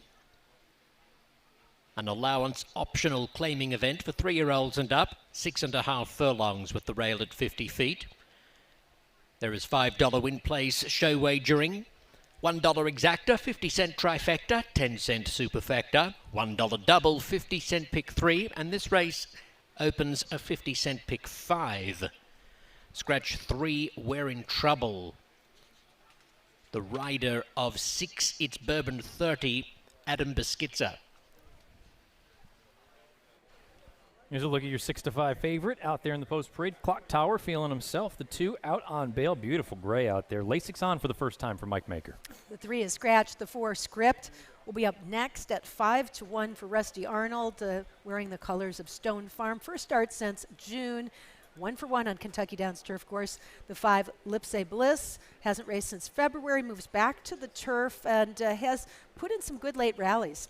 It's Bourbon 30. You heard Michael mention Adam Beschizza will be doing the riding here. This is a horse that's got some pretty competitive numbers. If this race were on synthetic, I think I'd give the 6 a little bit of a better chance. Not to say that he can't win and won't outrun those odds, but it's Bourbon 30 at 13-1 in with a bit of respect. Running Rocket, the 7 horse, at nearly 40-1, coming off a lengthy layoff for the Joe Sharp barn. One of them in for 100,000. Mischievous Angel off the layoff. Last race at Saratoga didn't show much run, but has proven successful against some good horses in the past. 1-for-1 at Kentucky Downs. The 9, Kieran. Second start off the layoff, moving up a bit in class, but a lovely looking horse. This is where I went to the 10, Moody Bay. Should be the speed of the speed for trainer Lindsay Schultz. Second start of the form cycle. And then the 11, Kuwaitan, who's got a little bit of early zip. I do wonder what his preferred running style is, though, in here at 26-1. And on the outside, Chasing Liberty, Mr. Personality, according to Andy Biancone. Have to love a horse, though, who's been able to churn out over $1 million in earnings, exit Stakes Company for the first time in a long, long time. There it is, the field that'll head to the post for race number 7. 4 minutes to get involved. However, you're playing along. Best of luck. This kicks off the late pick 5, which yesterday, for $1, returned boxcars, 6 figures. Coming back your way, and I keep harping on it, but I think it's worth noting, it didn't come with any kind of an enormous price. You just had a steady diet of favorites getting beaten. So something that you want to consider. That's the beauty of these big full fields, and more importantly, 15% takeout. You get a good look at the 7, feeling himself out there. Nice spirited warm-up for Running Rocket. Maybe another one that could show a little bit of pace off the layoff. And based on this warm-up, I'd say that might be the intention. A lot of times when you see the riders taking the horses away from the pony and letting them kind of get a little bit more air into their lungs, stretch their legs a little bit more, it's a sign that they're hoping for a little bit more energy out of the starting gate. Look at how alert he is, though, and checking out the surroundings in the process with Ben Curtis, who picked up a win yesterday, Chasing Liberty. Warming up very professionally. He's just 4. It's hard to believe he's been able to put together the kind of record he has and the bankroll that he has as a 4-year-old. I think he'll be running late, but I definitely think you have to respect him. And your horse makes a really nice appearance. He's just a very lanky sort, but looks loose and relaxed and warming up beautifully. I mean, the key for this horse, the 10, Moody Bay, was just going back to the blinkers going on. And you look at all of the turf sprints with the blinkers on, with the exception of the one prior to the layoff at the end of April. He just goes to the front, and that's it. Now, the sort of knock would be that all those races are basically the same, and as far as the competition is concerned, softer than what he'll face here today. But I like a horse off a layoff who is part of a pace that is off the charts fast. He pays the price to be expected. Now you get a more favorable, in theory, at least the way I handicapped it, more favorable pace setup. Maybe the distance bites him, but I'm willing to find out at 9-1. You know, we got a glimpse of the gray out on bail, and he is a neat-looking horse. Nick Luck commented about it. He's first-time Lasix, and he's off the layoff. Kind of mixed signals as to how he performs off the layoff. The 4-year-old was able to run a big race in the William Walker last spring at Churchill, beaten just half a length for all of it after fighting every step of the way to maintain his position. But then he came off the layoff last fall in the Franklin Simpson. Granted, it was Grade 1 Stakes Company, but he offered very little resistance at all. I'd say that was one of his worst races to date. It's kind of hard to know what to do with him off of that race. Yeah, truly, and I think that's the tough thing, too, with so many of these horses off the layoff. It's a bit of a guessing game, especially coming to a track here that we just know the stamina is so imperative that you need to have some sort of finish. Not only do you need to be in the right position to handle it, but coming off that kind of a layoff, you never know what you're going to get here. So I guess let's button things up. Price is right for my horse in the 10. Is 3-2 reasonable in your eyes for the 1? I was hoping for just a little bit, but yeah, I mean, I guess I have to take it, right? But I thought he would be closer to even money. Sure. I really did. Yep. It's a full field, and I think Chasing Liberty's a quality horse. I think out on bail, is definitely a quality horse. You look at the others in this field, and it's not as if I felt like Clock Tower was up here and the rest of them were down here. So 7-5 is a little shy of where I would have liked to have been for a win bet. I still think he's the best horse in the race. Loading process about to begin. Time for the late pick 5 here on day 2 of the meeting at Kentucky Downs. To get you the load and the call, Michael Rona. Clock Tower has entered gate 1 and Runnin' Rocket is set. Out on bail to post position 2. He led mid-stretch in last year's Grade 1 Franklin Simpson. Script is ready with Mischievous Angel, Kireen, A Moody Bay, and Lips Say Bliss. Here comes It's Bourbon 30 and Chasing Liberty. Just about set. Racing. Off the inside, Clock Tower begins alertly. Out on bail is going fast, and so is Runnin' Rocket. And wider on the course comes A Moody Bay, followed by Kiwadin. Chasing Liberty's out extremely wide. Out on bail's dropping back midfield along the fence. As they race past the 5/8 pole, it's Runnin' Rocket with the lead narrowly. Pressed by A Moody Bay, It's Bourbon 30 going up between horses to third. Clock Tower is fourth along the inside in advance of Kiwadin. And then comes Out on Bail on the inside. Script splits horses past the 3/8 pole. Chasing Liberty enduring a wide trip. Kireen drifting back into the second half of the field from Mischievous Angel and Lips Say Bliss. As they reach the top of the stretch, Runnin' Rocket fleet of foot. Kicks away with a length and a half lead. Now Jose Ortiz extricates Clock Tower at the right time. And here comes Clock Tower in hot pursuit of Runnin' Rocket as they reach the 8th pole. Runnin' Rocket being tackled by Clock Tower. They're clear from Out on Bail. Script is beginning to work home powerfully out wide, but Clock Tower reaches the lead from Runnin' Rocket, and Clock Tower too good in the run home, defeating Runnin' Rocket by a length. Photo third, Lips Say Bliss or Script just ahead of Mischievous Angel. It was a brave effort from the 7 Runnin' Rocket, but just too much horse in Clock Tower, who, unlucky up at Saratoga in the most recent start, makes amends for it getting home here.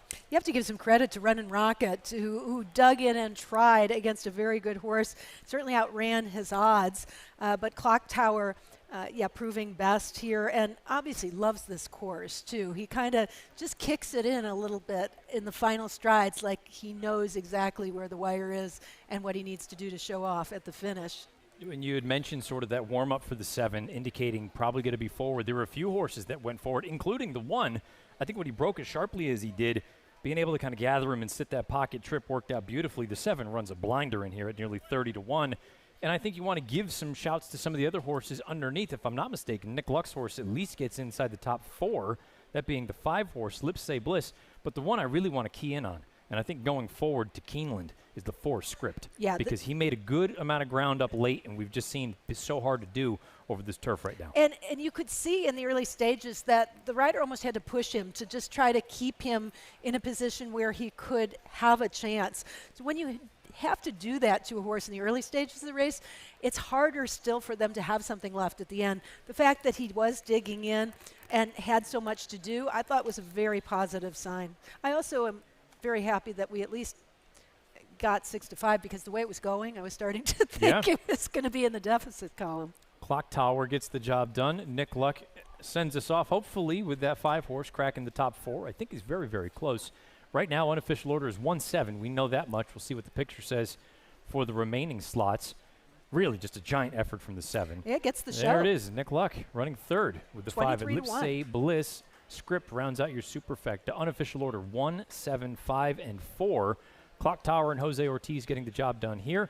Ben Curtis and Runnin' Rocket running second at 30-1. Lips Say Bliss with Tyler Gaffalione aboard at 23-1.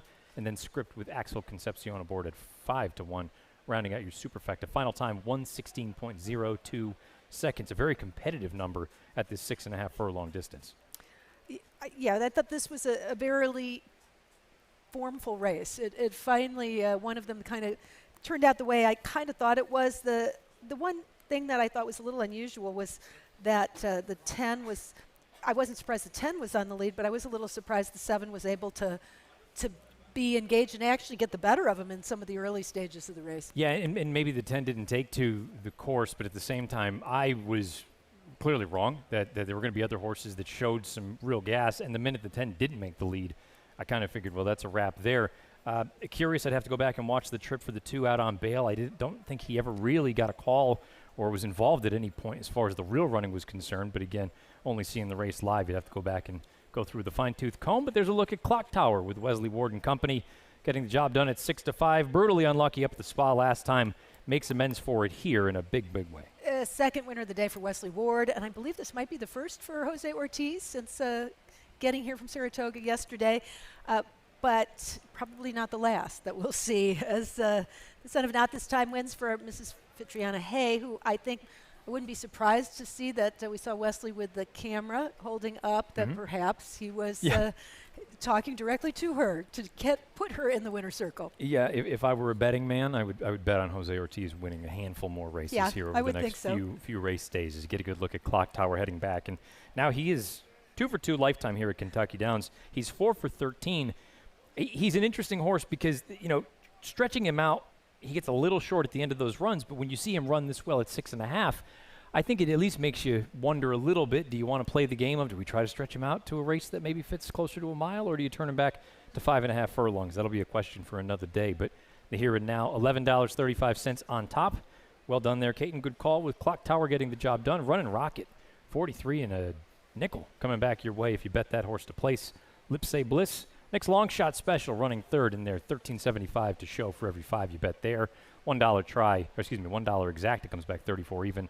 50-cent try comes back 223 and some change. So pick 5 is off to a formful start. Pick 6, you could argue, off to a more formful start with the first 2 legs, although race 6 produced more of a middling price there. We'll see how everything unfolds as we get ready. 27 minutes until the late pick 4 here at Kentucky Downs.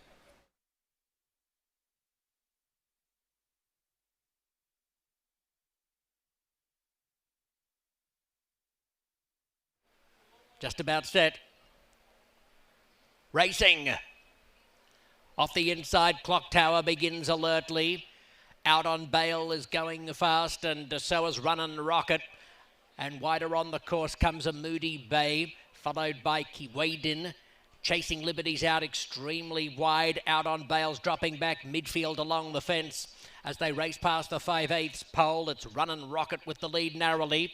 Pressed by a Moody Bay. It's Bourbon 30 going up between horses to third. Clock Tower is 4th along the inside in advance of Keewaydin. And then comes Out on Bail on the inside. Script splits horses past the 3/8 pole. Chasing Liberty enduring a wide trip. Keyreen drifting back into the second half of the field from Mischievous Angel and Lipsay Bliss. As they reach the top of the stretch, Runnin' Rocket fleet of foot. Kicks away with a 1.5 length lead. Now Jose Ortiz extricates Clock Tower at the right time, and here comes Clock Tower in hot pursuit of Runnin' Rocket as they reach the 8th pole. Runnin' Rocket being tackled by Clock Tower. They're clear from Out on Bail. Script is beginning to work home powerfully out wide, but Clock Tower reaches the lead from Runnin' Rocket, and Clock Tower too good in the run home, defeating Runnin' Rocket by a length. Photo third, Lipsay Bliss or Script just ahead of Mischievous Angel. Just about set. Racing.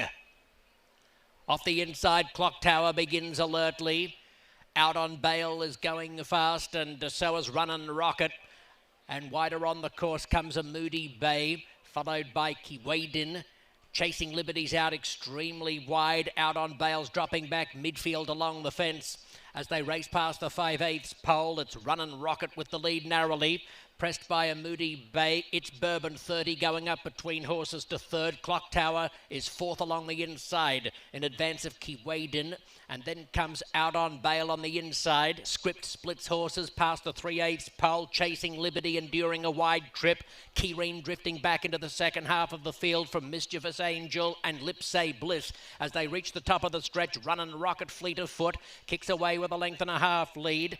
Now Jose Ortiz extricates Clock Tower at at the right time. And here comes Clock Tower in hot pursuit of Run and Rocket as they reach the 8th pole. Run and Rocket being tackled by Clock Tower. They're clear from out on Bale. Script is beginning to work home powerfully out wide, but Clock Tower reaches the lead from Run and Rocket, and Clock Tower too good in the run home, defeating Run and Rocket by a length. Photo third, Lips Say Bliss or Script just ahead of Mischievous Angel.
Jefferson's Ocean is aged at sea. On ships where unpredictable and unrelenting elements transform our bourbon. Darkened by pounding waves, kissed by ocean air, caramelized by equatorial heat. Bring it home and complete the voyage. Jefferson's Ocean, aged at the mercy of the sea. Tired of the same old different day? Welcome to Cashville, Kentucky at the Mid Gaming Hall. Here we don't just celebrate winners, we make them famous. I love winning. Now that's brunch with benefits. And every date night, you're destined to score big. That's my kind of special. This isn't just a sweet room, it's the after party. Cashville, Kentucky at the Mid Gaming Hall. 4 convenient locations near you.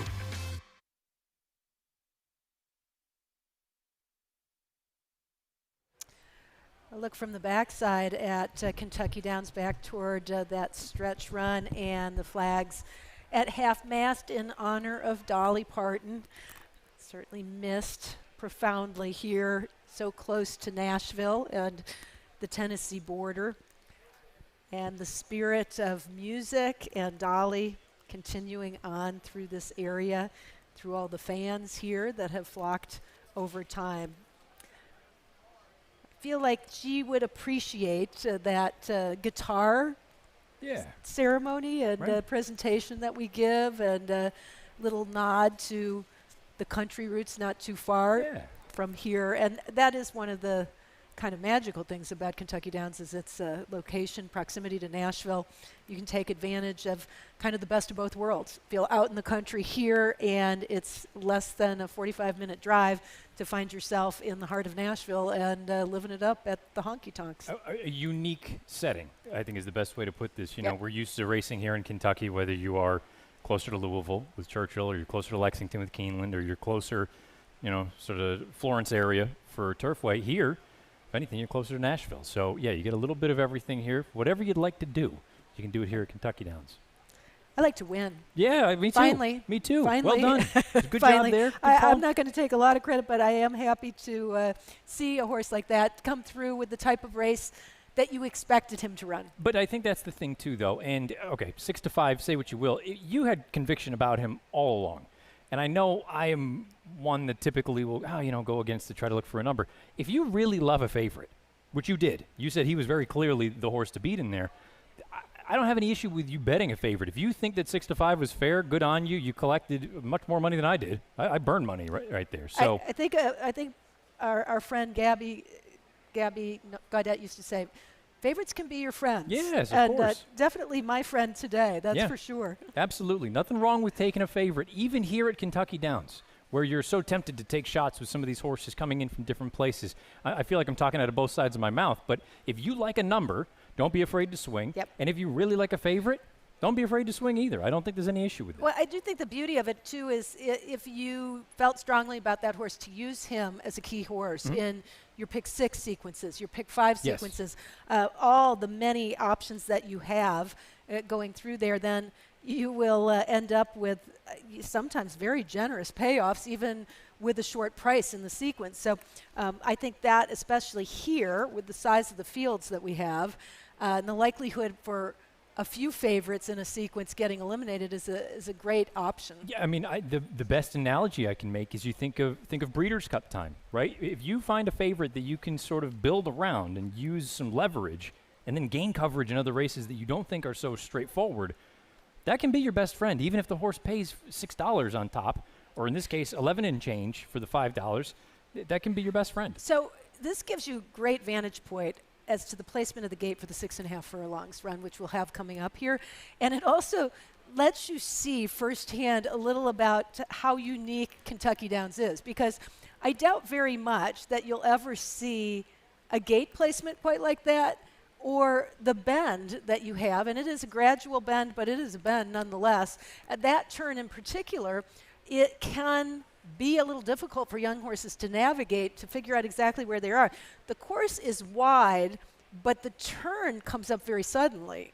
If you go back and watch, as you get a good look at the overhead, aerial kind of shot, go back to that 1.5-mile race earlier today, and the pacemaker, who ultimately won, the minute they hit that downhill going around, you could see the horse sort of kind of come up underneath the rider, but also like, oh, we're skiing downhill a little bit. And it's just such a contrast. You've got that big gradual build up around that sort of dog leg to the right, and then you hit the crest and you just dive downhill to the left. And some horses love it, and some, maybe it's just not their favorite. Now, you can also see when they come out of the turn, there's kind of a point at which you kind of come out of the turn again. And that's why you often see horses switching leads or confused about the lead changes, because they kind of feel like they're supposed to switch again. If they switch early, before they're totally out of the turn, then they switch back to the inside lead through the stretch, and they're not quite sure what to do for the long run from the stretch. Now you can see as you are on the grandstand side, you start hitting buildings and grandstands and fans way before you ever hit the finish line. Way out. And that's another thing that can be confusing to both rider and horse. The key is not moving too soon. Yes. And as Nick Luck talked about, getting a horse the opportunity to catch their breath before you hit that point at the top where you're hitting the grandstand and the fans for the first time, and the horses are needing to take off. Other prime examples would be the E.P. Taylor turf course up at Woodbine, where you can't move too early because that stretch run goes on forever and a day. The difference here, not only does it go on and on, but it actually goes uphill at the end. So you need to have a little bit more there, and pretty soon we'll see it again at Belmont Park. Granted, more on the dirt than on the turf, but boy, you don't want to move too early because you got an awful long way to go. That's what I always think about with the Belmont main track that jockeys talk about. You wait and then wait a little longer before you make your move. But see, now we're just hitting the building. There is a whole lot of stretch to go. We haven't hit anywhere near the 8th pole. No. We're still going, and you're not really technically completely out of that, what feels like the turn. And this is the point at which I'm talking about that horses often will flip leads back and forth. But you want to be on the outside lead at this point and being in contention in full run to that finish line, because otherwise it's as if you've been going uphill with a bucket of water the entire time using the same arm. I'm usually a stickler when it comes to mechanics. When you go back and you start watching replays and you see certain horses, they're a little bit goofy or they're hanging on their left lead, whatever it may be. This track, I will give all of them the benefit of the doubt just because of how demanding that finish is. So if they get a little bit goofy, maybe they're swapping back and forth. I mean, heck, I would be swapping 15 times if I was out there. I'd be exhausted at the end. It isn't unprofessionalism. It's just the nature of the beast. If the key is also too that you'll see sometimes they're so enthusiastic in the beginning stages, especially in a downhill run, that they'll switch leads back and forth because they're like very happy and they're just going so fast that they're back and forth and back and forth. Well, and it's not a perfect comparison, but think about the downhill races at Santa Anita where they come downhill and very similarly, first they go off to the right and then they make that big sweep around. Granted, they have to go over the main track there as well, but you oftentimes see horses fanning wide, swapping leads, kind of almost running with their hair on fire because they're going so fast down the hill, and then they hit the flat, and that's when you start to see some horses kind of regather themselves and level out and kick like you would expect, sort of your more traditional, air quotes, turf. Now, I thought that though this is a second level allowance race, optional claimer, you really had some hard knocking type horses in this field and some pretty successful horses. Horse for course angle is in full play here because there are a number of horses, including the horse I picked, Fancy Cabernet. Fancy Cabernet, the 5 is 2 for 2 here at Kentucky Downs. He is in for the $80,000 claiming price, but you look at his running lines, he's a horse who's had some stops and starts. He's not able to put very many races together. So he kind of needs to stay at the level that he's most competitive at. He has technically won this condition before. He won at Kentucky Downs last summer in a 2 other than optional $80,000 claimer. So he's proven at the level. We just have to figure out if he's as good as he was last year when he did it. I feel like he is. I like that he's fresh, and I'm going to go for it. But there are other horses you could certainly go for, and I'm happy to see that he's 9-2, 5-1. That's about where I thought he might be. So I'll get to my pick in a moment, but the thing that I kept coming back to with Fancy Cabernet is, yes, she's proven here 2 for 2. I did wonder a little bit about who else would go with her, because in the 3 races that she ripped off consecutively, granted there was a giant gap between the first and second victories, they all came when she controlled the pace. And I did wonder if there was going to be a little bit of hitting early on. And if that was the case, I'm curious how she's going to react to that coming off of a layoff, if she has to overcome a little bit there. I ended up going to that horse who's actually on screen right now, Moon Mystique. A bit of a wild card. I don't know what to expect here. Coming off a lengthy layoff, haven't seen this horse since the beginning of February. This is going to be the first time on the turf, never mind the first time here at Kentucky Downs. Half to a horse called Redefined, who is stakes place sprinting on the turf. Malibu Moons can run on the grass, no issue there. I knew I'd get a price as well. And I see that drill on August the 5th at Keeneland in 59-4. A dirt drill isn't necessarily going to automatically translate over, but I like to see that we've got a little bit of life going forward. There's another giant drill going back to the beginning of July in 46 and a piece at Keeneland as well. So this was just a race that, as much as I respect the likes of a Fancy Cabernet or even the outside runner in Sadie Earp, I thought maybe you could take a crack at somebody. I ended up going to the 4. I'm not going to sit here and tell you I have a great deal of confidence. It's not one of the best bets of the day, but I wanted to take a little bit of a, let's call it a speculative bet. Yeah, I have 6 horses listed as possibilities in here. It's that kind of a race. One horse we both agree as a contender is the 3, Epic Style, for Mike Stidham. I like the win over the course. I like the fact that she can sit off the pace. I also think, though, that she could still be in striking distance at that key point that we keep talking about by virtue of her performances at Laurel going 5.5 furlongs, where she is able to put herself in the race. So she does have a turn of foot, and especially at 6.5 furlongs, I think that gives her an opportunity to plenty of time to kind of move up and get in striking position, even if she's not on the lead. The negative, again, is that she comes from off the pace, and I don't know if we'll have enough here for her to be able to close the gap. She is off the layoff, which is another question mark for her, where she'll be and whether she's ready to give full effort at what I think is a very taxing 6.5 furlongs when you're not having recent form. The one thing I'll say about her as well, I know she did win going around 2 turns, but for all intents and purposes, her duds have come when she's gone around 2 turns. She's at the 6 now. Her 1-turn races, 6.5, her 1-turn races are very, very good. So I have no issue with anybody that goes to the 3 Epic Style in here at odds of 5-1. Jess and Andy are standing by down in the paddock. Ladies, we got 11 minutes. Can you help us? Can you glean anything from these runners that we've seen? Well, Matt, Kate, the late pick 4 starts in this race, and it's a good group, Jess. We both landed on a couple horses together, starting with the number 10, Sadie Earp. Yeah, and I certainly think that this is a horse that you've got to follow after Wesley Ward's got the first winner on the bag for Kentucky Downs meet for 2026. And just like the winner of the last race has also got Kentucky Downs form, which is ultra important. And I'd imagine they've probably been working their way backwards from this. I mean, talk me through what you've seen from her since that Kentucky Downs win. She's obviously, this horse is a type that has been running well, and I think maybe can be forgiven for the run last time. Absolutely. I think she just regressed after running such a big number off a long layoff to back. Sometimes that happens, especially with fillies, when they run such a big effort first time after a little bit of a break. The second time out, they can take a little bit of a step back, and their third start off that layoff can often be their best. So love that Sadie Earp, like you said, Jess, is a horse for the course. She's got to win here. The Wesley Ward barn certainly starting to heat up here today. 2 wins on the card, and physically she looked excellent. She's on her toes. She's round as an apple. Beautiful filly overall. I really like it when I see a Wesley Ward horse come in that is that little bit up for it. The ones that look a little bit quieter always think, I'm not too sure. Like, it's always great to see a horse relaxed, but I think Wesley Ward horses that are a little bit more jig-joggy are the ones that are raring to go, especially for the sprinters. Absolutely. And another filly who caught my eye was the number 5, Fancy Cabernet for Bill Morey. 2 wins at Kentucky Downs, 2 starts, 2 wins, and this is a horse who's done well off a layoff. So we haven't seen her run since May, but she likes to run fresh, so it doesn't bother me that she's had time off, and she was another one who caught my eye.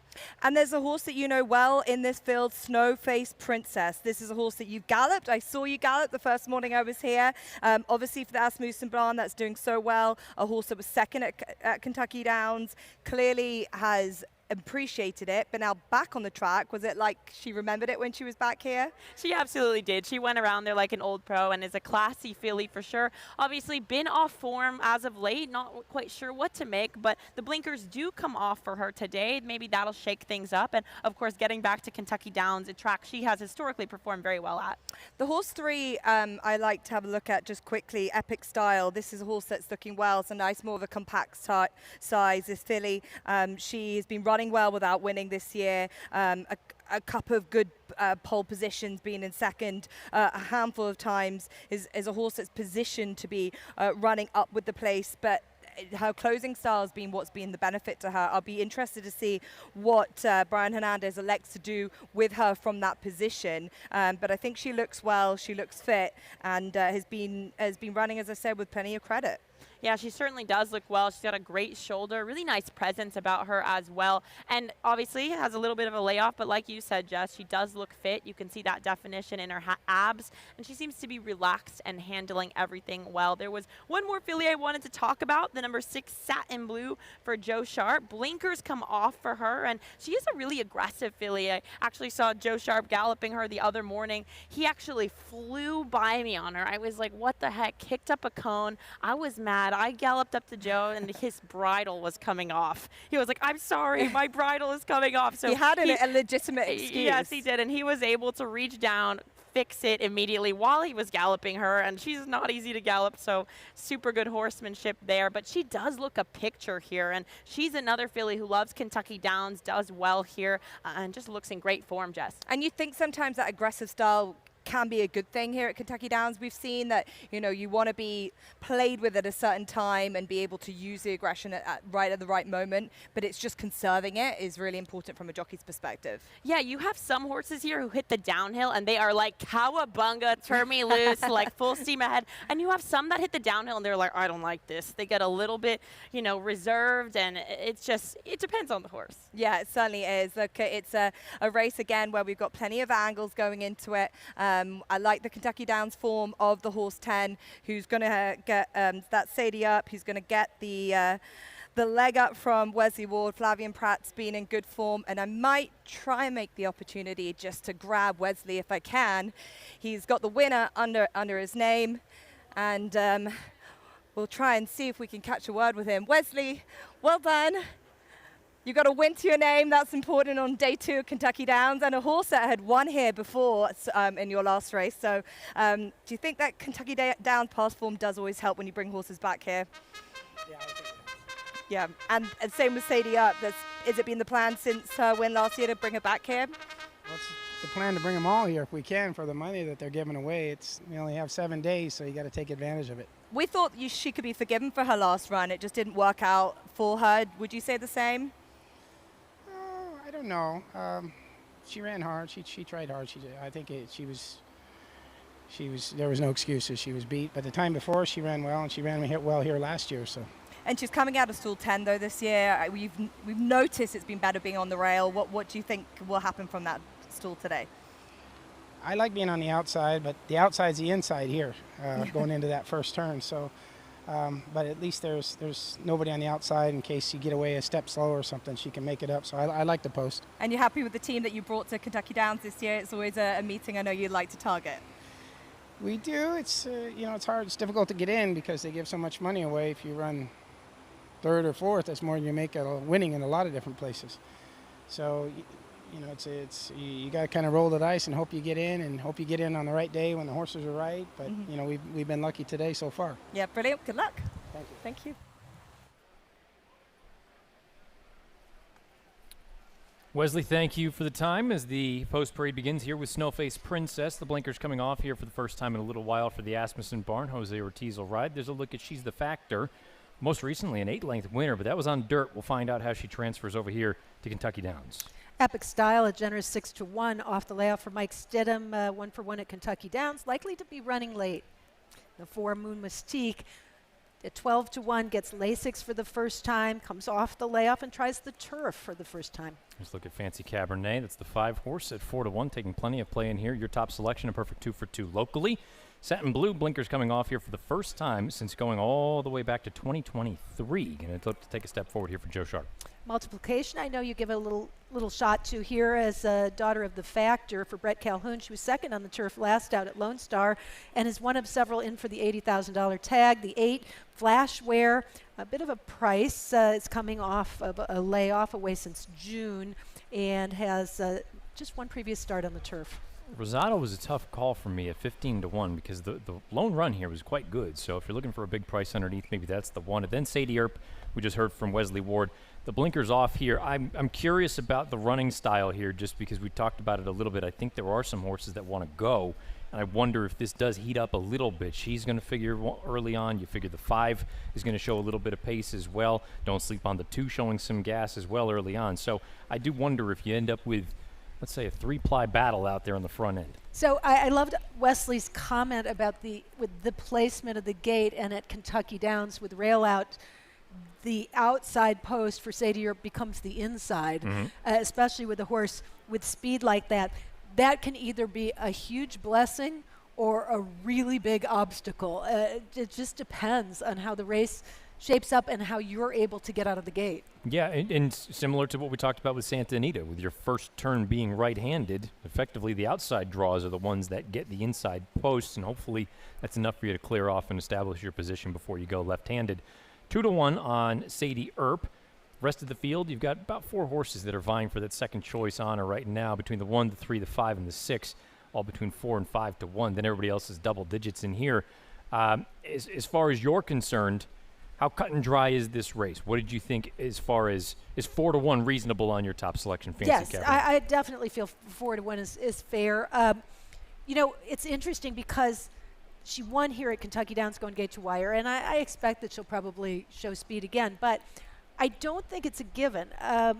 Her most recent races, she hasn't made the lead. With Ben Curtis, she was able to finish a really good second off the layoff, beaten just a length, and the horse that beat her is a pretty solid contender. Roja came back to win again. So I feel like Fancy Cabernet maybe with age showing a different dimension, and in particular maybe with Ben Curtis, who knows her really well, rode her to her most recent victory here.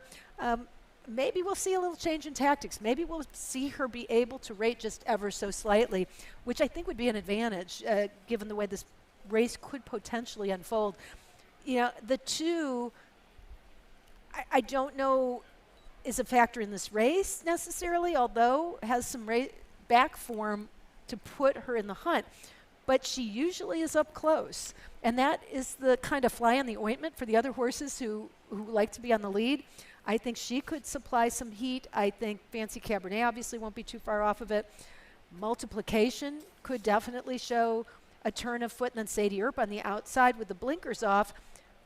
I still think she's going to be. Don't you think she'll be forward? Yes. Yes. Yeah, I think she has kind of one way to go. I think a few of them in here are going to try to occupy the same part of real estate. We'll find out how it all unfolds. Caton likes the 5, Fancy Cabernet. I'm taking a flyer with the 4, Moon Mystique. The public squarely on the outside runner, the 10, Sadie Earp. It's post time for race number 8 here at Kentucky Downs. Michael Rona, take it away. Thanks, Matt. I've run out of luck with the cloud cover, mate. It was absolutely marvellous the last hour or two, but the sun's beaming in on me now, and I'll adopt the same strategy as yesterday afternoon for the rest of the card, putting my tripod and binoculars in the photo finish room to keep them out of the sun. Before the Group 1 race, the Grade 1 race yesterday, when I looked through the binoculars as the horses were warming up, it almost singed my eye sockets. Sadie Earps completing the line, ready to go for race 8, and the racing, and Fancy Cabernet is one of the first to appear with She's the Factor. They vie for early supremacy. Fancy Cabernet now speeding clear by a couple of lengths. Moon Mystique striding up second on the outside of She's the Factor. Satin Blues landing fourth. Multiplications between horses. Sadie Earp wide. And Epic Styles back along the inside as they race past the 5/8 pole. And down towards the 3/8 now in the 8th on the program. And Fancy Cabernet in front of Moon Mystique and She's the Factor. Satin Blue. Multiplication 3 lengths away in advance of Epic Style. Sadie Earp's getting a long way back in the field with Rosato. Snowface Princess next to last at the top of the lane, and then comes Flash Ware heading for home. And in upper stretch, the lead belongs to Fancy Cabernet by a couple of lengths. Satin Blue setting out after Fancy Cabernet. It's Fancy Cabernet to the 8th pole with a diminishing lead, being joined by Satin Blue and Epic Styles chiming in strongly on the outside, heads them both. Then comes Multiplication, Snowface Princess from a long way back, but Epic Styles skips away to win it nicely. Second, Satin Blue just in front of the fast finishing Snowface Princess. Multiplication likely fourth. Rosato and Fancy Cabernet are up there vying for that superfecta spot. Clock stops in 16.31 as Epic Style, much the best in here. Got a good, favorable pace scenario. But, Kaiten, this is probably the first horse we've seen come from, I don't want to say off the pace, but she definitely was a little bit back. She finishes going away easily. Yeah, I do think she got the ideal setup with a very rapid pace up front. Kind of the undoing of Fancy Cabernet, but when she got a flyer, as she did on the lead, there wasn't much else you could do but go on with it. You see at the top of the stretch, though, Epic Style was already in control and in a really good spot with everybody else just chasing and kind of paddling upstream. Goes off as the co-favorite in here at odds of 3-1. Here's a good look at that sort of rail angle going on with it. I thought the 6 made a good move as well. Satin Blue to get involved, maybe moved a hair early, but I don't think you can blame Tyler for that. I think that's the way these races have been unfolding, and just kind of gets engulfed by a horse who obviously likes it here, now 2 for 2. Take a look at the overall record. We touched on it. If you take out all the 2-turn races in Epic Styles' past performances, you're left with a fairly sparkling resume, and she just kind of furthers that case here. Yeah, some late money coming in on her as well, 3-1. Second choice, almost co-favorite there with the 10. And, yeah, I thought kind of the way the race unfolded, the top 3 were in the perfect position, style-wise, to be able to take advantage. They made a lot of sense as well, Satin Blue as well as Snowface Princess with the blinkers off. I thought it ran a much improved race. Yeah, very, very good effort from all the top 3, as a matter of fact. Pace scenario, I think maybe we didn't have all the players in the right spot, but it ended up being a little bit on the spirited side. The 5 Fancy Cabernet made the lead. The 4 Moon Mystique was close. They both kind of took the starch out of one another. You know, you never really saw Sadie Earp get into that position early on. Multiplication is the one that rounds out your superfecta. 3, 6, 1, and 7 is the unofficial order in here. 3-1, over 6-1, over 5-1, over 14-1. So you've knocked out another one of the shorter numbers in here, as well as the 5-horse. But the pace heated up, and I think this just continues to further that case, that this is, assuming you're in the right spot, this is a very reasonable turf course. It's not favoring necessarily one thing or the other, as far as I'm concerned. No, and you know, there's been formful results. Horses that have, yes, gone to the lead, but they made a lot of sense. They were able to do what they do best. When you are able to take advantage of your own running style, you're going to win races, especially if you are among the best in the field. In this case, you know, Epic Style made a lot of sense. She was 7-2 on the morning line. She ends up going off 3-1. She had a win over the course. She gets a nice setup, and yeah, I still think you can win from anywhere. The key is twofold: liking this course, so that you're at home with its quirks, and being able to have something at the top of the stretch, being able to move into position, have something for that uphill run that we've talked about. Or have built up enough of a lead that it's an yes, insurmountable lead. Exactly. You know, which we've seen from some of these pacemakers in these races. Yeah, they're tired at the end, but they've put enough length on the field that nobody's going to be able to get them. As everybody joins in the winner's circle to get their picture taken here with Epic Style, who clearly likes it here in Franklin. 4-year-old daughter by Good Magic out of a Sky Mesa mare. Speedway Stables' own Mike Stidham trained. 3-1 winner here, so still a little bit on the formful side for the pick 5. I think things could get a little bit kooky coming up in the Tapit, but we'll talk about that in a little ways. Overall feelings of the way the day has gone so far. The track, I think we're in agreement. It's fairly straightforward. If you're in the right spot, you can take advantage of it. We haven't seen that really wild result. I guess the biggest price was in the opener, but that was a first-timer, a bunch of youngsters. That can happen anytime. The hotter temperatures lend themselves to faster times, so we're able to see horses kind of take advantage of that as well at times. But at the end of the day, yeah, I think very formful racing. I think a lot of horses that you could make cases for. We, again, haven't seen, I can't think of too many horses today where it was completely out of the question or I couldn't see it coming at all. And that's what you kind of like, because you get a mixed bag of some favorites, but even the favorites pay pretty generously. In this case, you had $22.35 back for your $5 wager with a horse who made a lot of sense. Race has gone official, as Kaiten mentioned, 22 and some change on top for the 3-horse Epic Style. The 6 running second in here, that's Satin Blue. You're going to get $16.55 for every 5 you bet to place. Snowface Princess rounds out your trifecta, $9.65 for every 5 you bet to show, $1 exacta, 28 in a piece. 50-cent try is shade under $80. Even in the $1 double, $10.86 to kick off that late pick 5. If you're playing along with the pick 6, that 3-race sequence for 50 cents, and the pick 3 comes back 35 and change. And that was Mike Stidham, who had a good second yesterday and goes one better here for Speedway Stables. Brian Hernandez Jr. with his, I believe, second win of the meet.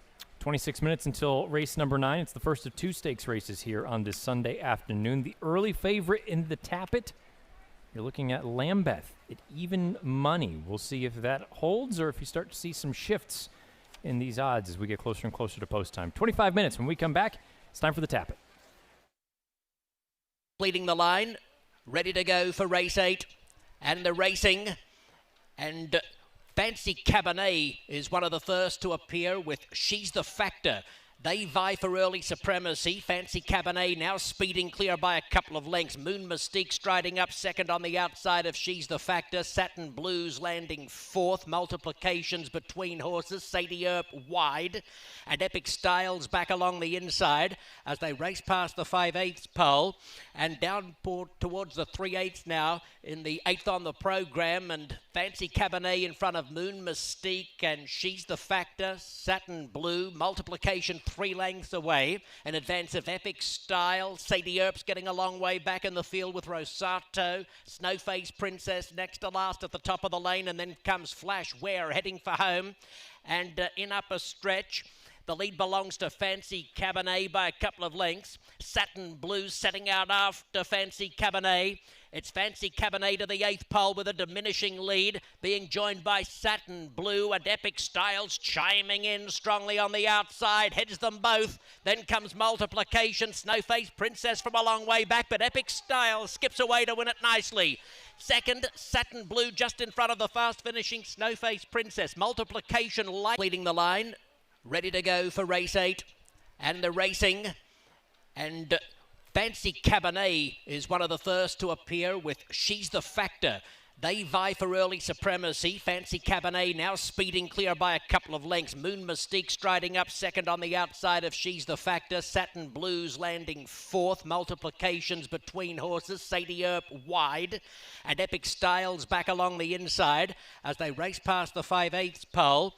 And down towards the 3/8 now in the 8th on the program. And Fancy Cabernet in front of Moon Mystique and She's the Factor. Satin Blue. Multiplication 3 lengths away. In advance of Epic Style, Sadie Earp's getting a long way back in the field with Rosato. Snowface Princess next to last at the top of the lane, and then comes Flash Ware heading for home. And in upper stretch, the lead belongs to Fancy Cabernet by a couple of lengths. Satin Blue setting out after Fancy Cabernet. It's Fancy Cabernet to the 8th pole with a diminishing lead, being joined by Satin Blue and Epic Styles chiming in strongly on the outside, heads them both. Then comes Multiplication, Snowface Princess from a long way back, but Epic Styles skips away to win it nicely. Second, Satin Blue just in front of the fast finishing Snowface Princess. Multiplication light.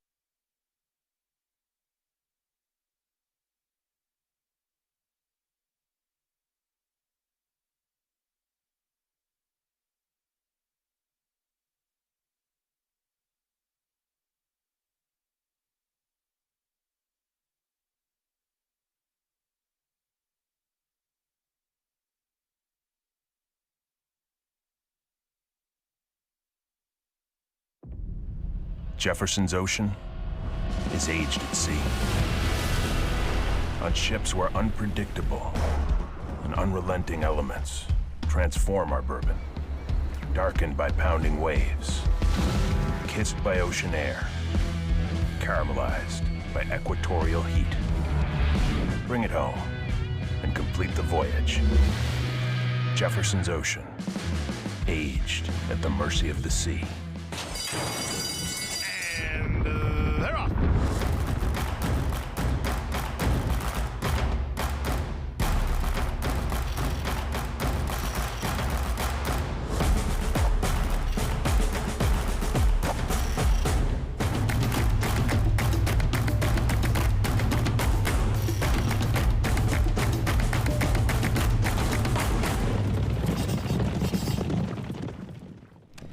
This is a special place where champions from around the world aren't just celebrated.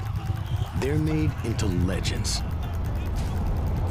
With every turn, every wager, every photo finish, every garland of purple and gold. They're off in the Breeders' Cup Classic. When the Breeders' Cup comes back to Keeneland, it doesn't just crown a champion.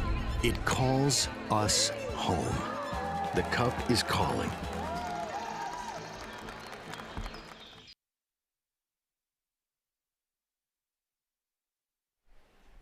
Welcome back to Kentucky Downs here as we get closer and closer to wrapping up opening weekend of the 2026 meeting. There's a good look at the turf course here in Franklin, Kentucky, and we're getting ready for the first stakes race of the afternoon. One of two, let's call them co-features, co-headliners on the Sunday program. 20 minutes until the $500,000 Tappet Stakes, which if I'm not mistaken, I'm trying to jog my memory, you go a few years back, In Love used this race as a springboard to winning the Grade 1 mile race at Keeneland. So this is a restricted stake, but this can certainly lead to bigger and better in just a few weeks' time.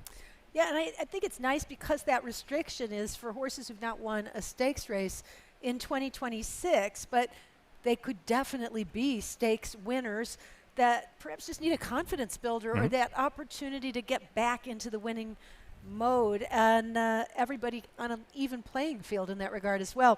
You know, you even have a horse like Ancient Rome here, the 3-horse who is currently 10-1, having made multiple trips to Kentucky Downs. The 7-year-old actually won the 2023 Mint Millions, came back in 2024 and did not have as successful a foray, and then had a little time off, has had some stops and starts, and now is once again using this hopefully to get him back to his winning ways. And I'll tell you what, his recent form, I know he hasn't gotten to the winner's circle in a long time, but if you use certain speed figures, he's right there with many of the main contenders in this race.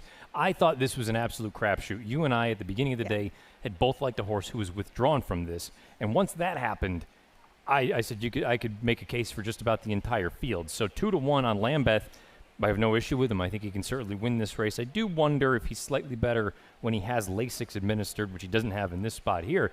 But I could see him winning. I could just as easily see the 1-horse down on the inside. I know getting the job done with some of the races he's run in recent memory. This to me feels like a genuine crapshoot that if any one of these horses got their picture taken, I would not be surprised. I defaulted to the 6th Lambeth, but kind of grudgingly, because I agreed with you as far as this being a bit of a crapshoot. And I also think for the pace is really murky, especially with the scratches.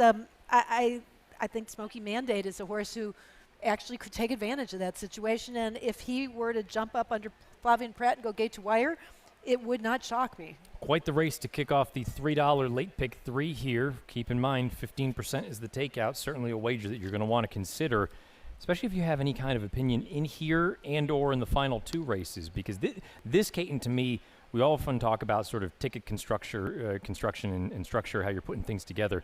If you've got an opinion in a race like this is your differentiating factor, right?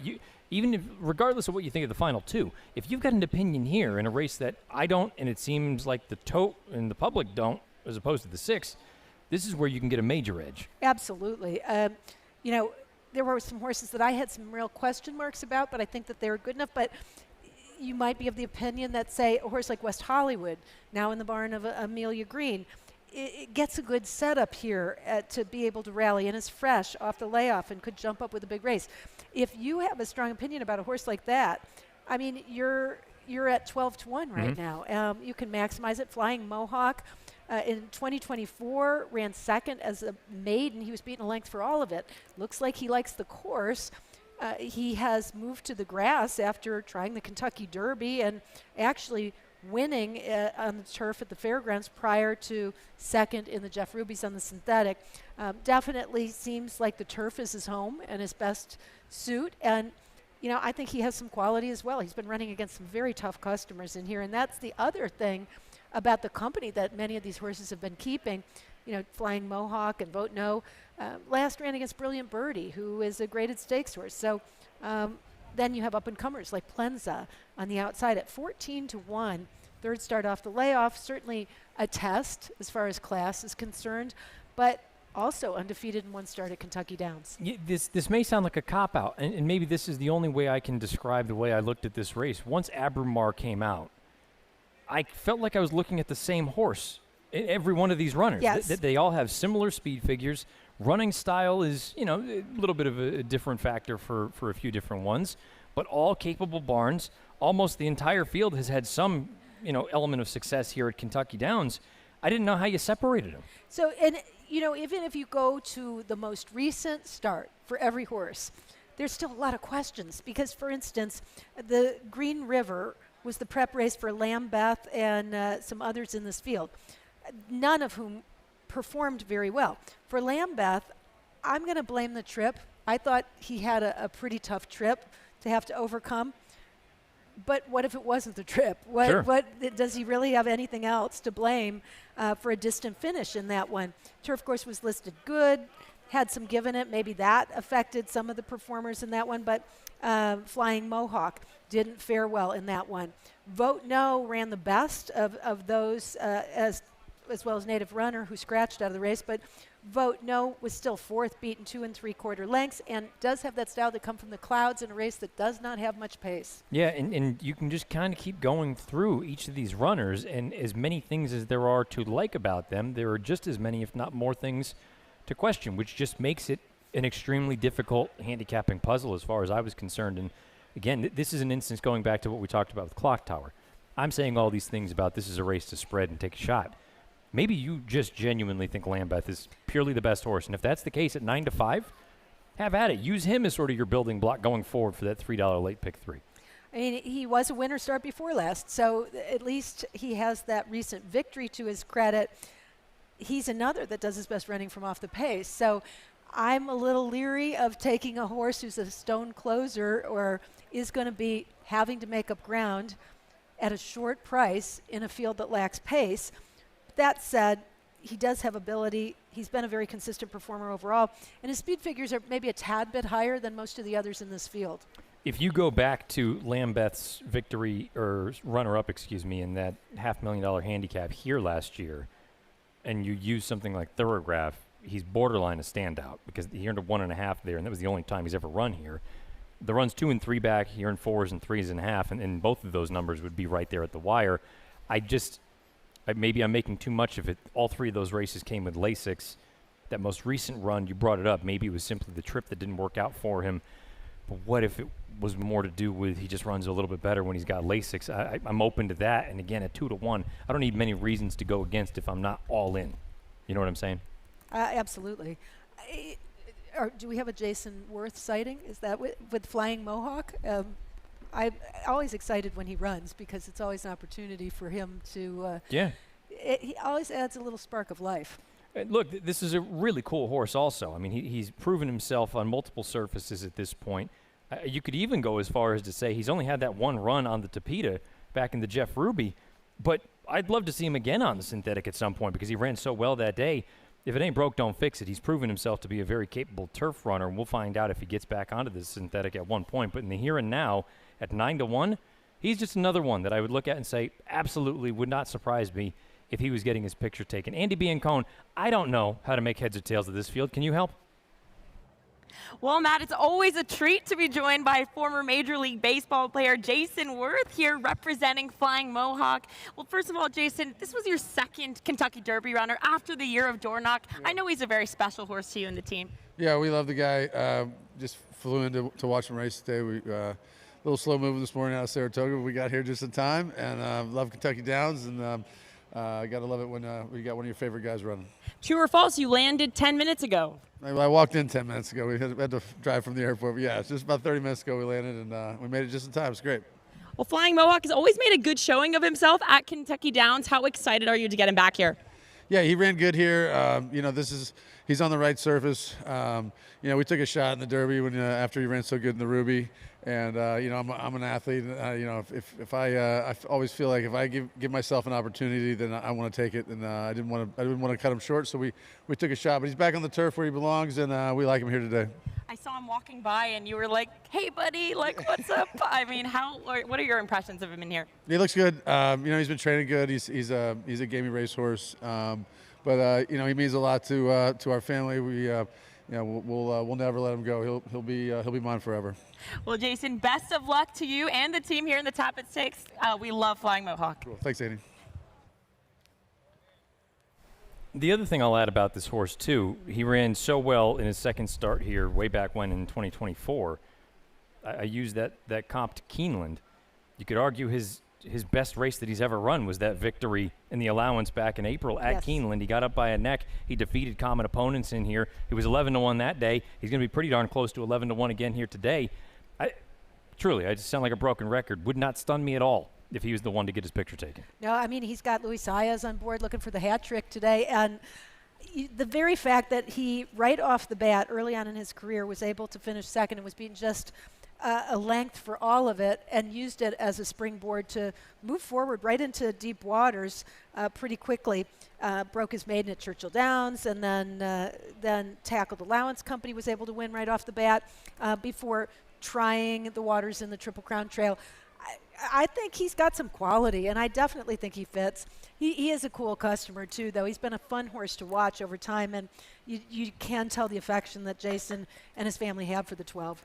If I haven't made it clear enough that I don't have an opinion in here, in the pick 5 that I punched, I have all of them. I didn't have any way to separate top from bottom, favorite from the longest price on the board. I think they're all kind of comparable on paper. So much of it will boil down to who travels the best, who works out the best kind of trip. And I think this horse, the 12 on screen, Flying Mohawk, could fit that bill. I think West Hollywood, the 10, could fit that bill. A horse that seemingly is getting better and better. This will be the first start in a little while. But going out for the Amelia Green Barn for the first time. Smoky Mandate, you've touched on at 6-1. I think you're probably getting a little bit short at that price, but he's proven himself to be very, very capable at a spot like this. You can go a million different directions in here. Ancient Rome. That guy looks familiar, yeah. Yeah, he's done some of his best work here at Kentucky Downs. So with 9 minutes to post, I don't have an opinion. I think we're going to check back in with Andy. Yep. Andy, can you help us out? Guys, standing by here with Jess. Good-looking group of horses. Very interesting stakes for horses who have never won a sweepstakes this year. Yeah, and one of them is Ancient Rome, who you just mentioned, who last time was in Kentucky Downs 3 years ago, won the Mint Millions.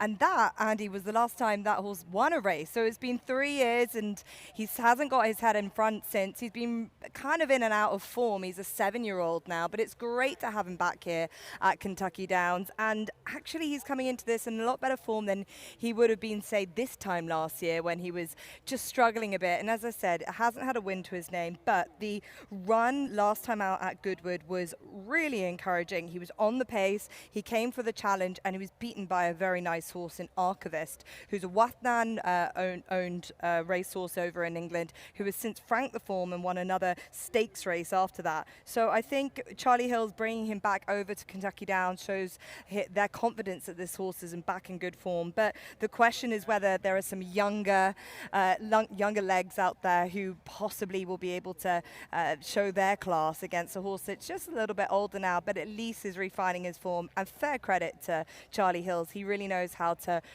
aim horses at races over here in America. We know how well he did with Cardem and the likes. And I've heard from his exercise rider, Bobby. He's been really pleased with him. And I think he knows he's back on a place that he enjoyed so much success at. Yeah, he looks very happy being saddled outside of the stall, just in the grassy area here, but very calm, well-behaved, and a gorgeous 7-year-old. So all credit to the team for keeping him in such great condition. But Jess, this is a deep field. I want to talk about my dad's horse a little bit, the number 1, I Know. This horse is going to have to step up. He's still got a lot to prove, but man, this horse is honest. You talk about the definition of a blue-collar horse, it's probably I Know. And for the record, he's named after my dad because if you didn't know, Patrick Biancone is all-knowing. I know. I know. Yes, but he's a very honest horse, and he loves the track here. It was absolutely, the only thing, if I'm being devil's advocate, is maybe he's a little bit pace-dependent. Hopefully Keith can be aggressive with him, put him up in the pace. But like I said, Jess, he's in excellent form, and he's going to give it his all. I said to you before, he's in a great draw in one, but he needs to really utilize it because we've seen how much of a benefit is being on the rail. But Keith is going to have to keep him alert early on and not lose the position. Absolutely. One horse who caught my eye in here as well, the number 14 Plensa for Rusty Arnold. Third start off the layoff.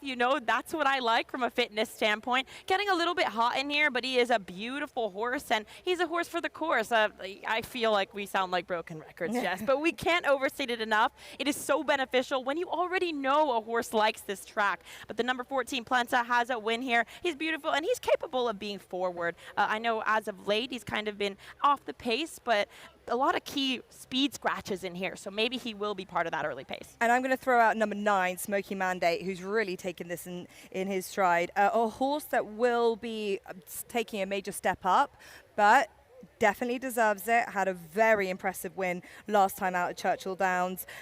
You've got a great combination in Maker and Pratt. He is ultra consistent, and then I say a horse that just deserves to be in what's got a lot of angles this straight. This is a great edition of the Tapit. I'm hoping that Ancient Rome can give the Europeans again and the Hay team, who've already had a winner today here at Kentucky Downs, more to shout about. Yes, a really exciting rendition of the Tapit, to say the very least. I'm going for the 14 and put a little money on the 1 across the board. I may be biased, but I like the way he looks, Jess. I know. Will he know today? Let's head back up for final thoughts with Kate and Matt.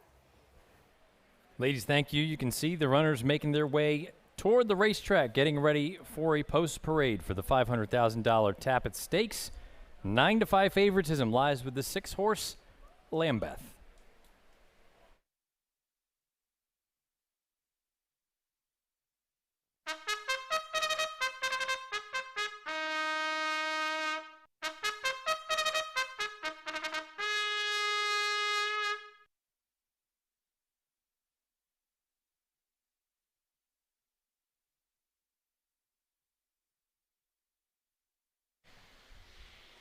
Moving on to the track for the Tapit Stakes at 1 mile and a 16th for 3-year-olds and up. Scratch number 2, Native Runner. Scratch 8, Mercante, and 11, Abrumar. This race opens a $3 late pick 3. There is also $5 win place show wagering, $1 exacta, 50-cent trifecta, 10-cent superfecta, and $1 double options.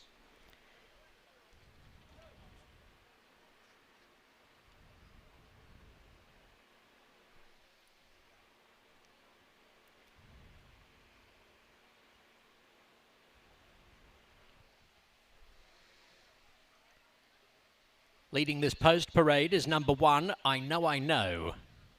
Trained by Patrick Biancone. The rider is Keith Asmussen. Number 3, Ancient Rome, is trained by Charlie Hills. Ben Curtis has the mount. 4, Clever Mischief, trained by Brendan Walsh. Tyler Gaffalione is aloft. Number 5 is Baby Max, trained by Kelsey Danner. Adam Beschitzer is in the irons. 6, Lambeth, prepared by Joe Sharp, guided by Jose Ortiz. 7, Hiding in Honduras, is trained by Jonathan Thomas. Jaime Torres is the rider. Michael Maker trains number 9, Smoky Mandate, who has the company of Flavion Prat. Number 10, West Hollywood, is trained by Amelia Green, ridden by Victor Carrasco. 12, Flying Mohawk, trained by Whit Beckman, ridden by Luis Saez.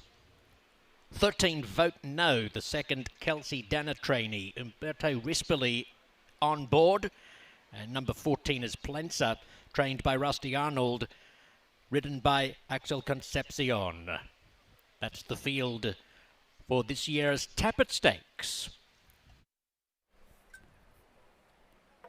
Michael, thank you. 2 minutes to go to get your wagers in if you are ready to roll for this late pick 3 opportunity, or if you've got one of these horses you want to make a win wager on, place, show of the $5 variety. You want to get involved in exactas, trifectas, superfectas, you name it. You can do a little bit of everything here, including a $1 double if you don't want to dive into the pick 3 situation here. Okay, 2 minutes. I have nothing else to add. I've made it clear. This is about as clear as mud to me. So I'm going to turn it over to you. You tell me how this race unfolds. So, I was just looking at it, and I thought, well, I know, as Andy mentioned, pace dependent. I think going to do his best running late, although if Keith can get him into the race a little bit more, perhaps it could make a difference. But I think in that respect, a little up against it. Ancient Rome, typically from off the pace, although that wasn't his style early on. I think that's probably, he was a little bit more forward last time, but I still think he's going to find himself at least mid-pack. Clever Mischief is the one that's kind of the wild card to me. I am not sure where he'll be. He did show some more speed at Kentucky Downs going a mile back in 2024, but he's had stops and starts, missed the better part of last year. Then came back and, I thought ran very nicely going a mile at Churchill. So I'm thinking he might be in that first tier of horses. Baby Max is another one that's a very tricky horse to ride and pace dependent. I did, for what it's worth, love how he looked on the track in the warm-up. Lambeth, I sure hope, can sit like within 3 lengths of the leaders. That's what I'm hoping for. Hiding in Honduras, maybe stalking. That's another one that maybe could find himself a little bit closer, but his game is to rally. It's Smoky Mandate. You know what? If he gets the lead, I think he could be very comfortable. He looked a happy horse out there in the warm-up. It's the first of 2 stakes races here on day 2 of Kentucky Downs 2026, the $500,000 Tapit Stakes. To get you the call, it's Michael Rona.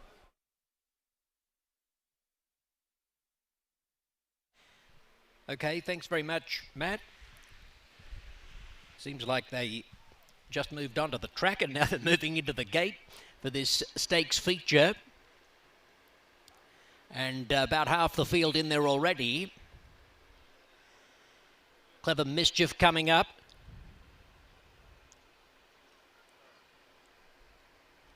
Baby Max about to be positioned. Vote No.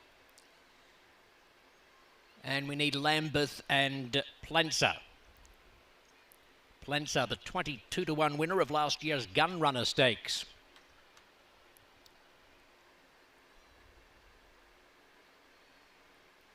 No move in yet by Baby Max.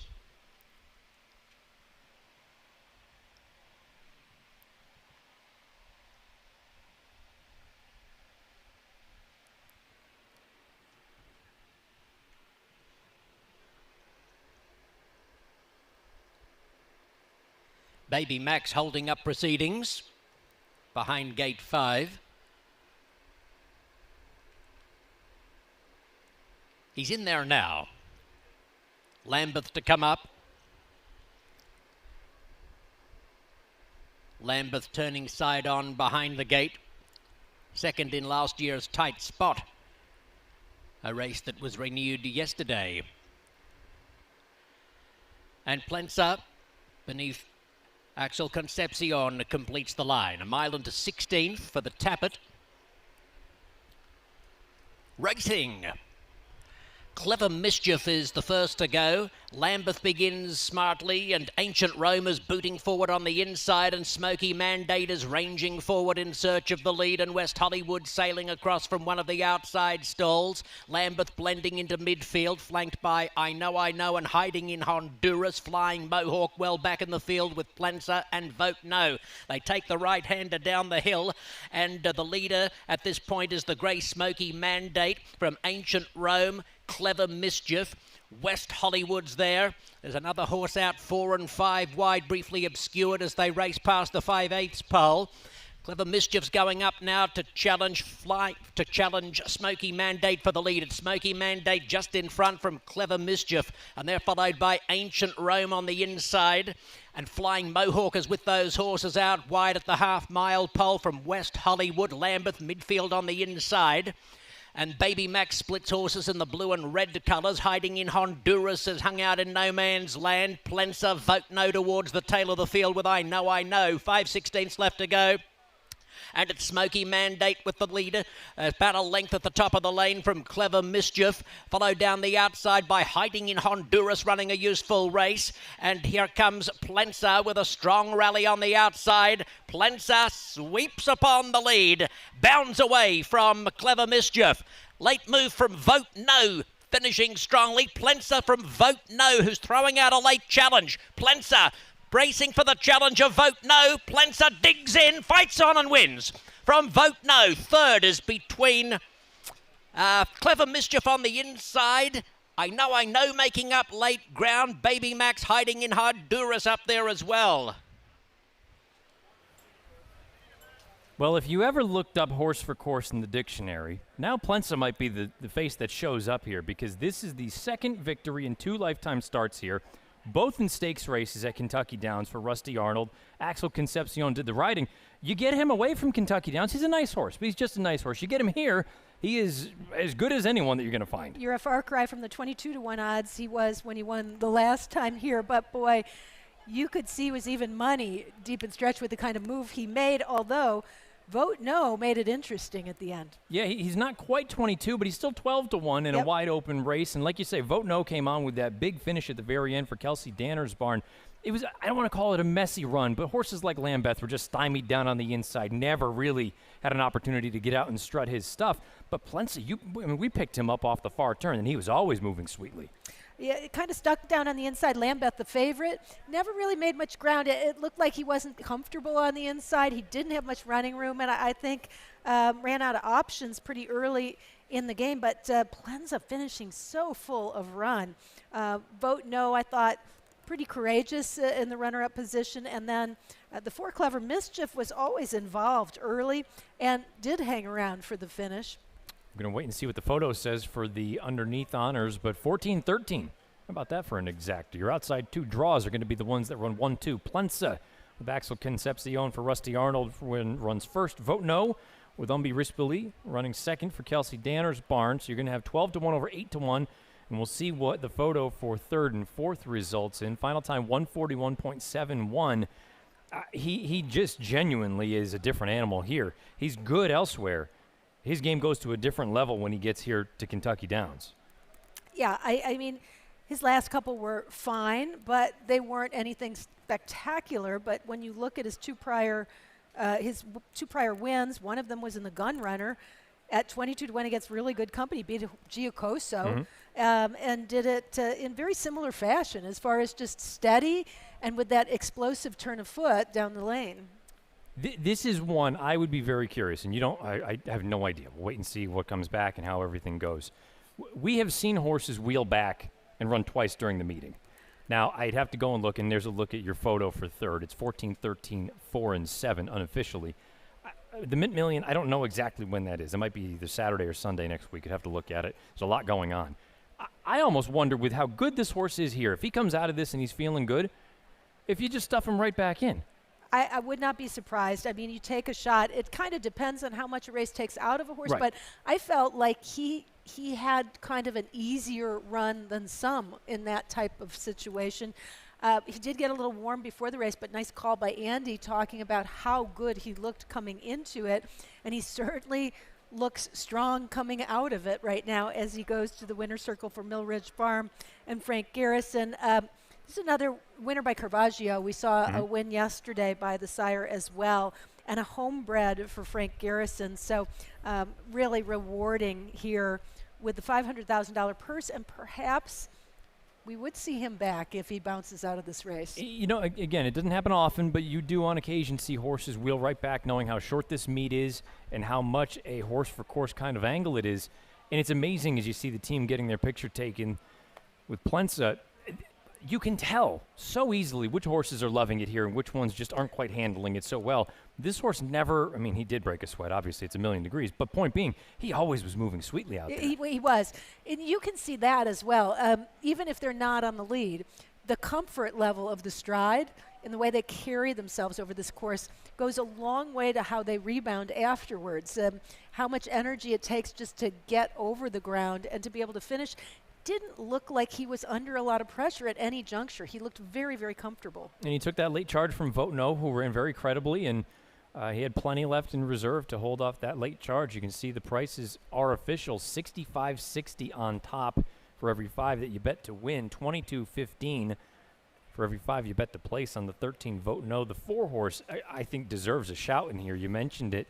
Clever Mischief was involved every step of the way. He was wide every step of the way in that stakes race at Horseshoe Windy last time. He runs a credible third in here, $14.40 for every 5 you bet to show. And then Hiding in Honduras looked like he was looming up there kind of at the top of the lane and flattened out. And I can't help but kind of chalk that up to it's the first time he's ever seen a course like this. Yeah, for sure. Bottle of Jefferson's Ocean to the winning connections there. And that's pretty sweet, $65.60. On the return for Plensa, Vote No, $22.15 for the place, and Clever Mischief, $14.40 to show, and that trifecta, $335.90 and some change for 50 cents. Yeah, I was going to say, if you ended up playing that pick 3 sequence as part of the pick 6, obviously as part of the pick 5, $109 and change for every 50 cents coming back after a formful kind of beginning. Nothing to sneeze at here as Plensa gets the job done. The definition of an animal that is horse for course. We're going to turn the page and move on to race number 10, the $750,000 untappable 6.5 furlongs here over the firm going. Early wagering co-favorites, the 2 and the 3 at 8-5, those being Seneca Park and Waggly. 25 minutes until post time. When we return, we dive in to the 2-year-old fillies in the untappable.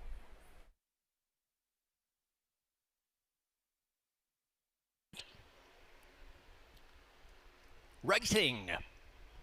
Clever Mischief is the first to go. Lambeth begins smartly, and Ancient Rome is booting forward on the inside, and Smoky Mandate is ranging forward in search of the lead, and West Hollywood sailing across from one of the outside stalls. Lambeth blending into midfield, flanked by I Know, and Hiding in Honduras. Flying Mohawk well back in the field with Plensa and Vote No. They take the right-hander down the hill, and the leader at this point is the grey Smoky Mandate from Ancient Rome. Clever Mischief. West Hollywood's there. There's another horse out 4 and 5 wide, briefly obscured as they race past the 5/8 pole.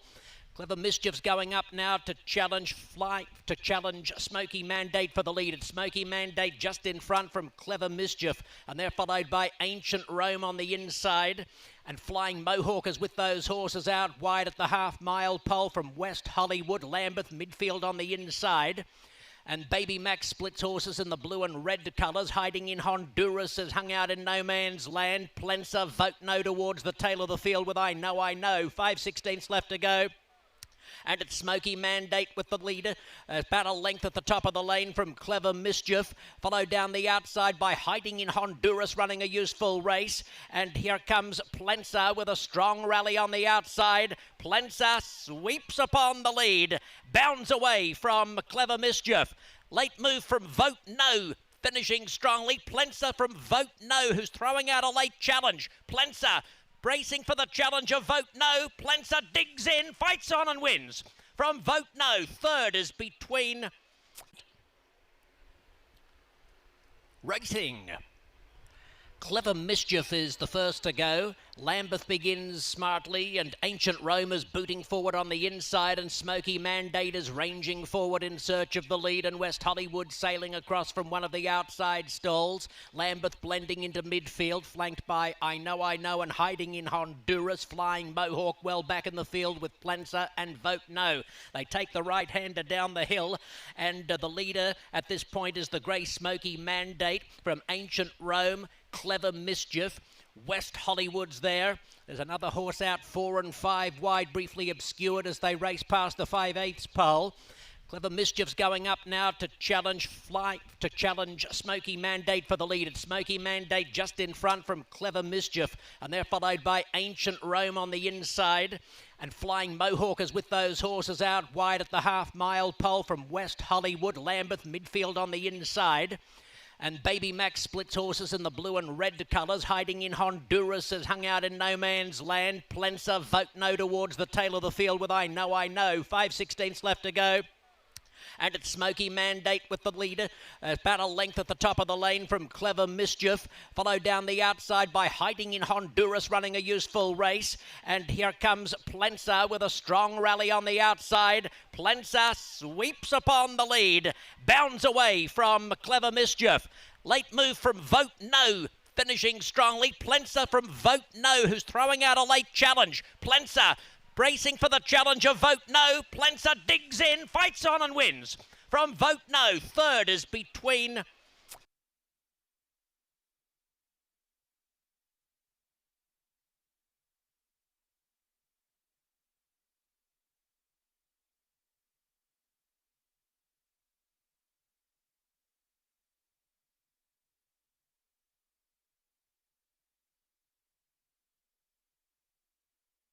McKenzie in a dominant performance.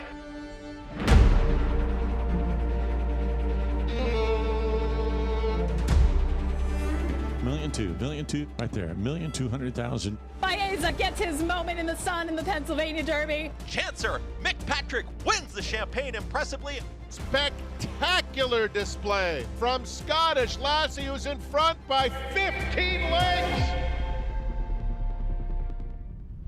Jefferson's Ocean is aged at sea.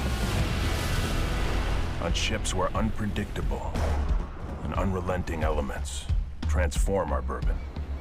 Darkened by pounding waves. Kissed by ocean air. Caramelized by equatorial heat. Bring it home and complete the voyage. Jefferson's Ocean.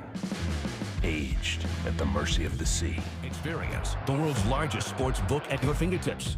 I'm Derek Stevens. I'm a lifelong sports bettor and owner of Circus Sports. We built this platform for bettors that want high limits and total transparency. Featuring tight money line splits, lowest holds, and exceptional live customer service. Hi, how may I help you today? Download your new bookie today, Circus Sports. Start betting like a pro.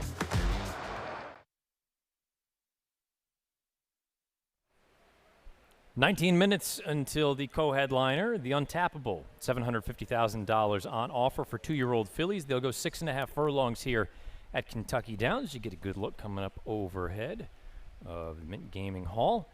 We get ready to dive into a race where there is plenty of money on offer, and we've got 2 horses that are taking the lion's share of the money in the 2 and the 3. They will be joined based on the will pays by the 4 very shortly, but right now, Caton, the public squarely aboard the 3 Waggly, the 2 Seneca Park.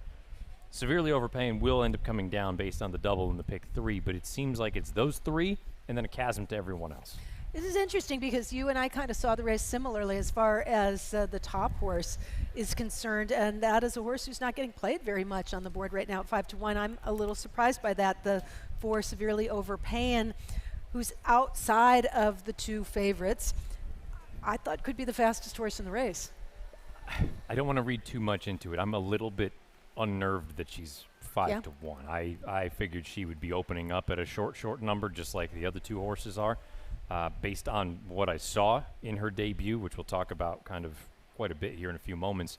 I think there's a chance that she could simply be faster than the inside 2, but she's shown that she can, I don't want to say sit, but she's comfortable passing another runner. You don't want to draw too many conclusions, but we've seen early money is live money, and conversely, late money doesn't often end up leading you to success. 5-1, I'm surprised she's that kind of price. I thought she'd be closer to 3-1. Based on the will pays, she probably will end up getting down there.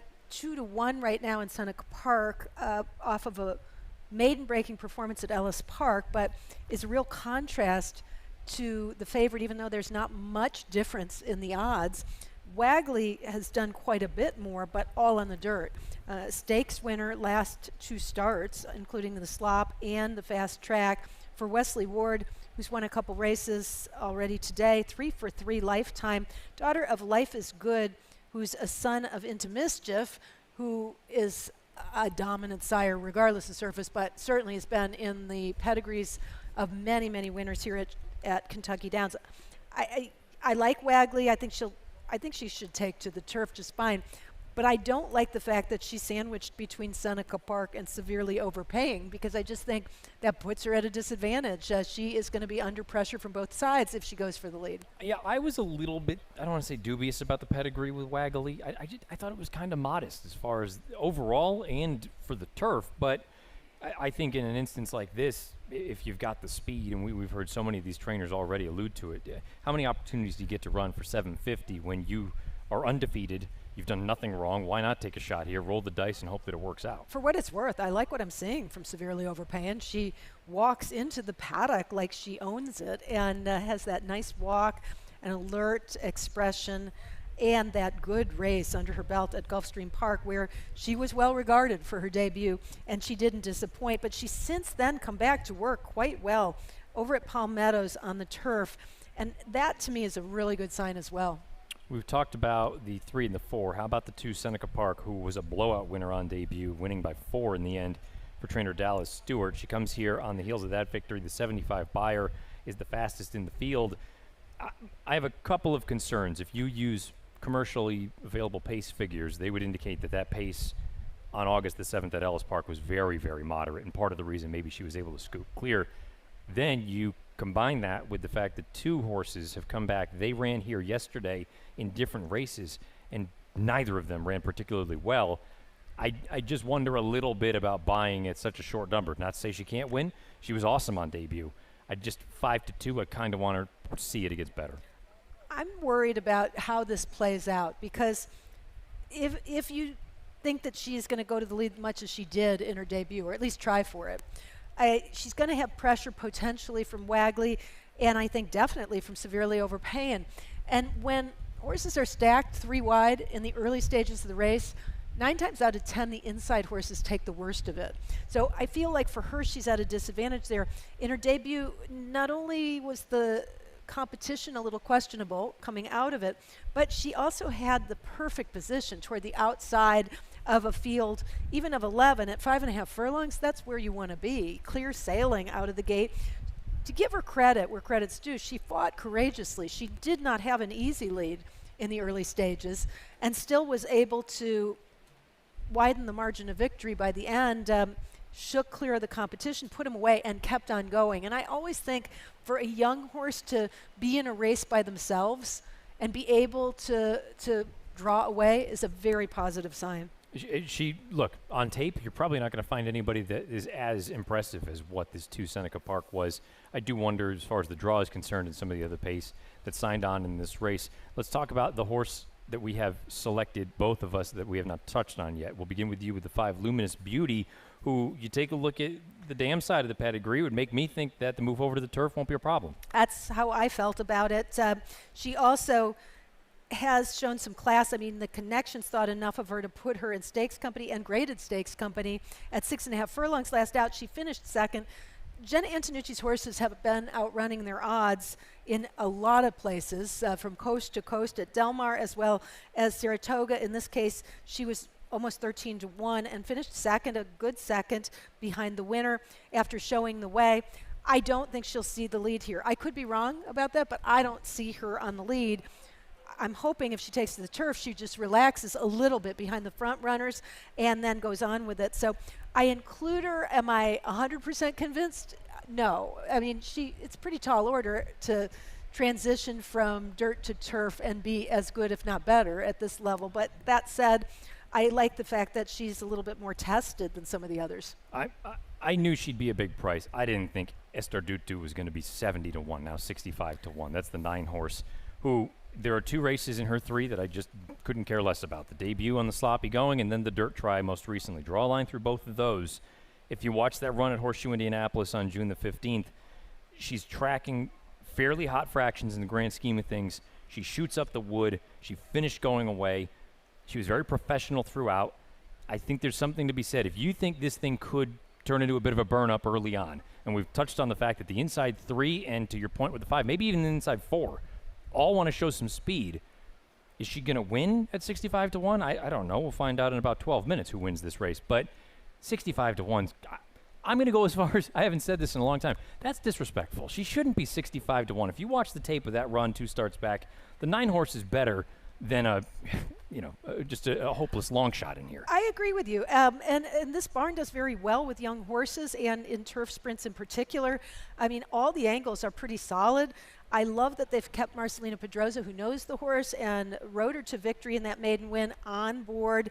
I think familiarity with the horse is one of the most important factors you could have, and confidence in the horse as well.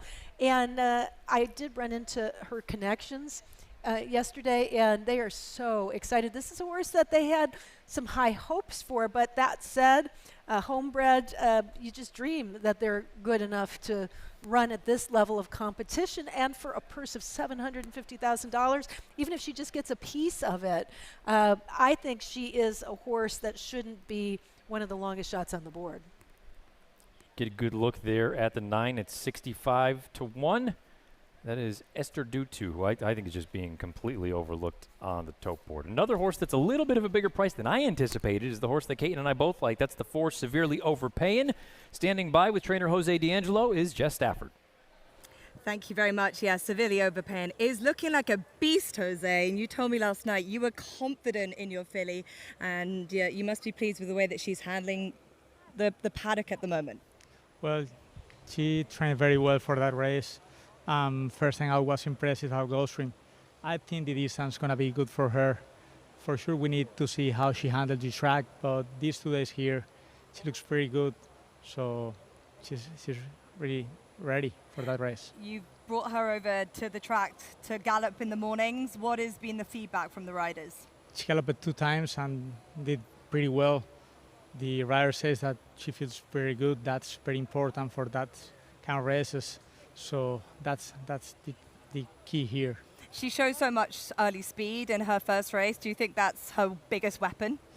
She was fast, but for Florida, she was like second behind the speed. So I think she has some speed, but not like a sprinter. So she can relax and sit second behind the speed. So we see how she breaks and go from there. Well, last year, Jose, you gave me one of the biggest thrills when I saw She's So Spicy win. I hope you have more success here at Kentucky Downs. Good luck. Thank you. And Andy, as I said, I thought that the 4 just looks like a beast. She's a big type, isn't she, physically? But there's plenty of horses in this field that have profiles that are similar and are also looking well. Yeah, the 4 Severely Overpaying for a price, certainly interesting. Big, stout filly, and another big, stout filly, the number 3 Wagley for Wesley Ward, who I imagine is taking play. But oh my goodness, she looks like a 3-year-old colt in this group of 2-year-old fillies. She is an absolute tank. So, I mean, her record speaks for itself. She's undefeated. The blinkers do come off today, but physically she does look a picture. A couple others caught my eye as well, though, Jess. The number 12, Washington, has grown a lot since the last time I saw her. Last time I saw her was when she broke her maiden in the spring, and she was very game and gutsy that day. She actually almost got put over the rail. She was down on the inside, and she showed absolutely no quit. So that is the type of personality that typically does well over the track here, you have to be a bit tenacious and a bit game, and that certainly is Washington. So I do think she is an interesting one, and the 2 Seneca Park for Dallas Stewart also caught my eye. Yeah, and look, this is a similar horse, isn't it, to Severely Overpay, and has done nothing wrong, showed a lot of speed. Let's see if this horse will handle the track. That's going to be the question a lot of the trainers have. What about some of them that have a little bit more form in terms of just experience, I suppose? The number 5, Luminous Beauty, is quite interesting for the Antonucci-Gaffalione partnership. Has already got stakes form, at least has been tried in stakes company. They obviously hold this horse in high regard. She is switching from dirt to turf, but what I gleaned from yesterday's results was that dirt to turf results were coming up high, the switch, if they have the class, and I think this horse clearly has shown that she does have that class streak. Yeah, second in the Grade 3 Adirondack, last time out up at Saratoga, so certainly no slouch, physically well put together, and you could say her pedigree is kind of turfy as well. She's by Flame Away, she's out of it into Mischief Mare, but with that being said, the number 3 Wagley just really catching my eye, the 12 as well, and the 2 Seneca Park being by Golden Pal. I think those Golden Pals are doing very well here at Kentucky Downs. They certainly are. I'm going to stick with the 4 Severely Overpaying. I think she looks like a monster in the paddock, but I think just like a few of these, she's got a similar profile. There could be anything in this field. There could be anything. I'm going to take the 3, 12, and maybe throw in the 2 as well, but the ladies are making their way onto the track. This is the Untappable Stakes, and with that, we'll send it back to Caitlin and Matt. Andy, Jess, thank you. As the horses make their way to the track for a post parade, we have a 2-1 favorite in the 3 Wagley. Second choice is the 2 Seneca Park at 5-2. Third choice, the 4 Severely Overpaying at 4-1. And then you got a bit of a gap to everyone else. It is almost post time for the Untappable.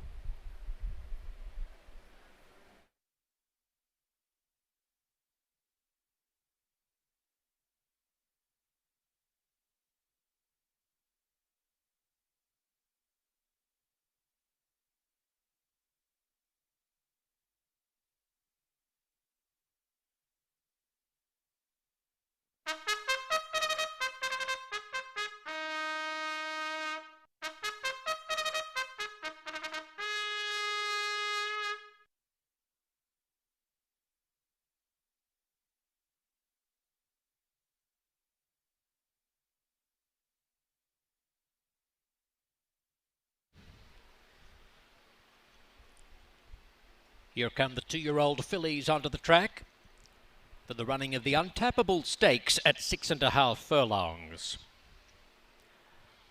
Scratch number 1, Just Peachy, along with 7, Lexi's Charm.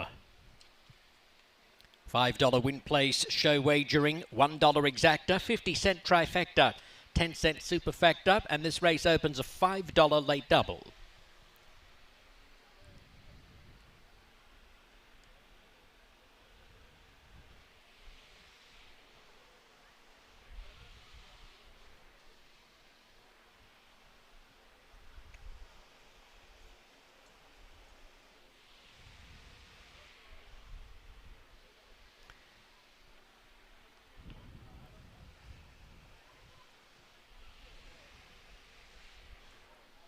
The post parade is led by number 2 Seneca Park, trained by Dallas Stewart and ridden by Brian Hernandez Jr.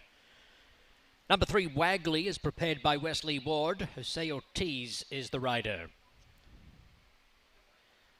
Flavian Pratt is aboard number 4 Severely Overpaying. Jose D'Angelo is the conditioner. 5 is Luminous Beauty, owned by Gina Antonucci, trained by Tyler Gaffalione. Number 6, Gone and Plenty, resides in the Joe Sharp Shedrow. Ben Curtis is the rider. Number 8, Party Mix, trained by Nolan Ramsey, guided by Umberto Rispoli. 9, Estardo 2, trained by Joel Zavitz, trained and ridden by Marcelino Pedroza Jr. Holiday Weekend carries the number 10 saddlecloth beneath Jaime Torres. Riley Mott applies the polish. 11, Epinay is trained by J.K. Sweezy. Jane Elliott rides. Number 12, Washington, is trained by Steve Asmussen, ridden by Keith Asmussen. And Master Queen draws in off the also eligible list, number 13. ridden by the 7-pound apprentice Luis Fuenmayor, trained by Carlos Munoz. That's the untappable field.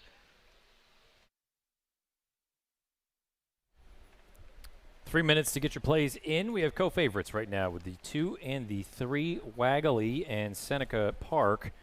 Then you jump to the 4 horse at 4-1. I still think that's going to come down a little bit by the time we get to post, and Severely Overpaying, and you've got a bit of a jump beyond there, at least 2x. One comment to make about the 8 Party Mix and the 4 Severely Overpaying.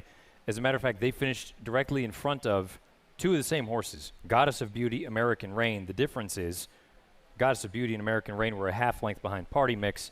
They were more than 4 lengths behind Severely Overpaying. Maybe that's too elementary a way of looking at it, but to me, I think that's why you're looking at roughly 2.5x the difference in the odds right now. You just brought something up during the post parade. We probably should give a shout to the 10 horse with the way Riley Mott's barn's going. I mean, his horses have been prices, and yet they have been winning.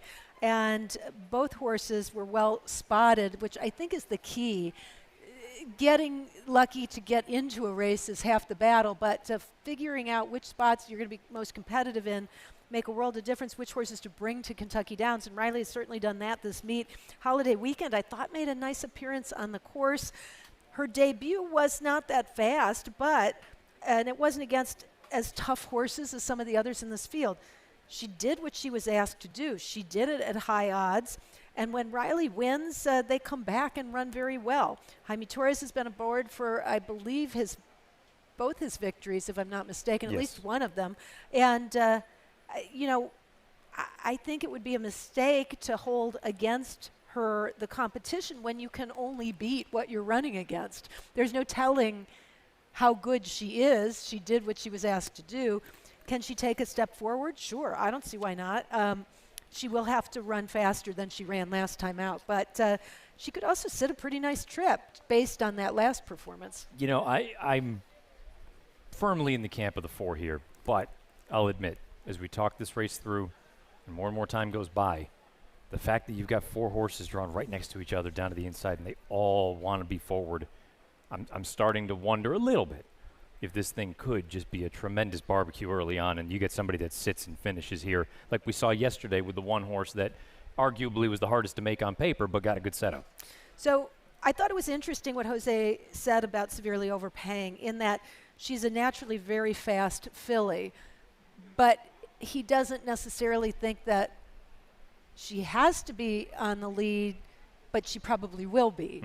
Now, I think that's a huge advantage, especially with her position to the outside, in that it gives Flavien Prat perhaps a little bit of an option or a cushion to take back if it looks like it's going to be 3 horses wing-dinging it all the way. Now, the problem for me is that Wagley, in my mind, has to run faster than she's ever run before by quite a lot to the half-mile pole to be involved with Seneca Park and Severely Overpaying. See, a rider just got dismounted. I want to say 13, but I'm not entirely sure. It's hard for us to see from here. Yeah, it's the 13, Matt, Master Queen. And I tell you what, with that in mind, the loading process has begun. Let's send it to Michael Wrona. Take the ball here, Michael, as we get ready to go for the untappable. Righto, mate. Master Queen has been quickly remounted by the apprentice who cannot claim the 7-pound allowance in this stakes race. So the loading process almost complete. Gone and plenty to come forward with Master Queen. They're the last couple. The untappable stakes for 2026 about to be run and won. Racing. And Wagley not that well served at the break, Severely Overpaying, and Seneca Park beat out Wagley, who's going to drop back to about 5th. Luminous Beauty's moving up 2nd, and Party Mix, the red and white colours prominently placed. Back behind these horses comes Estardo 2 in a midfield position. Master Queen's planted very wide. Washton's back in the second half of the field as they race down past the 5/8 pole.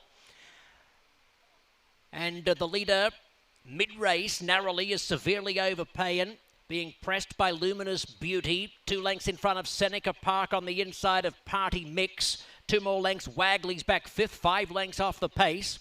followed near the inside by Astardo 2, Master Queen out wide. And Washington's between horses at the top of the lane. Gone and Plenty's along the inside. Epinay's one of the last, with Holiday Weekend coming to the extreme outside. 3/16 left to go. And Severely Overpaying being joined out wide by Seneca Park with a strong thrust. And Luminous Beauty goes with Seneca Park. It's Luminous Beauty, Seneca Park from Severely Overpaying, who's boxing on. Seneca Park on the outside, putting the nostrils in front. And Seneca Park wins it from Luminous Beauty, Severely Overpaying, and Wagley has come on for fourth. Seneca Park backs up that debut score in front-running fashion there, sits here today. Just as effective. She is a stakes winner, getting the job done in the Untappable. And down the stretch, 2 horses moving beautifully and best. Luminous Beauty, though, was putting pressure on the pace setters even in the earliest stages of the race, and I think that probably cost her just a little bit in the final strides. She actually looked to me like she started to drift out a little bit. Now, whether it was just to maybe get a different part of the course and get closer to the competition, I'm not entirely sure. But Seneca Park answered the challenge in a big way to respond. Took just a different type of running style to get there, as she was bottled up behind horses in the early stages. It didn't seem to phase her. Gets clear and comes up with that nice flourish at the end. Yeah, this has got to be very encouraging for Dallas Stewart. As you take a look at the break, she's a little bit outfooted early on, as the 4 was intent on making the lead, that being Severely Overpaying. And for this filly, in only her second lifetime start, to be able to take that all in stride, settle, and finish the way that she did, that's a very encouraging run here. She's a perfect 2 for 2 now. She's shown 2 different dimensions. I mean, look, I clearly underestimated her coming out of that race, just given what we had seen, or lack thereof, from the rest of the field. Sometimes you can have a horse that is still just that much better, despite the fact that they may have taken on slightly inferior there on debut. As you look at Brian Hernandez getting ready to get his picture taken. Dallas Stewart, well done. Seneca Park is your winner. She went off at odds of 9-5. The early portion of the race was interesting, Caton, because both Wagley and Seneca Park kind of got shuffled back in positions they were unfamiliar with. The 4, Severely Overpaying, broke right out there. I said to you as it was running, I'll take my chances every day. She just wasn't moving the way that I wanted her to move at the top of the lane. She got tired at the end. Full marks to the 5, Luminous Beauty, as well. You mentioned it. Applied the pressure, still was boxing on at the end, just couldn't hold off the late charge of the 2. Yeah, I love to see the fact that she was able to be behind horses, kind of bottled up in the early stages, and didn't seem to phase her. And then was able to respond the minute Brian asked her or gave her the running room and the signal to go. It wasn't a dramatic move. It was a more gradual move for her, and that's the key. When you can kind of call the shots and have the horse to respond, you're going to have a very powerful force. This is a big win for Seneca Park in the style that she did it. Luminous Beauty, I give some high marks to as well, though, because I think that she was kind of under pressure to run with Severely Overpaying in the early stages, so that someone did. And I might have compromised her own chances at the end, but she still hung in there, just second best on the day. But an encouraging effort nonetheless, and she certainly handled the turf. Credit to the wagering public as well. Your 4 favorites run some version of 1, 2, 3, 4 with the favorite on top, as Seneca Park is now a perfect 2 for 2. This is the daughter of Golden Pal out of an Invasor mare. And boy, you want to talk about wildly different ways to get to the winner's circle. Gate to wire with a soft pace on debut, shuffled a little bit, sat and finished here, going out to 6.5, second time out. Be curious to see what the connections want to do going forward. We know that you've got that juvenile turf sprint for the Breeders' Cup. That makes a great deal of sense. Maybe you take a crack at finding out how far she wants to go before you get there, but in the here and now, she is as good as anyone sprinting on the turf right. Perhaps like father, like daughter in that regard, as Golden Pale was very successful in his own right, and she seems to be a chip off the old block. Also rewarding for Dallas Stewart. You don't see him run a lot of horses over here at Kentucky Downs, so well prepared and a really impressive performance there. And Brian Hernandez has won more races, I believe, than almost any other rider here in the history of Kentucky Downs, and has certainly been riding here longer than any other rider. So to see him come back and have a powerful opening weekend, including a stakes win here in the $750,000 in Tappable, is a lot of fun to watch. Holy Cow Stable have to be over the moon with a $70,000 sale purchase that has now put together a very nice bankroll and some real credentials going forward. 14.55 on top if you backed Seneca Park in the untappable. Luminous Beauty, a gutsy second at 17.85 to place. And Severely Overpaying rounds out your trifecta, 7.75 there for every 5 you bet to show. $1 exacta, 20 and change. 50-cent trifecta, 34.5.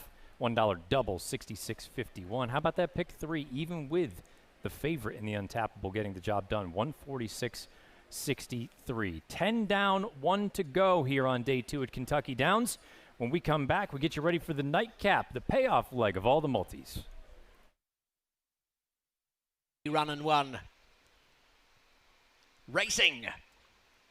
And Wagley not that well served at the break, Severely Overpaying, and Seneca Park beat out Wagley, who's going to drop back to about 5th. Luminous Beauty's moving up 2nd, and Party Mix, the red and white colours prominently placed. Back behind these horses comes Astardo 2 in a midfield position. Master Queen's planted very wide. Washington's back in the second half of the field as they race down past the 5/8 pole. And the leader, mid-race, narrowly, is Severely Overpaying, being pressed by Luminous Beauty. 2 lengths in front of Seneca Park on the inside of Party Mix. 2 more lengths, Wagley's back 5th, 5 lengths off the pace. Followed near the inside by Astardo 2, Master Queen out wide. And Washington's between horses at the top of the lane. Gone and Plenty's along the inside. Epinay's one of the last, with Holiday Weekend coming to the extreme outside. 3/16 left to go. And Severely Overpaying being joined out wide by Seneca Park with a strong thrust. And Luminous Beauty goes with Seneca Park. It's Luminous Beauty, Seneca Park from Severely Overpaying, who's boxing on. Seneca Park on the outside, putting the nostrils in front. And Seneca Park wins it from Luminous Beauty, Severely Overpaying, and Wagley has come on for 4th. Run and 1. Racing. And Wagley not that well served at the break, Severely Overpaying, and Seneca Park beat out Wagley, who's going to drop back to about 5th. Luminous Beauty's moving up 2nd, and Party Mix, the red and white colours prominently placed. Back behind these horses comes Astardo 2 in a midfield position. Master Queen's planted very wide. Washington's back in the second half of the field as they race down past the 5/8 pole. And the leader, mid-race, narrowly, is Severely Overpaying, being pressed by Luminous Beauty. 2 lengths in front of Seneca Park on the inside of Party Mix. 2 more lengths, Wagley's back 5th, 5 lengths off the pace. Followed near the inside by Astardo 2, Master Queen out wide. And Washington's between horses at the top of the lane. Gone and Plenty's along the inside. Epinay's one of the last, with Holiday Weekend coming to the extreme outside. 3/16 left to go. And Severely Overpaying being joined out wide by Seneca Park with a strong thrust. And Luminous Beauty goes with Seneca Park. It's Luminous Beauty, Seneca Park from Severely Overpaying, who's boxing on. Seneca Park on the outside, putting the nostrils in front. And Seneca Park wins it from Luminous Beauty, Severely Overpaying, and Wagley has come on for 4th.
I'm speechless. We have an unbelievable group of partners, great horsemen, and this has been an unbelievable journey. Breed and race in Kentucky. It's the ultimate home field advantage. only 6.8% of U.S. racing takes place in Kentucky. But from their 5 racetracks, they account for nearly 20% of total purses and 17% of total wagering. And out of the 405 U.S. graded stakes, 93, a staggering 23%, take place in Kentucky. Breed them, raise them, race them. We all win. And they're off.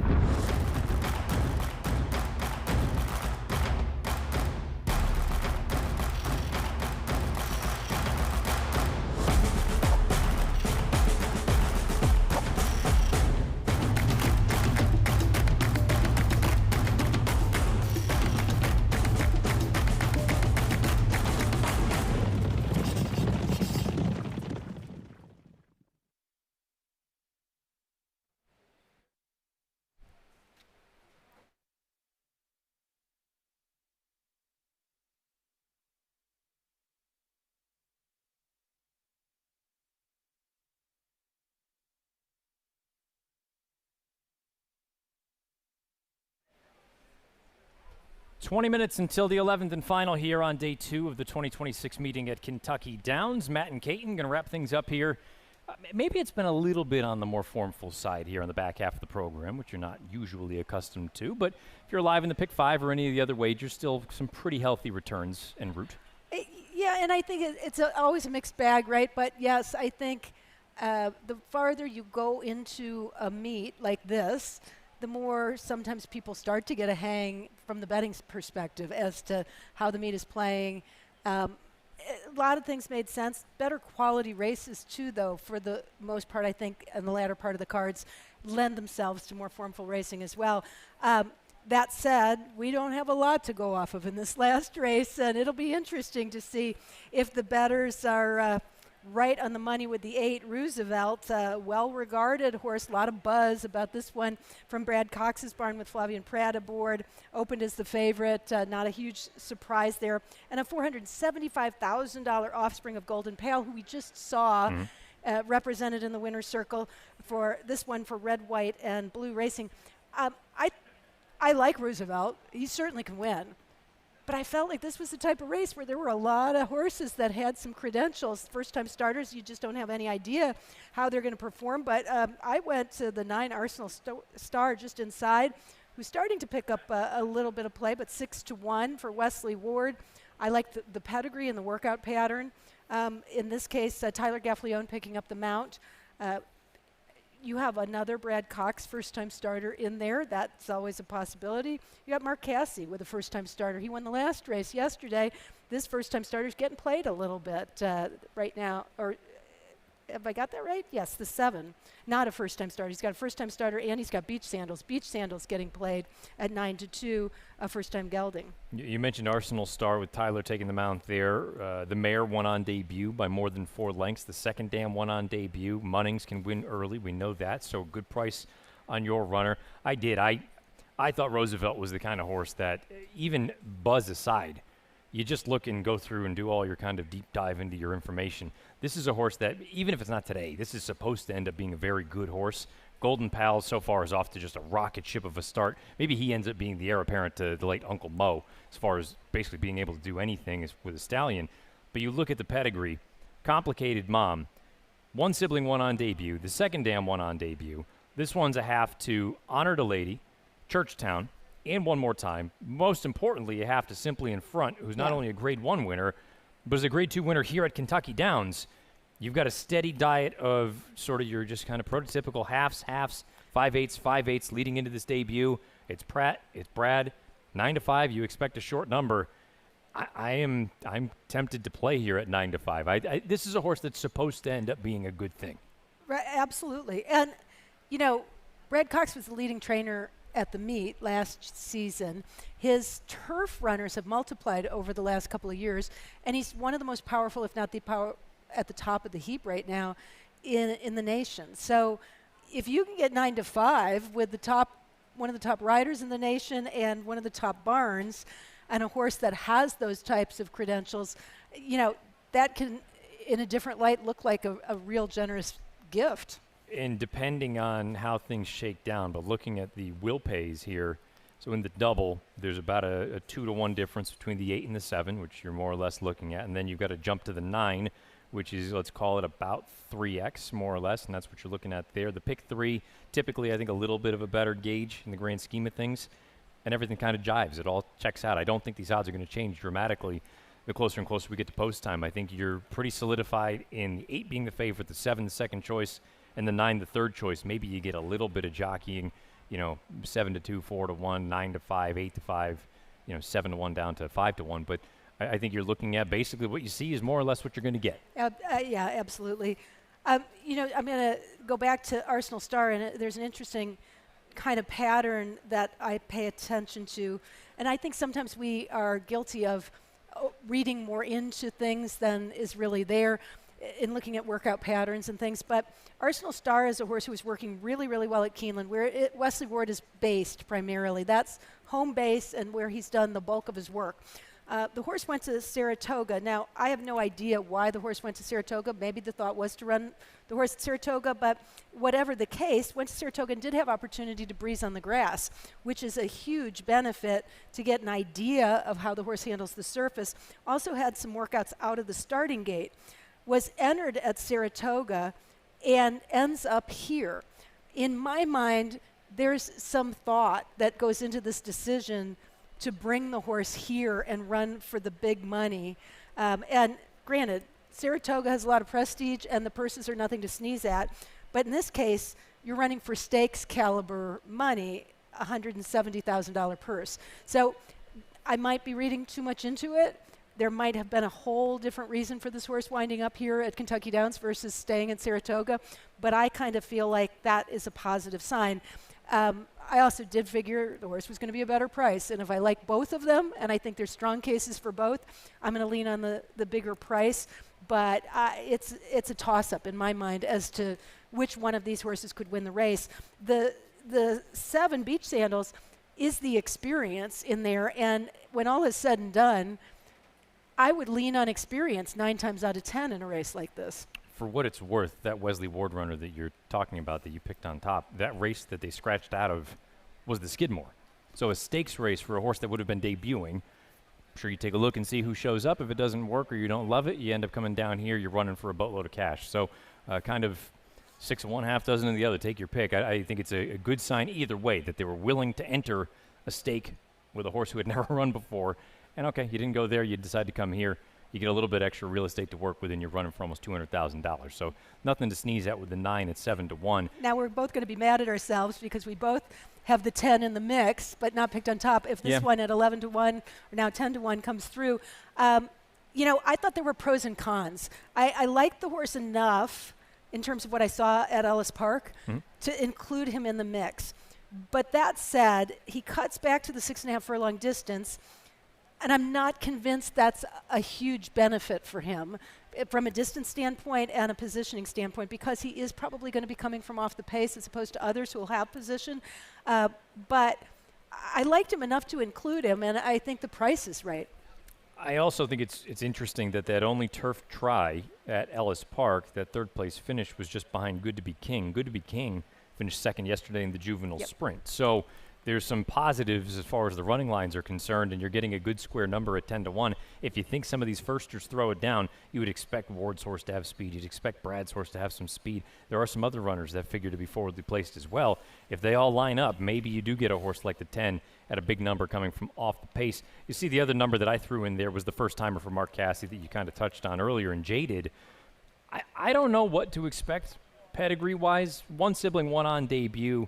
I see Orientate on the bottom. It's early days for Olympiad, but Andy kind of touched on it yesterday. I think Dirt maybe down the road.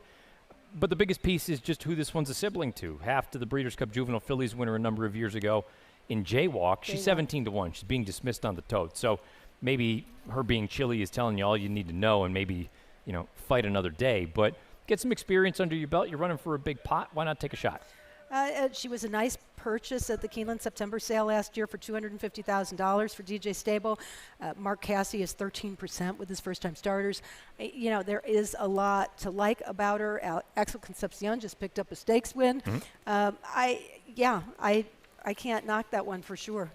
I do wonder, though, and it's tough with these new stallions, right? You don't really know what they're going to end up being. We talked about it with Epicenters. We talked about it with so many other ones that just because they did one thing on the track doesn't mean that's what their offspring will do. I still kind of get that impression that he'll end up being more dirt, but I'm far from a pedigree aficionado.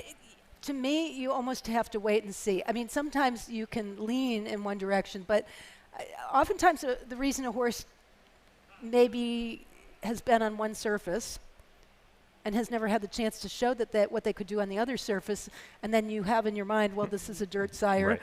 and then the offspring come out and they're all turf Right. runners. American Pharoah. Exactly. So, and also sometimes the stamina comes into play, the distance type things. But yeah, with American Pharoah is a classic example. I mean, there was no telling what he would have been on the turf. And very rarely, if a horse is really good on one surface, do you see them switching back and forth. Every once in a while we get horses like that, but they're fewer and farther between. Yeah, War of Will was a dual Grade 1 winner on the grass. We just had one recently. Burnham Square. Thank you, Burnham Square. My brain is completely fried by the end of the day. But yeah, it doesn't happen a ton these days, and you understand why, right? By and large, most of the money is on the dirt in the United States. But if you've got a horse that is capable on either surface, that's just a feather in the cap, as you get a good look at Jaded, who's getting ready to make the career debut here for trainer Mark Cassidy and DJ Stable. Jess Stafford is down in the paddock for the final time this afternoon. Jess, what do you think of the runners here for race 11? Well, I have to be honest, this is my favorite kind of race. I love to see maidens, and I especially like unraced maidens where there isn't a huge amount to go on by their looks. And I've got a thing, one of my favorite things is to really see how a horse is taking in the first time a paddock experience. And I like to see a horse that really flicks its ears, it's the sign of for me, a bit of intelligence is really taking everything in. And that is what Roosevelt looked like. The moment the horse came in, the 8 was just taking it all in. The ears were flicking back and forward, just looked like an intelligent horse.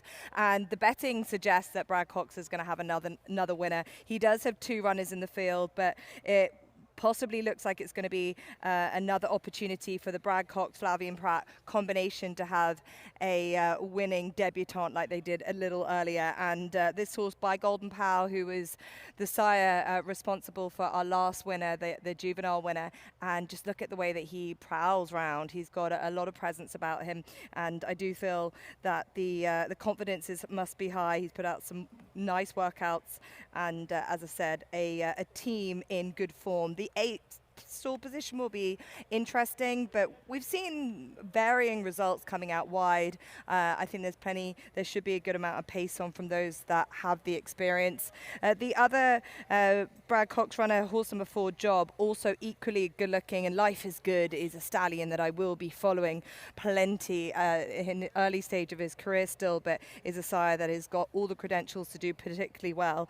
The 8, just as I was saying, how well he was behaving, he's just got a little bit flighty as he continues around the paddock. He's just got woken up a little bit, which isn't too bad, but he had been so calm, but his handler is doing very well with him as he continues to go around. But just signs of interest as we gear up to our final race of the night. There were a few more I wanted to mention, including the number 10 for Roos, who has had 2 starts to his name. That could be a benefit. I think this is a barn that does well with horses that have had a couple of race experiences. The switch to the turf looked to really benefit him. The 2 closing performances seem to be his style, and I would say that this is a good place for him, but being in a wide position like 10 and being a closer, that will definitely be of note. And then my final one I'll mention is number 9, another newcomer. This is Arsenal Star for the Wesley Ward team by Munnings. Again, a horse that to me looked like he was ready for his debut run. He looked very much enjoying the preliminaries. He has those he's a horse that looked to me like he was ready to go. Wesley Ward, as we know, had a winner earlier today. He just looked up for it, and I love to see a Wesley Ward horse that's just got that little bit of extra charisma about him. But all in all, a really good looking field of maidens. I'm looking forward to the nightcap here. Jess, thank you. Great job all day today, you and Andy. Kate, and I think I saw it. I don't want to misspeak, but I think only the 7 and the 8 are covered in the pick 6. We had that carry over into today. I think those are the only 2 covered. Otherwise, you'd be looking at something close to a $50,000 carryover.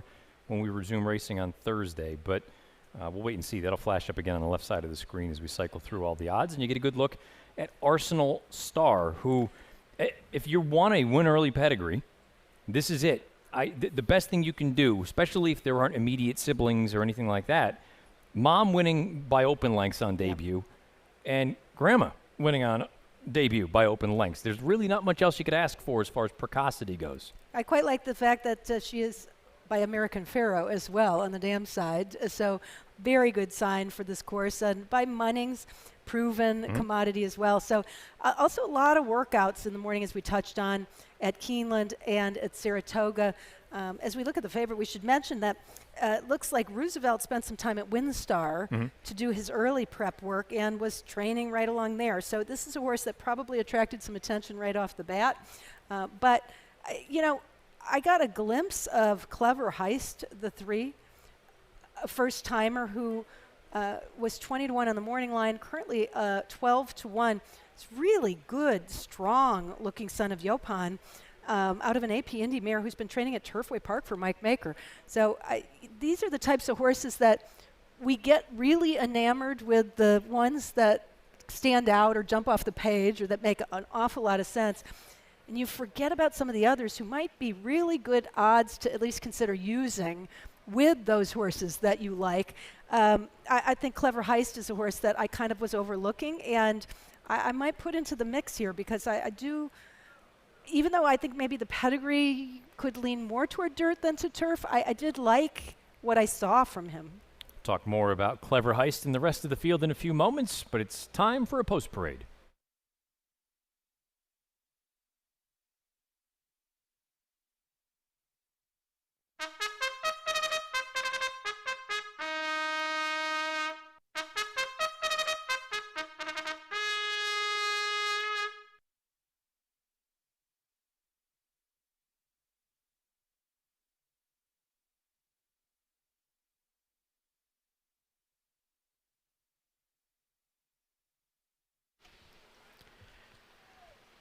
A dozen 2-year-olds moving on to the course in advance of the 11th and final race on day 2.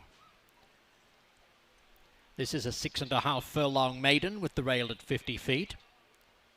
It's a $5 exacta race, also offering super high 5 wagering, as well as $5 win place show, 50-cent trifecta and 10-cent superfecta. Number 9, Arsenal Star, has Tyler Gaffalione. Gaffalione on number 9. Scratch the also eligibles, 13 through 15. Post parade about to begin with the one-horse intermediation going out for the Steve Asmussen barn. This was a $300,000 purchase as a 2-year-old in training. Showed some pace on debut at Ellis Park before packing it in. Now tries turf for start number 2. Just in behind him is the longest shot in the field at 81. That's the 2. Lost in the fight. So far, getting a little bit tired at the end of most of those runs. Who knows? Maybe a change up to Kentucky Downs will get you a different result. The 3, Clever Heist, who I mentioned, impressing me in the paddock. He is a big, strong-looking son of Yopan. First-time starter for Mike Maker at 12-1 currently. The 4, Job, one of, I'm not sure, Job or Job. I'm going to go with Job. Okay. Job. Good by me. One of 2 for Brad Cox in here right now, 12-1 by Life is Good. Candy Freak by Twirling Candy.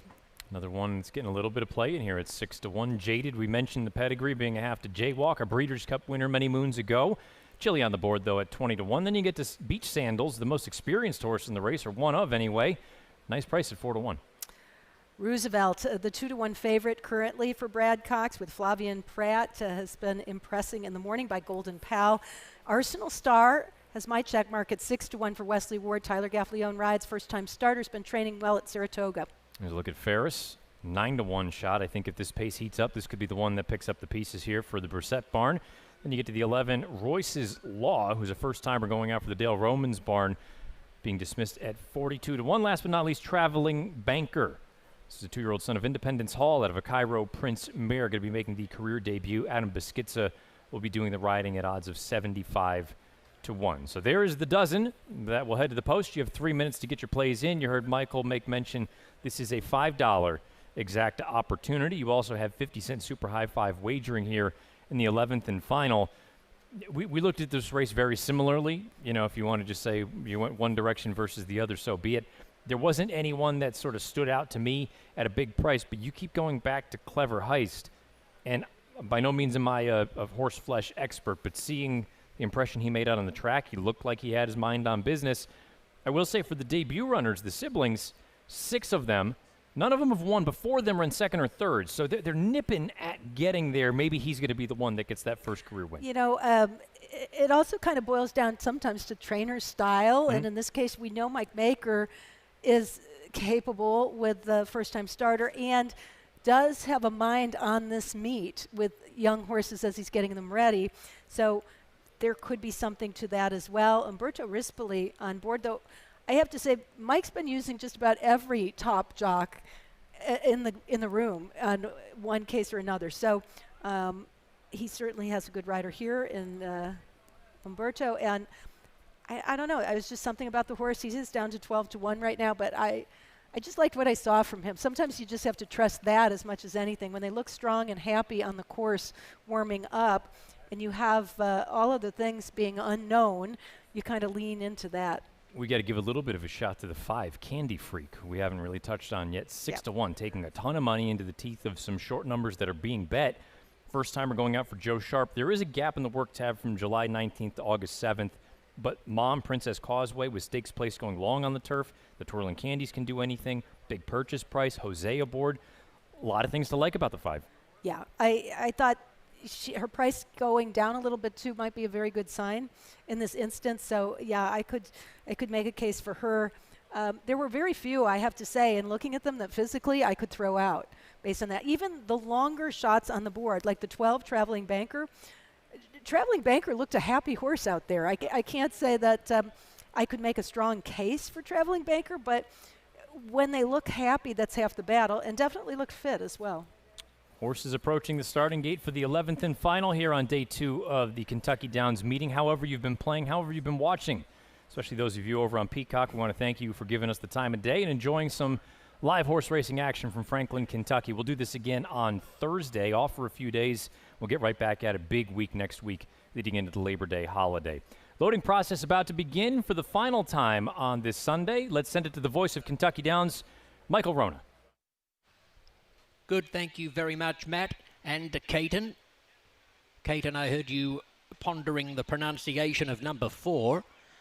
I was too this morning, whether it's the biblical Job or Job. I put a message into Brad Cox, but never heard back from him. So I'll go with you, Caton, and we'll land on Job. But apologies to the owners if we have it wrong. Intermediations in the gate with Lost in the Fight, Clever Heist, Beach Sandals, Roosevelt and Arsenal Star. Half of them in the gate. Here comes Job with Ferris, Candy Freak, Royce's Law. They're moving in quickly. Jada's going to be one of the last. And Traveling Banker.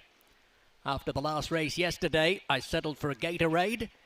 I assure you, after this finale, it'll be a cold beer. 6.5 furlongs. The 2-year-olds are about to charge. Traveling Banker to edge forward and they'll be all set.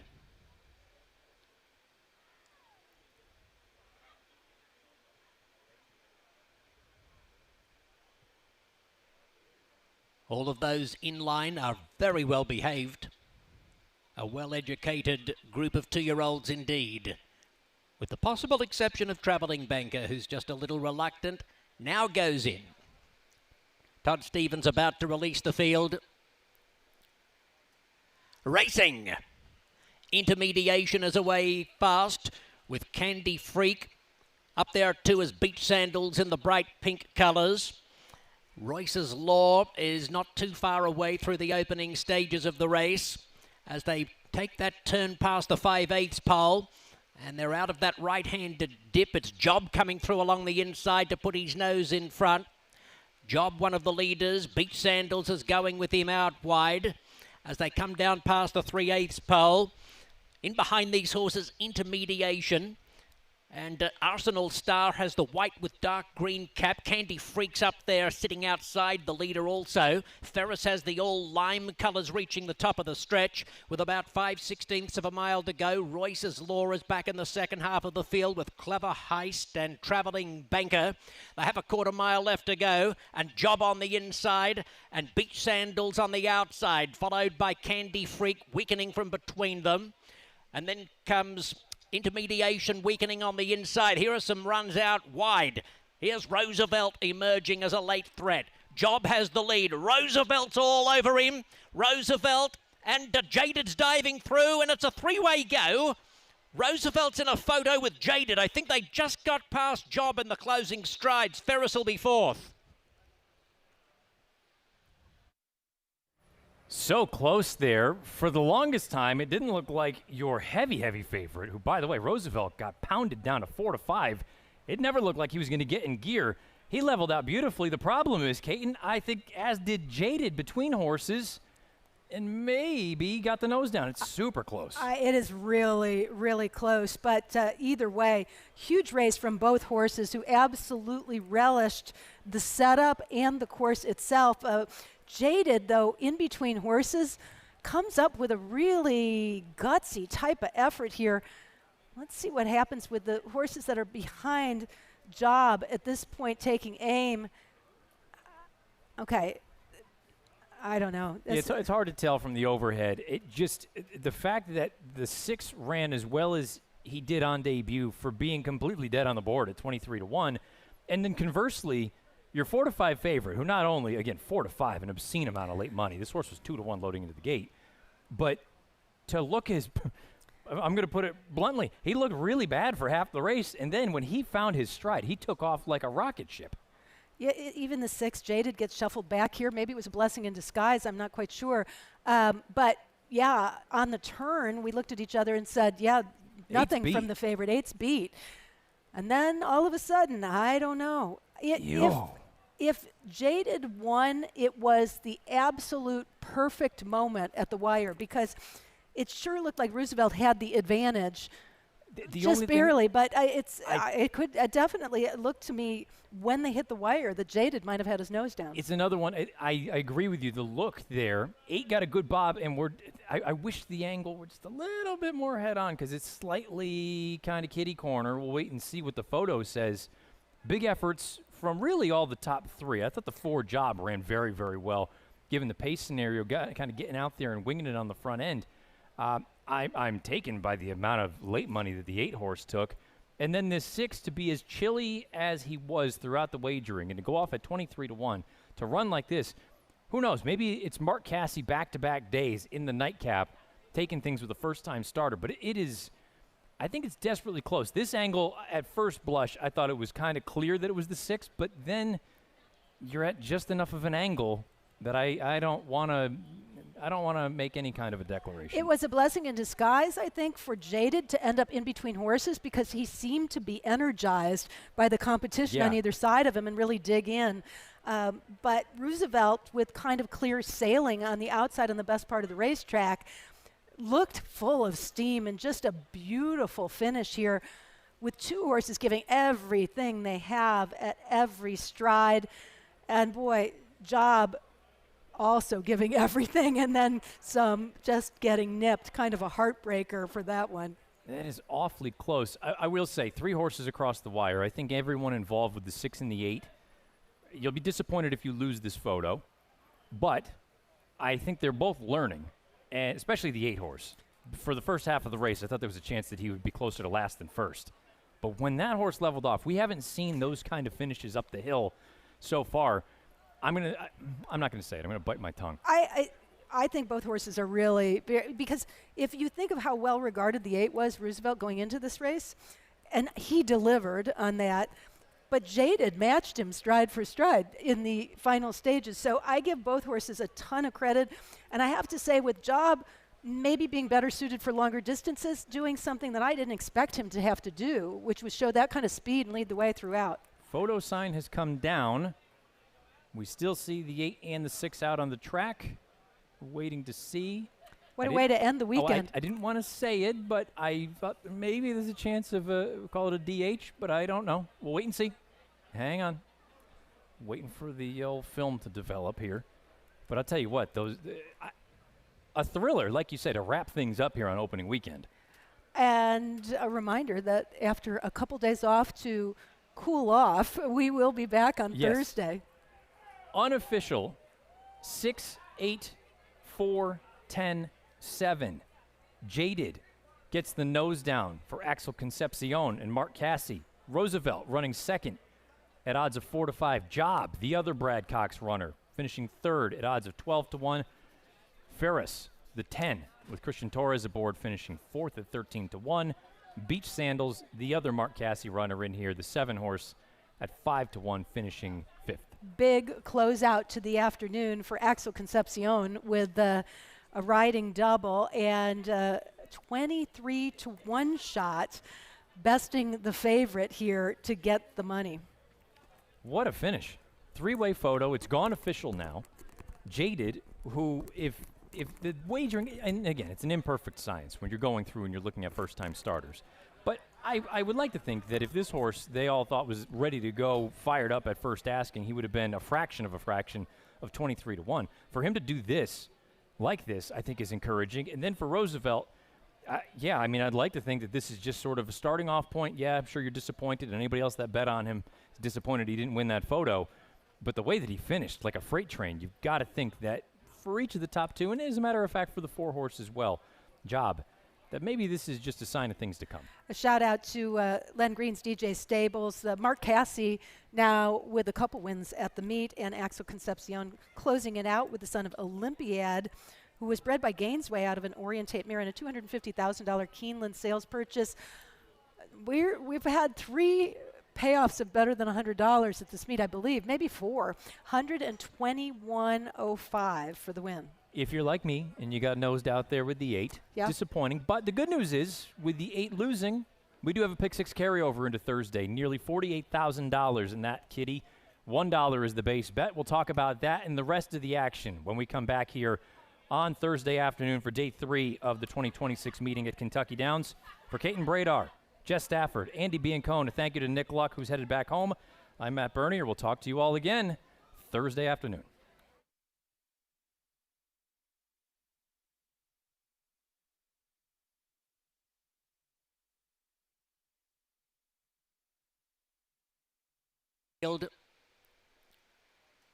Racing. Intermediation is away fast with Candy Freak. Up there too is Beach Sandals in the bright pink colours. Royce's Law is not too far away through the opening stages of the race as they take that turn past the 5/8 pole. And they're out of that right-handed dip. It's Job coming through along the inside to put his nose in front. Job, one of the leaders. Beach Sandals is going with him out wide as they come down past the 3/8 pole. In behind these horses, Intermediation. And Arsenal Star has the white with dark green cap. Candy Freak's up there sitting outside the leader also. Ferris has the all lime colours reaching the top of the stretch with about 5/16 of a mile to go. Royce's Law is back in the second half of the field with Clever Heist and Travelling Banker. They have a quarter mile left to go, and Job on the inside and Beach Sandals on the outside, followed by Candy Freak weakening from between them. And then comes Intermediation weakening on the inside. Here are some runs out wide. Here's Roosevelt emerging as a late threat. Job has the lead. Roosevelt's all over him. Roosevelt and Jaded's diving through, and it's a field. Racing. Intermediation is away fast with Candy Freak. Up there too is Beach Sandals in the bright pink colours. Royce's Law is not too far away through the opening stages of the race as they take that turn past the 5/8 pole. And they're out of that right-handed dip. It's Job coming through along the inside to put his nose in front. Job, one of the leaders. Beach Sandals is going with him out wide as they come down past the 3/8 pole. In behind these horses, Intermediation. And Arsenal Star has the white with dark green cap. Candy Freak's up there sitting outside the leader also. Ferris has the all lime colours reaching the top of the stretch with about 5/16 of a mile to go. Royce's Law is back in the second half of the field with Clever Heist and Travelling Banker. They have a quarter mile left to go, and Job on the inside and Beach Sandals on the outside, followed by Candy Freak weakening from between them. And then comes Intermediation weakening on the inside. Here are some runs out wide. Here's Roosevelt emerging as a late threat. Job has the lead. Roosevelt's all over him. Roosevelt and Jaded's diving through, and it's a